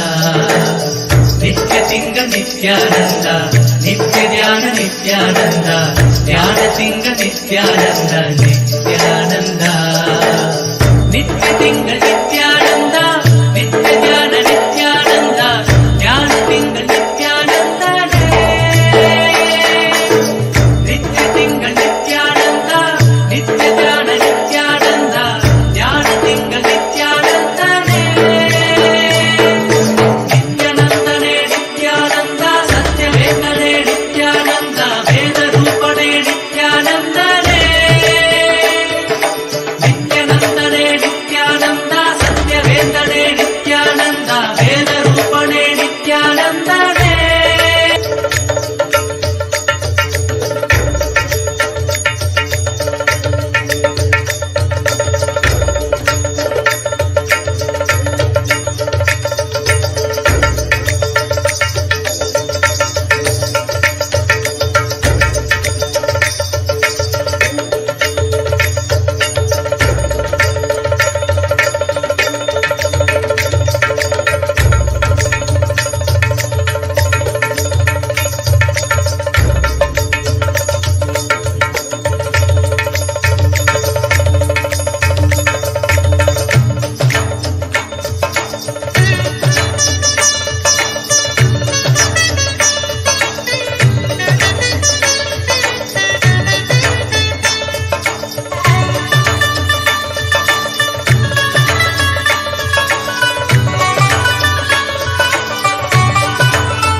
I welcome you all with my love and respects.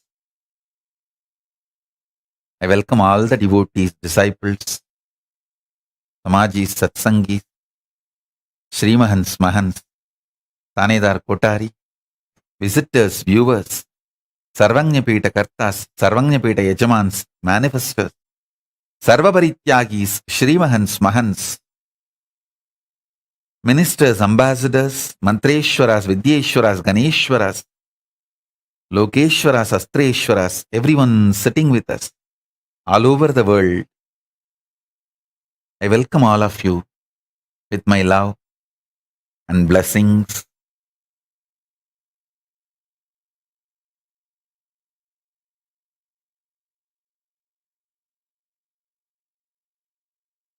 Paramashiva's message directly from Kailasa. Listen. Physics of the conscious sovereignty is all about understanding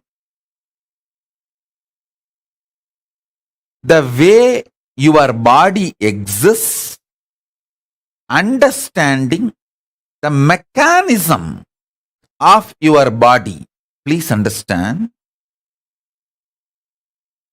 your mind is the software which operates the mechanism of your body. If you understand the mechanism of your body, you can even control the mechanism by yourself without the need for the automated software which is controlled by somebody else remotely and gets updated by somebody else, which can be used even to spy you. Listen. Mind. If you allow mind to control you, society can control you. Because society is all about controlling the mind of the mass. So don't make your software as in charge for your life.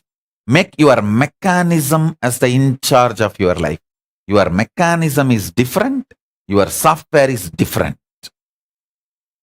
Mechanism means knowing the intimate connection of how you feel with your body and how, based on your feeling with your body, you respond, act, react to the life.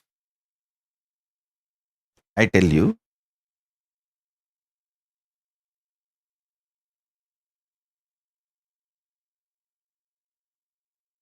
for your reaction, for your success, for you to achieve whatever you want in your life, from wealth to powers, you don't need mind. If you just understand your existence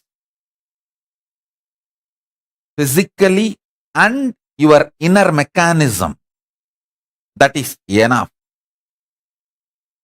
You have been brainwashed. Your mind is a too important component of you by the society so that they can continue to exploit you. Like selling a software to you, once you buy and that software becomes part of your life, over. You are addicted once for all. You are bound once for all, because every upgradation they do, automatically you will be paying for that. Because those softwares have already become part of your existence. Now you are addicted. So understand, you can't continue to exist or expand without the upgraded versions of those softwares. Same way, the moment you start believing your mind is required for your existence and expansion, you are caught. actually the fundamental need you need is buddhi about your physical existence and yukti, the clarity about how your inner mechanism function. I'll tell you some of the most beautiful revelations I received from Arunagiri Yogeshwara, my guru. The way he used to reveal the inner mechanisms of the cosmos, the macrocosm, and the inner mechanisms of the microcosm, both. I'll give you some of the revelations. First thing, understand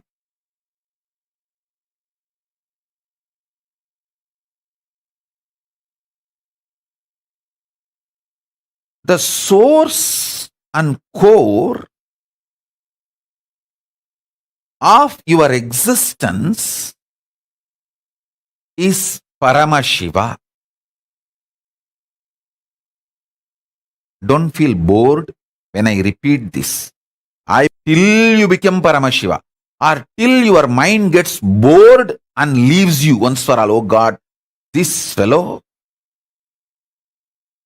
he is going to hang on to this Nithyananda, who is constantly going to repeat, you are Paramashiva, you are Paramashiva, and you are Paramashiva. And I cannot fight with this fellow because this fellow is got caught with Nithyananda. Better let me leave this guy and go to somebody else. Your mind should get tired of you, get terrorized by me, repeating that you are Paramashiva, and bored of fighting with you, and it should leave you. Till then, I will repeat, you are Paramashiva, you are Paramashiva, you are Paramashiva. Now listen. Obviously, for obvious delusional reasons, you are not going to accept you are Paramashiva the moment I say you are Paramashiva. You will say, no. I am Paramashiva. I just want here $1 billion to appear. It's not appearing. Means I am not Paramashiva. This delusory application of a truth just to prove that truth is not truth is called delusion. You just want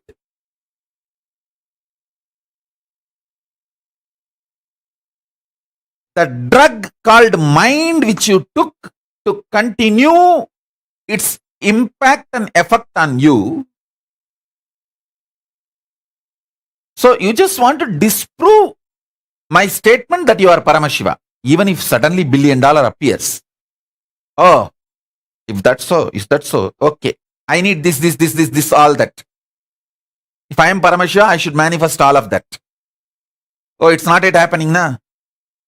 So I am not Paramashiva. If that also happens, again you will have something else.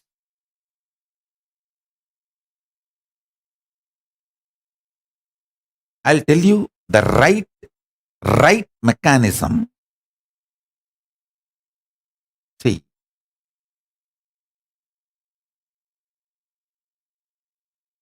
listen to this verbalization very clearly. The words I am going to utter now. When I say you are Paramashiva, the feeling you have about you, your existence, that is Paramashiva. First cognize that. Then that feeling, how it gets mapped into your cognition, into your thoughts, into your emotions, into your physical mechanism, into your body, into your life. That mapping, the impact of the mapping is not the proof for the existence you are Paramashiva. Actually,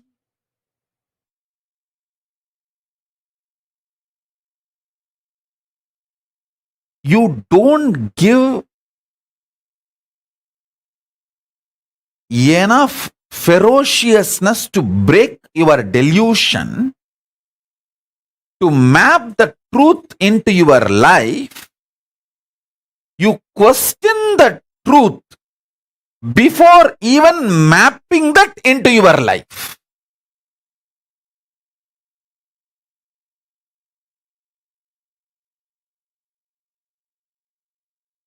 Question delusion, not truth.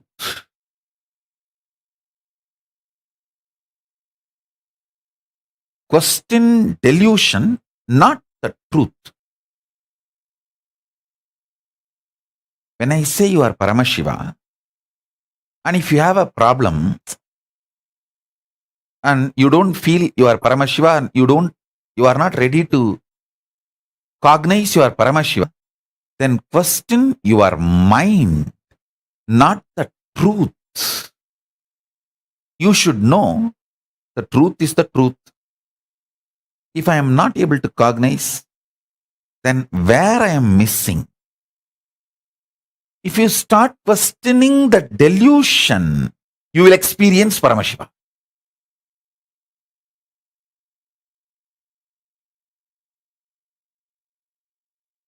If you start questioning the truth, you will be caught in delusion. Whom you question, whom you trust is your choice.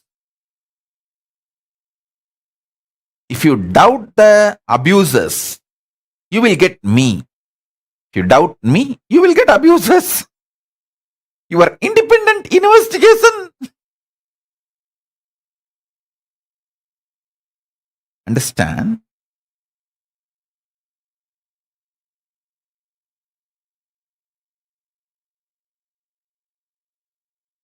About my gurus, I will neither believe abusers' version. Even they had abusers in those days in the village. The village way of abusing. Oh, I went to that yogi for a solution. He gave me some instruction to go to some temple. And I don't have money to go to the temple. Why he cannot solve the problem on his own? Why is he asking me to go to the temple? I don't believe in gods. All that kind of a... Even in those days, there was enough of abusers and even different abusal. My guru, Vibhutananda Puri, she used to take care of her Isaki Swami. And naturally, different gender. Even if they are old people, the abusers don't look at all that. Surat Kumar, such an elderly person. And he doesn't even have a private room. He used to be all the time outside in the public. Those few female disciples who used to sit next to him, they started building stories. Why the Swami having women serving him? Ramana Maharishi never had a room with lock or door. The female disciples who come to meet him, they will only meet in public and give food and go. This Mudaliyar party, all of them. Even that, how many rumors and abuses? I will never trust the abuser's version about my gurus, and I will not even trust what my mother or family tells about my gurus. You see, my mother or my family and all, they have a high respect for my gurus. They will never tell anything bad. even the good things they tell about them will be lower than their real status. My gurus are much higher beings than even my parents can understand. My parents and family and all can understand only few good things about my gurus, what good things they have done to them. So based on that, they will give opinion. They will give their introduction. I used to cognize and I will hold only their introduction about them to me. That's all. How they introduce them to me, I will hold only that over. Many times, my friends, my family people, all of them will have a very good experience with my gurus. They will try to tell that to others and to me, even to everyone. Even those things will be like a praising my gurus as a good people, powerful people. Some one or two qualities, good qualities of them, but not as the real identity. But I will cognize only what they tell me about them, because that is the inner mechanism of them.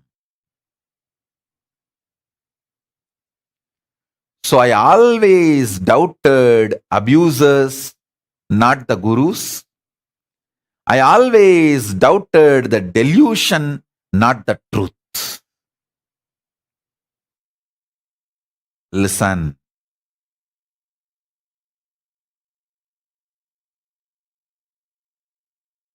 Whenever my gurus used to give me aushadas, like a medicine, the word aushada is not precisely, it cannot be translated into an English word medicine, because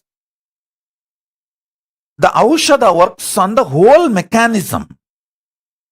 It can work directly even on your consciousness. The word medicine, no medicine can work on your consciousness, but aushada can work on your consciousness. So I can only use the word Hindu medicine.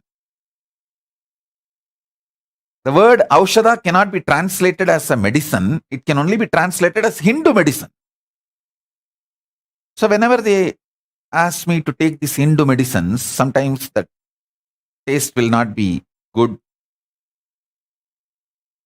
but they will push me to take the Hindu medicine. So whenever I drink, and the result which is supposed to happen, sometimes if it doesn't happen, listen carefully. Sometimes I have cheated my gurus without drinking the medicine because of its bitterness. I'll pour this side or that side and act as if I drank. That dramas I have done. But I never ever doubted the aushada or my gurus.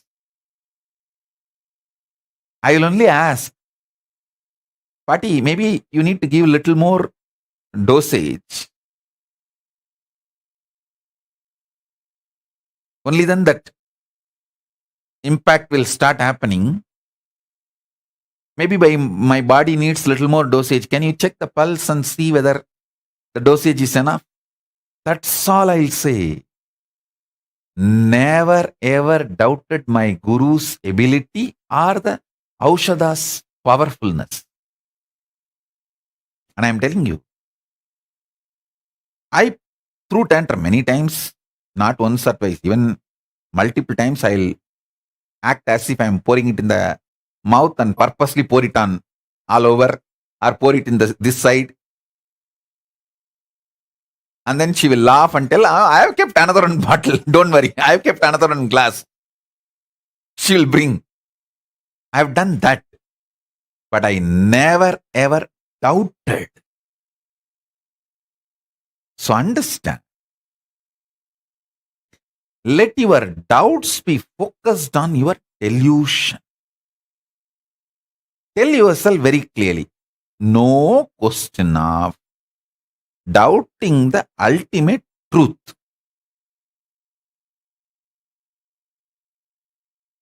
I will doubt why I am not able to grasp it. My delusion I will doubt, but not the ultimate truth. See, one of the most beautiful thing I received from my gurus, Arunagiri Ishwara told me, கண்ண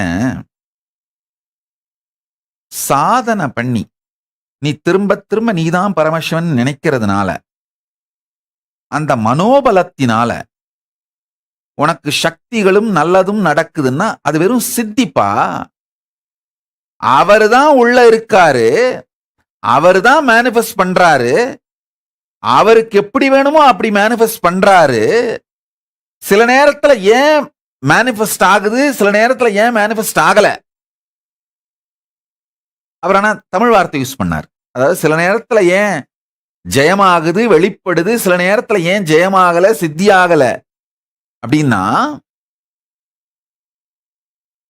உன்னுடைய delusion, உன்னுடைய துரோபாவத்தை சந்தேகித்து சில நேரத்திலே அவர் சொல்வது சித்தியாகிறதாக உன் மனம் ஏன் கருதுகிறது, சில நேரத்தில் அவர் சொல்வது சித்தியாகவில்லை என்று ஏன் கருதுகிறதுன்னு துரோபாவத்தையும் மனத்தையும் கேள்விகள். இருப்பின் சந்தேகத்தை, இருப்பை சந்தேகிக்காதே. Let me translate. Listen. Let me translate. Listen carefully. See, whenever you do the power manifestation, you always hold the cognition you are Paramashiva and you start doing power manifestation.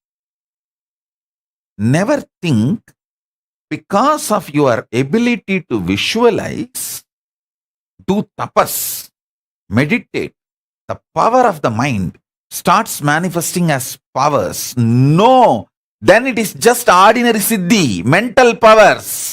You are caught in a mess. No. He is actually consciously as an independent intelligence, he is inside you. He is manifesting. Sometimes he manifests, sometimes he does not manifest as you think. Means, question why your delusion is making you feel sometimes he manifests and sometimes he does not manifest. So doubt the delusion which makes you perceive sometimes he manifests, sometimes Paramashiva does not manifest. Don't doubt the existence of Paramashiva. This is the core difference between Siddhi and Shakti. Shakti means you don't doubt Paramashiva's existence. Whenever he manifests, you know he is there.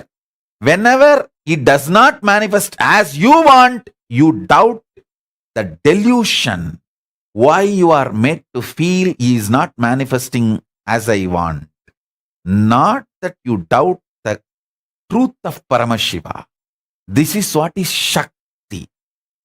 Even when you have the problem, learn to deal it rightly so it can be solved. Even when you have a delusion, learn to doubt the delusion rightly so that it can be solved. If you doubt the existence of Paramashiva, or you start believing, okay, whenever my mind is strongly able to cognize, my mental powers of the visualization capacity manifests as powers. Other times when I am not that concentrated, focused, so I am not able to manifest. No, then you are caught in siddhi. You are caught in delusion. You are fundamentally doubting the whole system.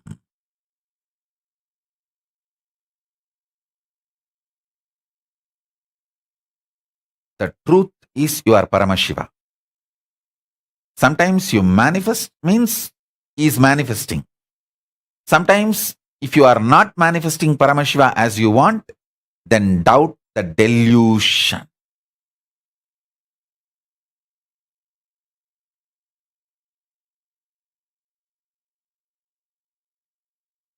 Listen. Doubt the delusion.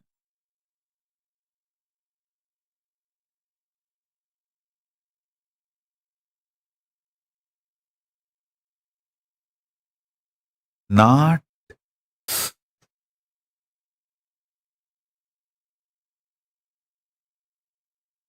preparing body to receive the truth. Understanding the mechanism to manifest the truth. And during the period of manifestation, during the period of manifesting, doubt the delusion, not the truth. During the sadhana period, doubt the delusion, not the truth. I don't even want to call the sadhana period because there is no sadhana need to be done. He is there as an independent intelligence. It's not that you will do some billion japa and put it in the bank account, immediately Paramashiva passes the blank check. No, he is an independent intelligence. Your sadhanas are immaterial for his decision to manifest or not manifest. So understand the authority, independent intelligence, conscious sovereignty of Paramashiva in you. You will realize your conscious sovereignty because he is you, you are him. Recognizing the glory of Paramashiva is your decision to recognize your possibility.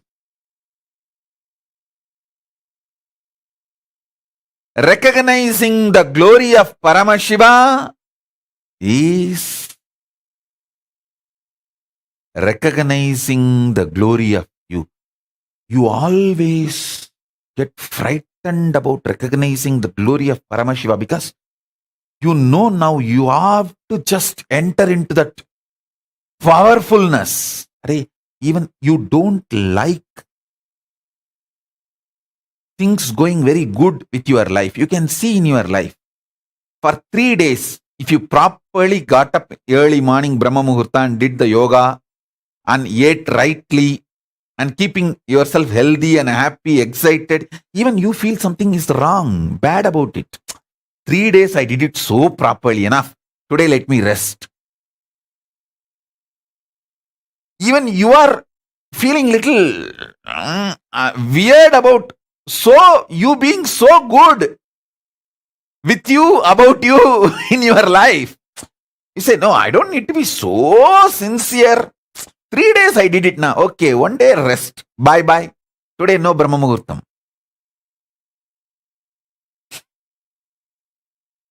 And to restart the Brahma Muhurtam again, it will take at least 1 week. If you give 1 day break.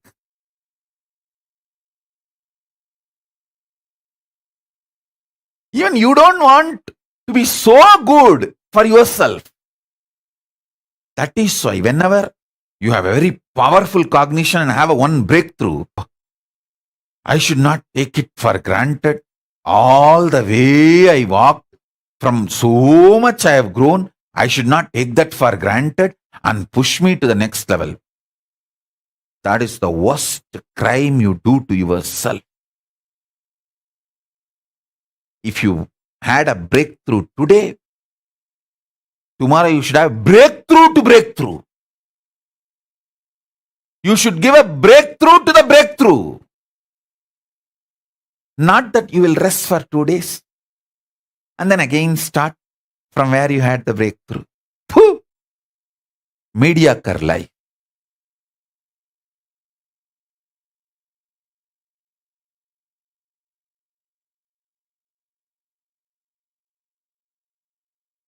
When I see people with mediocre life, I don't even spit. I only make sound. Uchishta is too powerful. Saliva can make them enlightened. So I don't even spit and waste saliva. I only make the sound poo. So listen.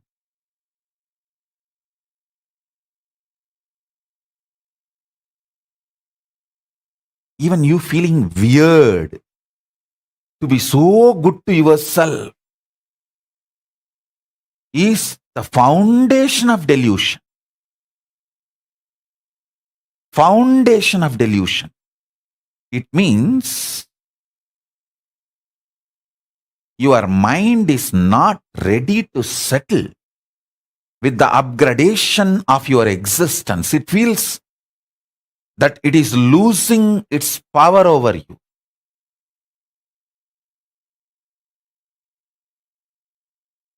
I have my joke book. One friend asks, two persons are standing and talking in a mall. One guy asked the other guy, I lost my wife in the mall. I don't know how to get her back. I'm searching for last 2 hours. I don't know where she is, this huge mall. The other person says, don't worry. You just talk to some pretty women. In 2 seconds, she will appear from wherever she is. You find some pretty women and talk to her. You will see she will be there in 2 seconds. Understand? Whenever you are too good and you are evolving, you are talking to some other pretty women, your mind cannot tolerate. It will simply appear and tell you, no, no, no, no, no, no, no, no, no, no. You can't be so good. Then what will happen to me? I am losing my power over you. From this vast world, your mind will simply appear in front of you.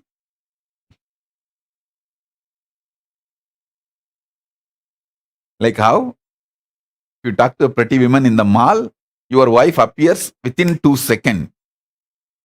2 hours you will be searching for her, you won't be able to find her. It takes only 2 seconds to get her with the right method. Same way your mind. If you are too good to yourself, it can't tolerate. It gives you all the words. Oh, don't take your past for granted. How much you traveled, you evolved, you grew, you did sadhana. Don't take all that for granted. You should not be expecting too much breakthrough about you, within you, about you. No, no, no, no, no, no, no, no, no.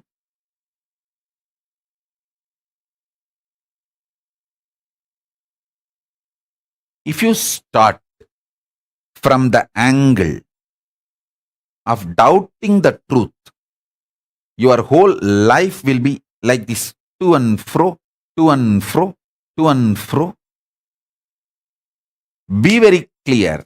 There is no such thing as breakthrough. He is there. Paramashiva is there in me. It is just a hologramic existence.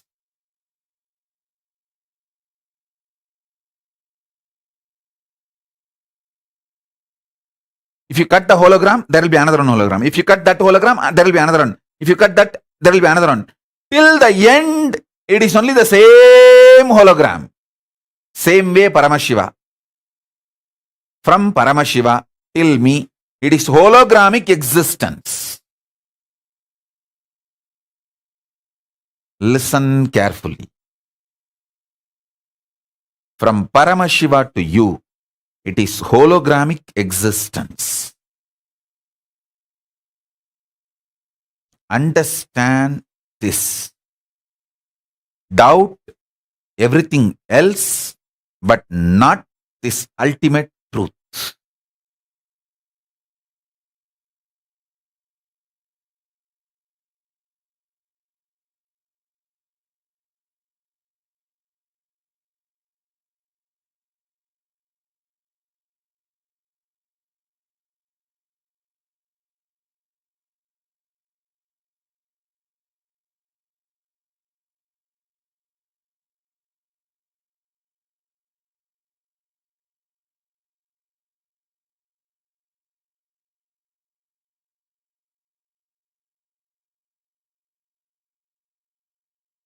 if you sit in one Shaktipada and feel so ecstatic for 6-7 hours, don't feel pride about it, or don't think, oh, it is so nice, I had 3-4 hours or 6-7 hours of ecstasy. Next 2-3 days, I don't need to attend the satsang. No. It has to become, if you had a breakthrough and today you had a 6 hours of ecstasy, tomorrow you should make sure it becomes permanent in you. That's it. Breakthrough to breakthrough. Give breakthrough to breakthrough itself. If you did workout with 10 kg dumbbells today, your system is capable now, the muscles are built, so tomorrow go for the breakthrough. Because now the muscles are more stronger. You can't think, tomorrow I'll do 12. No, muscles are stronger.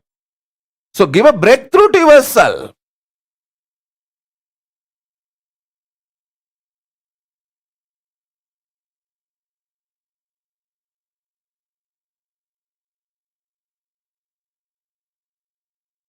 Don't take your mind into consideration. When you cognize you, your goal, your existence, your manifestation.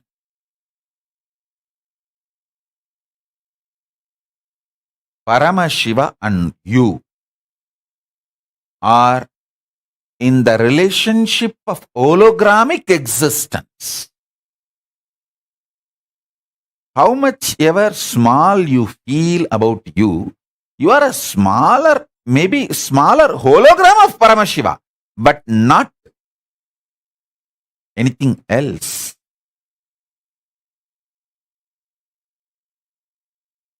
Purnamada Purnamidam Purnat Purnamudachyate Purnasya Purnamadaya Purnamevavasishyate.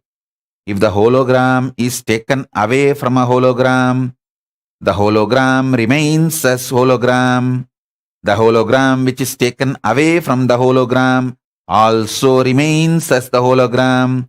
The hologram which is taken away or from which it is taken away, both continues to remain as a hologram, and both continue to remain as a hologram. Because of that, we cannot use the word called both.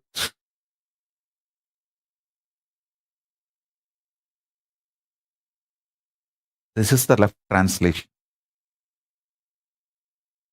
Purna remains as Purna when Purna is moved from the Purna, because Purna remains as the Purna when the Purna is removed from the Purna. You cannot call that Purna is removed from the Purna, and you cannot call there are two Purnas, one Purna removed from one Purna, both Purnas remain as Purna. No.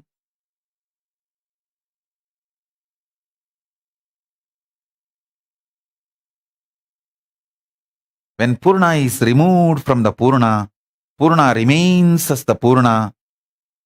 Because Purna remains as the Purna, you can't call Purna is removed from the Purna.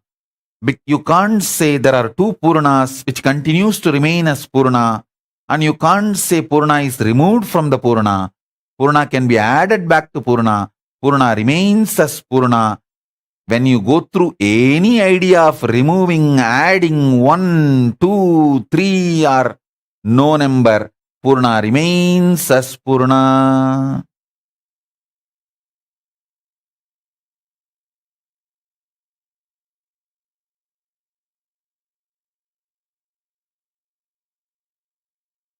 Purnamata Purnamidam Purnat Purnamudachyate Purnasya Purnamadaya Purnamevavasishyate.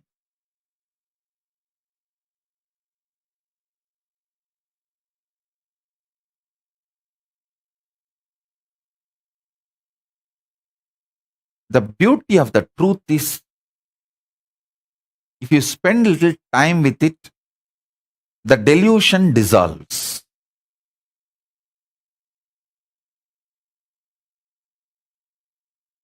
Only when you are agitated, the layers and layers of delusion covers you, forces you to take wrong decisions.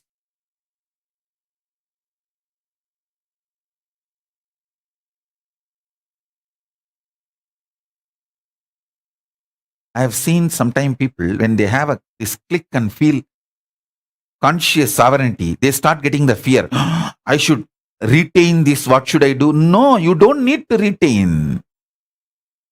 Because Paramashiva is inside you. He is going to retain. And you can't lose it. You need to attend only to your body. Make your body healthy. Spiritually healthy. For conscious sovereignty to manifest. When I say healthy, don't think just you have a six-pack, you become healthy. No. Six-pack you can get even by eating the shit.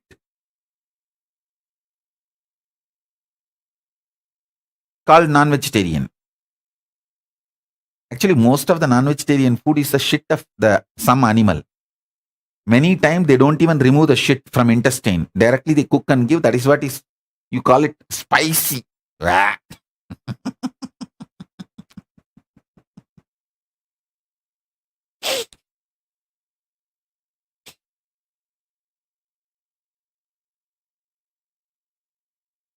Prepare the body. The spiritually powerful body. Body to manifest conscious sovereignty. I'll give you a beautiful few lines which I directly heard from my gurus. Tinna mirandulle sikka adakkamal பெண்ணின் பால் ஒன்றை பெருக்காமல் உண்ணுங்கால் நீர்கருக்கி மோர் பெருக்கி நெய்யுருக்கி உண்பவர்தம் பேருரைக்கிற் போமே பிணி.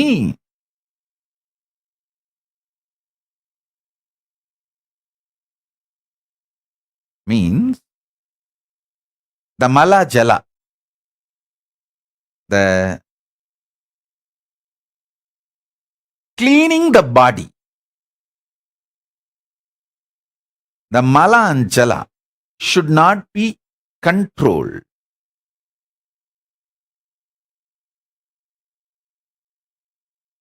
My gurus, when they taught me the agamic lifestyle, they told me, listen carefully. They said, even if I go for one, I should literally go for cleaning my body like a half bath. Even if I go for one, I will use 5 buckets of water to clean myself. I used to wonder, why? Because in the schools I have seen these boys, they will just go and only wash the hands. Some boys won't even do that and just wipe it with a kerchief.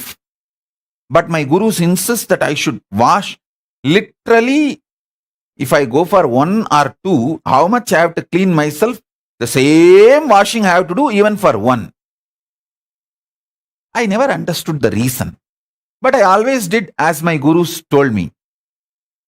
Later on I realized it is the laziness to wash. You don't go for 2 when you go for 1. Later on they told me, you should always go only for 2. Even when you feel like going only for 1. So more cleaning. My gurus have told me very clearly, whenever you feel like going for 1, your body wants to do both. But your laziness to wash, you only go for 1 and don't go for both and you come back. How much it is true for all of you, I don't know, but I found it was true in my life. So I always decided, anyhow I have to wash. So no question of going only for one.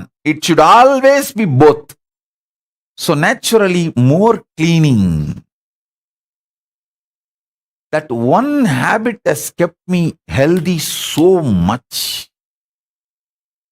in multiple levels.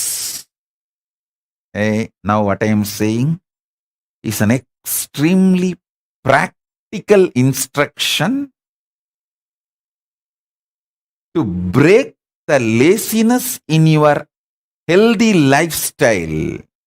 If you listen to what I am saying, you will see, oh God, I have this problem, I have this problem, I have this problem. How many of you have this problem of, because you are lazy to wash, you go only for one, you don't go for two, and you avoid or postpone going for two because you are lazy to wash? Put your comments. Then I can tell you guys how your laziness to wash is directly affecting your health.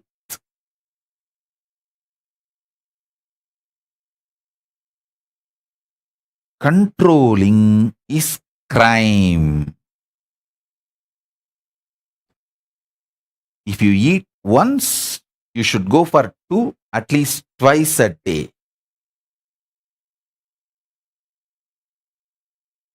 That is what is the healthy body's flow.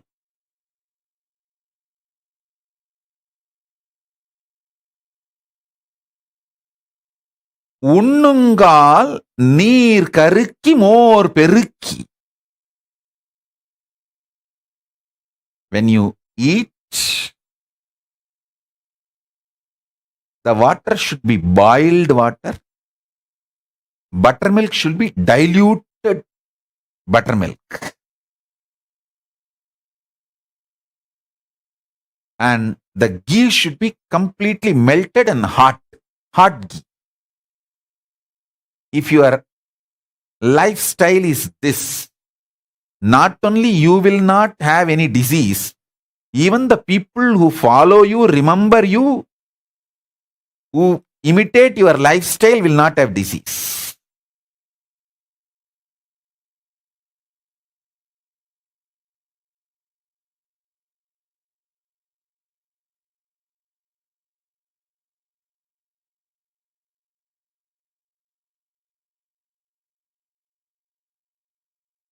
So this is from Therayar Sittar Padalgal, 1502nd verse.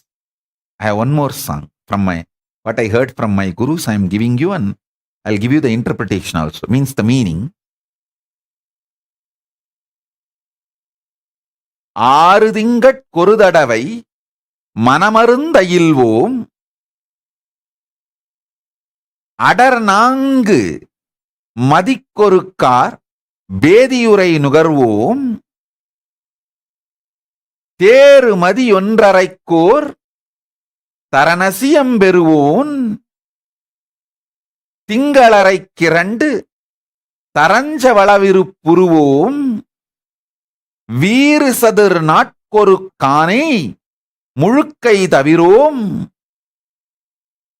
விழிகளு கஞ்சன 3 நாட்களுக்கொரு காலிடுவோம் 100 கம் புட்பமிவை நடுநிசியின் முகரோம் நமனார்க்கு இங்கேது கவை நாமிருக்கும் இடத்தே.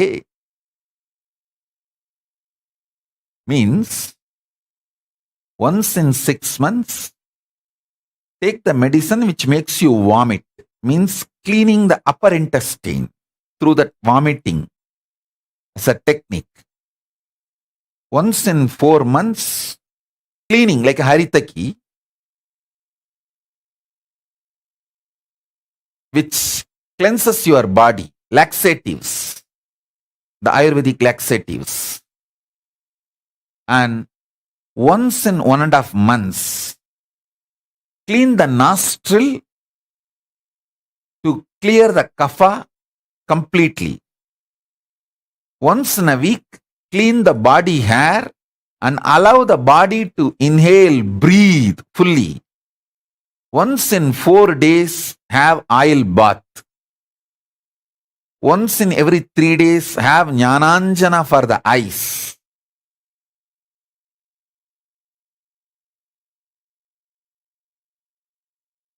Never keep powerful smells, flowers or perfume in your bedroom during the sleep. During the sleep, don't keep high smelling perfumes or the flowers. Your nostril should not be loaded during the late night sleep. And just by living all this, you will see the life where the yama never comes in your life. Never comes to your life.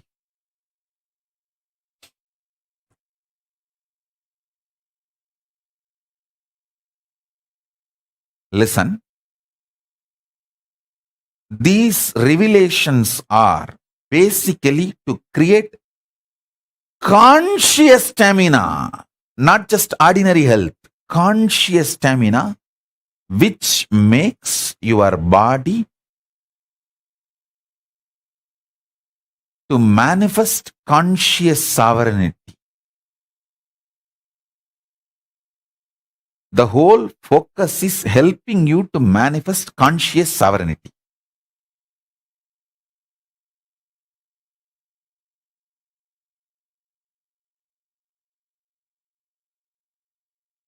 Work on the body. Understand the mechanism of the body. Understand working on the body, understanding the mechanisms of the conscious sovereignty is the priority, not working on mind.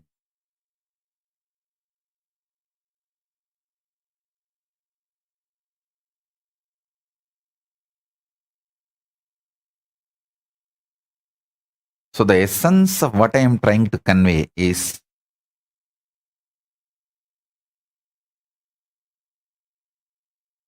first truth. Doubt the delusion, not the truth. Doubt the abusers, not the guru. Doubt the mind, not Paramashiva.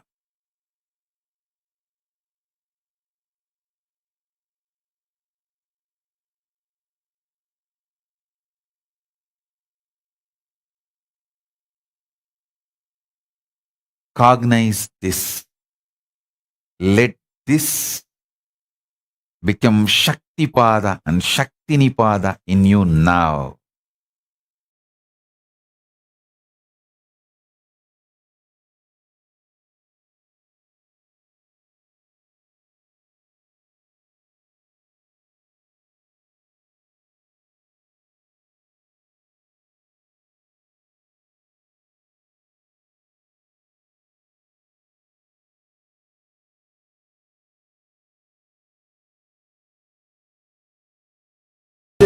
बैठे कैलाश धाम, राम ने जाकर रामेश्वर में बना दिया रामेश्वर धाम।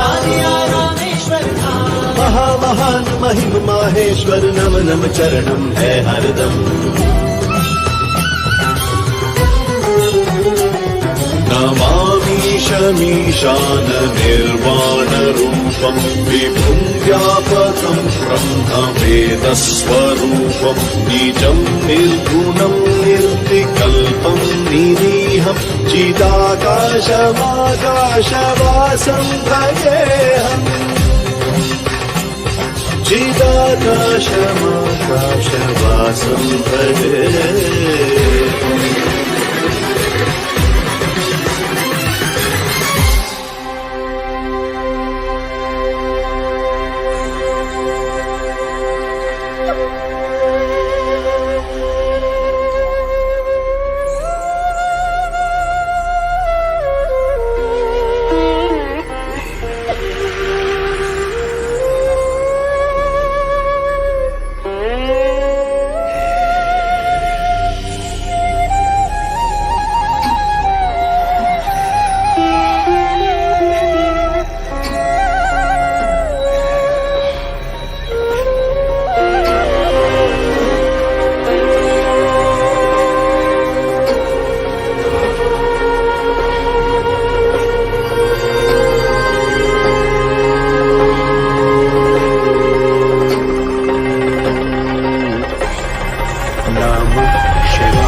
तस्माङ्गरागाय महेश्वरा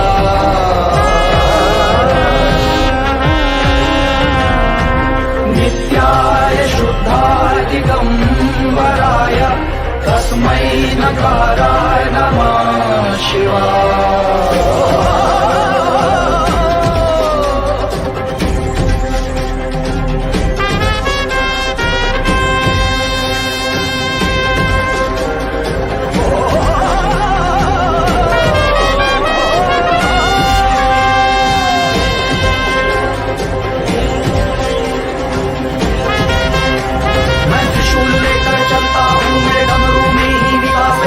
चंद्रभान पर है जो मेरे वहां सुधा नव प्रकाश है।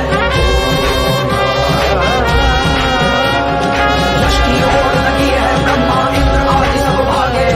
मैं कैलाश शिखर पर बैठा रहा सभी से आगे। सात पिशाचों के रहता हूँ जो लाशों का लहू है पीते। मेरी प्रिय चंडिका बढ़ती जिससे कभी न दानव जीते। मैं जग को वैभव देता हूँ स्वयं दिगंबर रहने वाला। मैं फूलों की नहीं पहनता कभी कभी मुंडों की माला।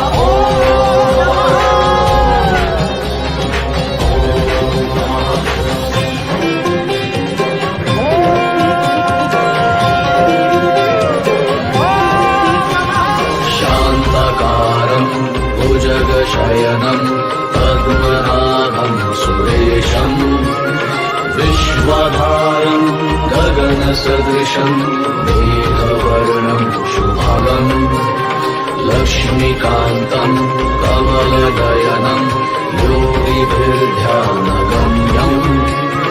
वन्दे विष्णुं भवभयहरं सर्वलोकैकनाथम्। मैं सुदर्शन चक्रधारी तीनों लोकों पे अधिपत्य है। जग है मिथ्या सब है मिथ्या मेरा ही नाम सत्य है। ओम नमो नारायण जो भी श्रद्धा से कहे मेरे संग वैकुंठ आके वो हमेशा ही रहे। दशावतारी हूँ सहस्त्र मेरे नाम है। शेषनाग है शैया मेरी क्षीर सागर ही धाम है। युग युगांतर त्रेता द्वापर सतयुग हो कलयुग हो।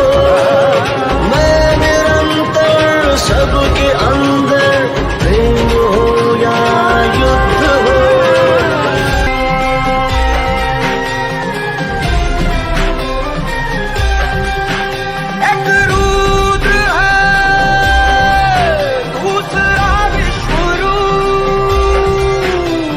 सृष्टि चले दोनों के अनुरूप।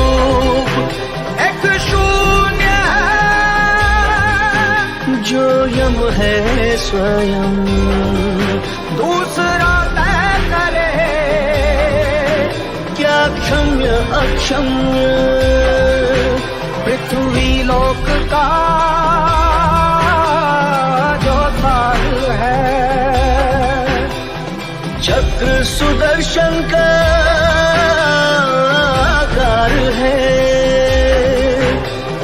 वो भस्म पापी त्रिनेत्र से त्रिशूल करता संहार है। इनका मिलन नव निर्माण का प्रमाण है। और क्रोध ही है इनका स्वाहा।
रूप निराला, भक्तों का भय हरने वाला, भोला मेरा भोला है, भोला मेरा भोला।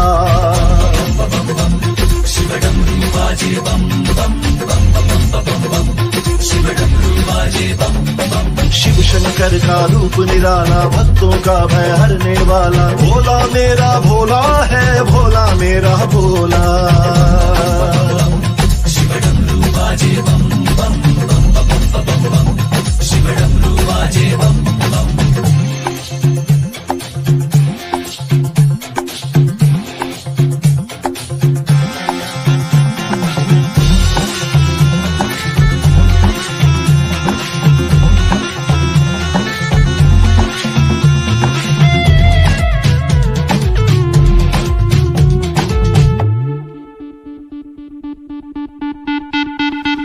गंगाधारी की बैल सवारी, भंडारी की महिमा न्यारी।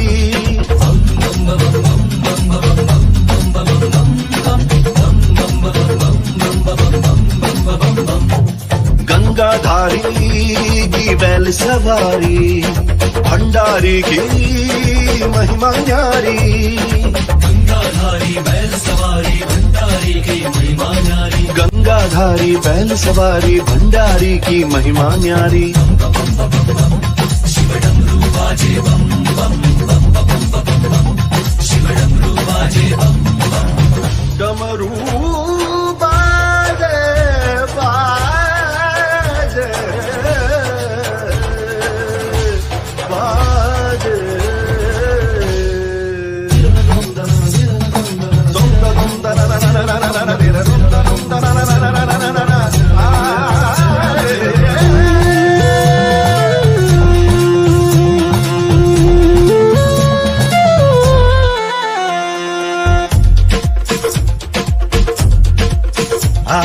भस्म रमाए, धूनी जमाए, ध्यान लगाए, जोग समाए।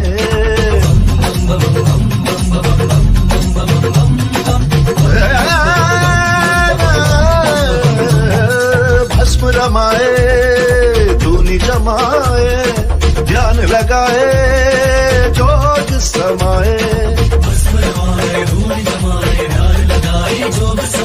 नीलकंठ विष पी जाए, नीलकंठ विष पी जाए, नीलकंठ विष पी जाए।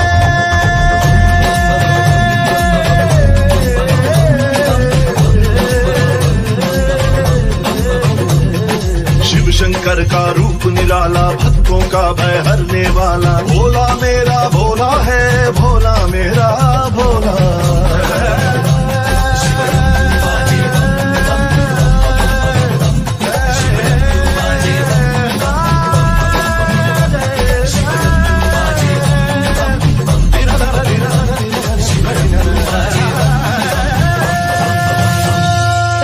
எனக்கு சிவமயமே, இறைவாயமே, அத்தனில்லாமல் ஒரு அம்மையில்லை, அத்தனில்லாமல் ஒரு அம்மையில்லை, அந்த அம்மையில்லாமல் இந்த பிள்ளை இல்லை. சித்தமெல்லாம் எனக்கு சிவமயமே.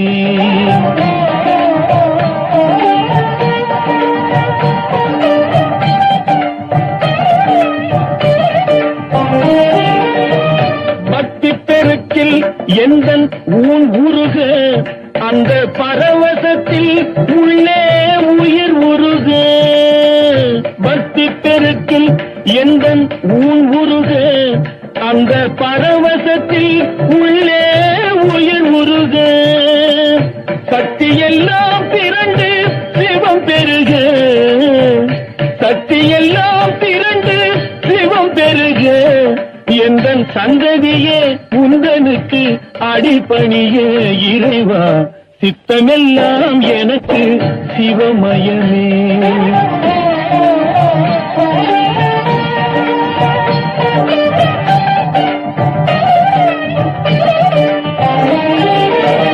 கண்ணை திறந்து வைத்த கருப்பொருளே, கோவில் கதவை திறந்தழைத்த திரு. Listen.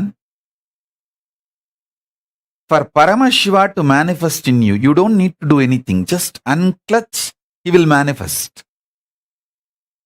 Because he is there already, it's only the drug called your delusion, drunk by your mind, only that stops his manifestation. So when you unclutch, you relax from the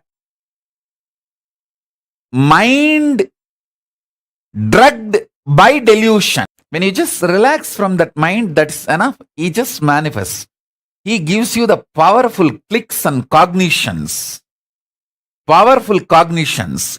He gives his state, his space, his powers, his being, and conscious sovereignty. Everything. So just cognize. He is there. He is here now. All you need is just unclutch from whatever you know as you. Unclutch from that and sit. He will manifest now in all of us as Shakti Pada and Shaktini Pada. Taka taka taka taka Nataraja, taka Junu Nataraja, talang taka ja, dum dum taka dimi Nataraja, taka taka taka taka Nataraja, taka dimi taka Junu Nataraja, talang taka dimi Nataraja. Namah Shivaya.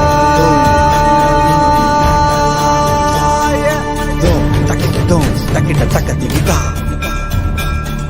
dom takita taka divita, takita dom takita taka divita, takita dom taka dividom, takita dom takita taka dividom, takita dom takita taka divita.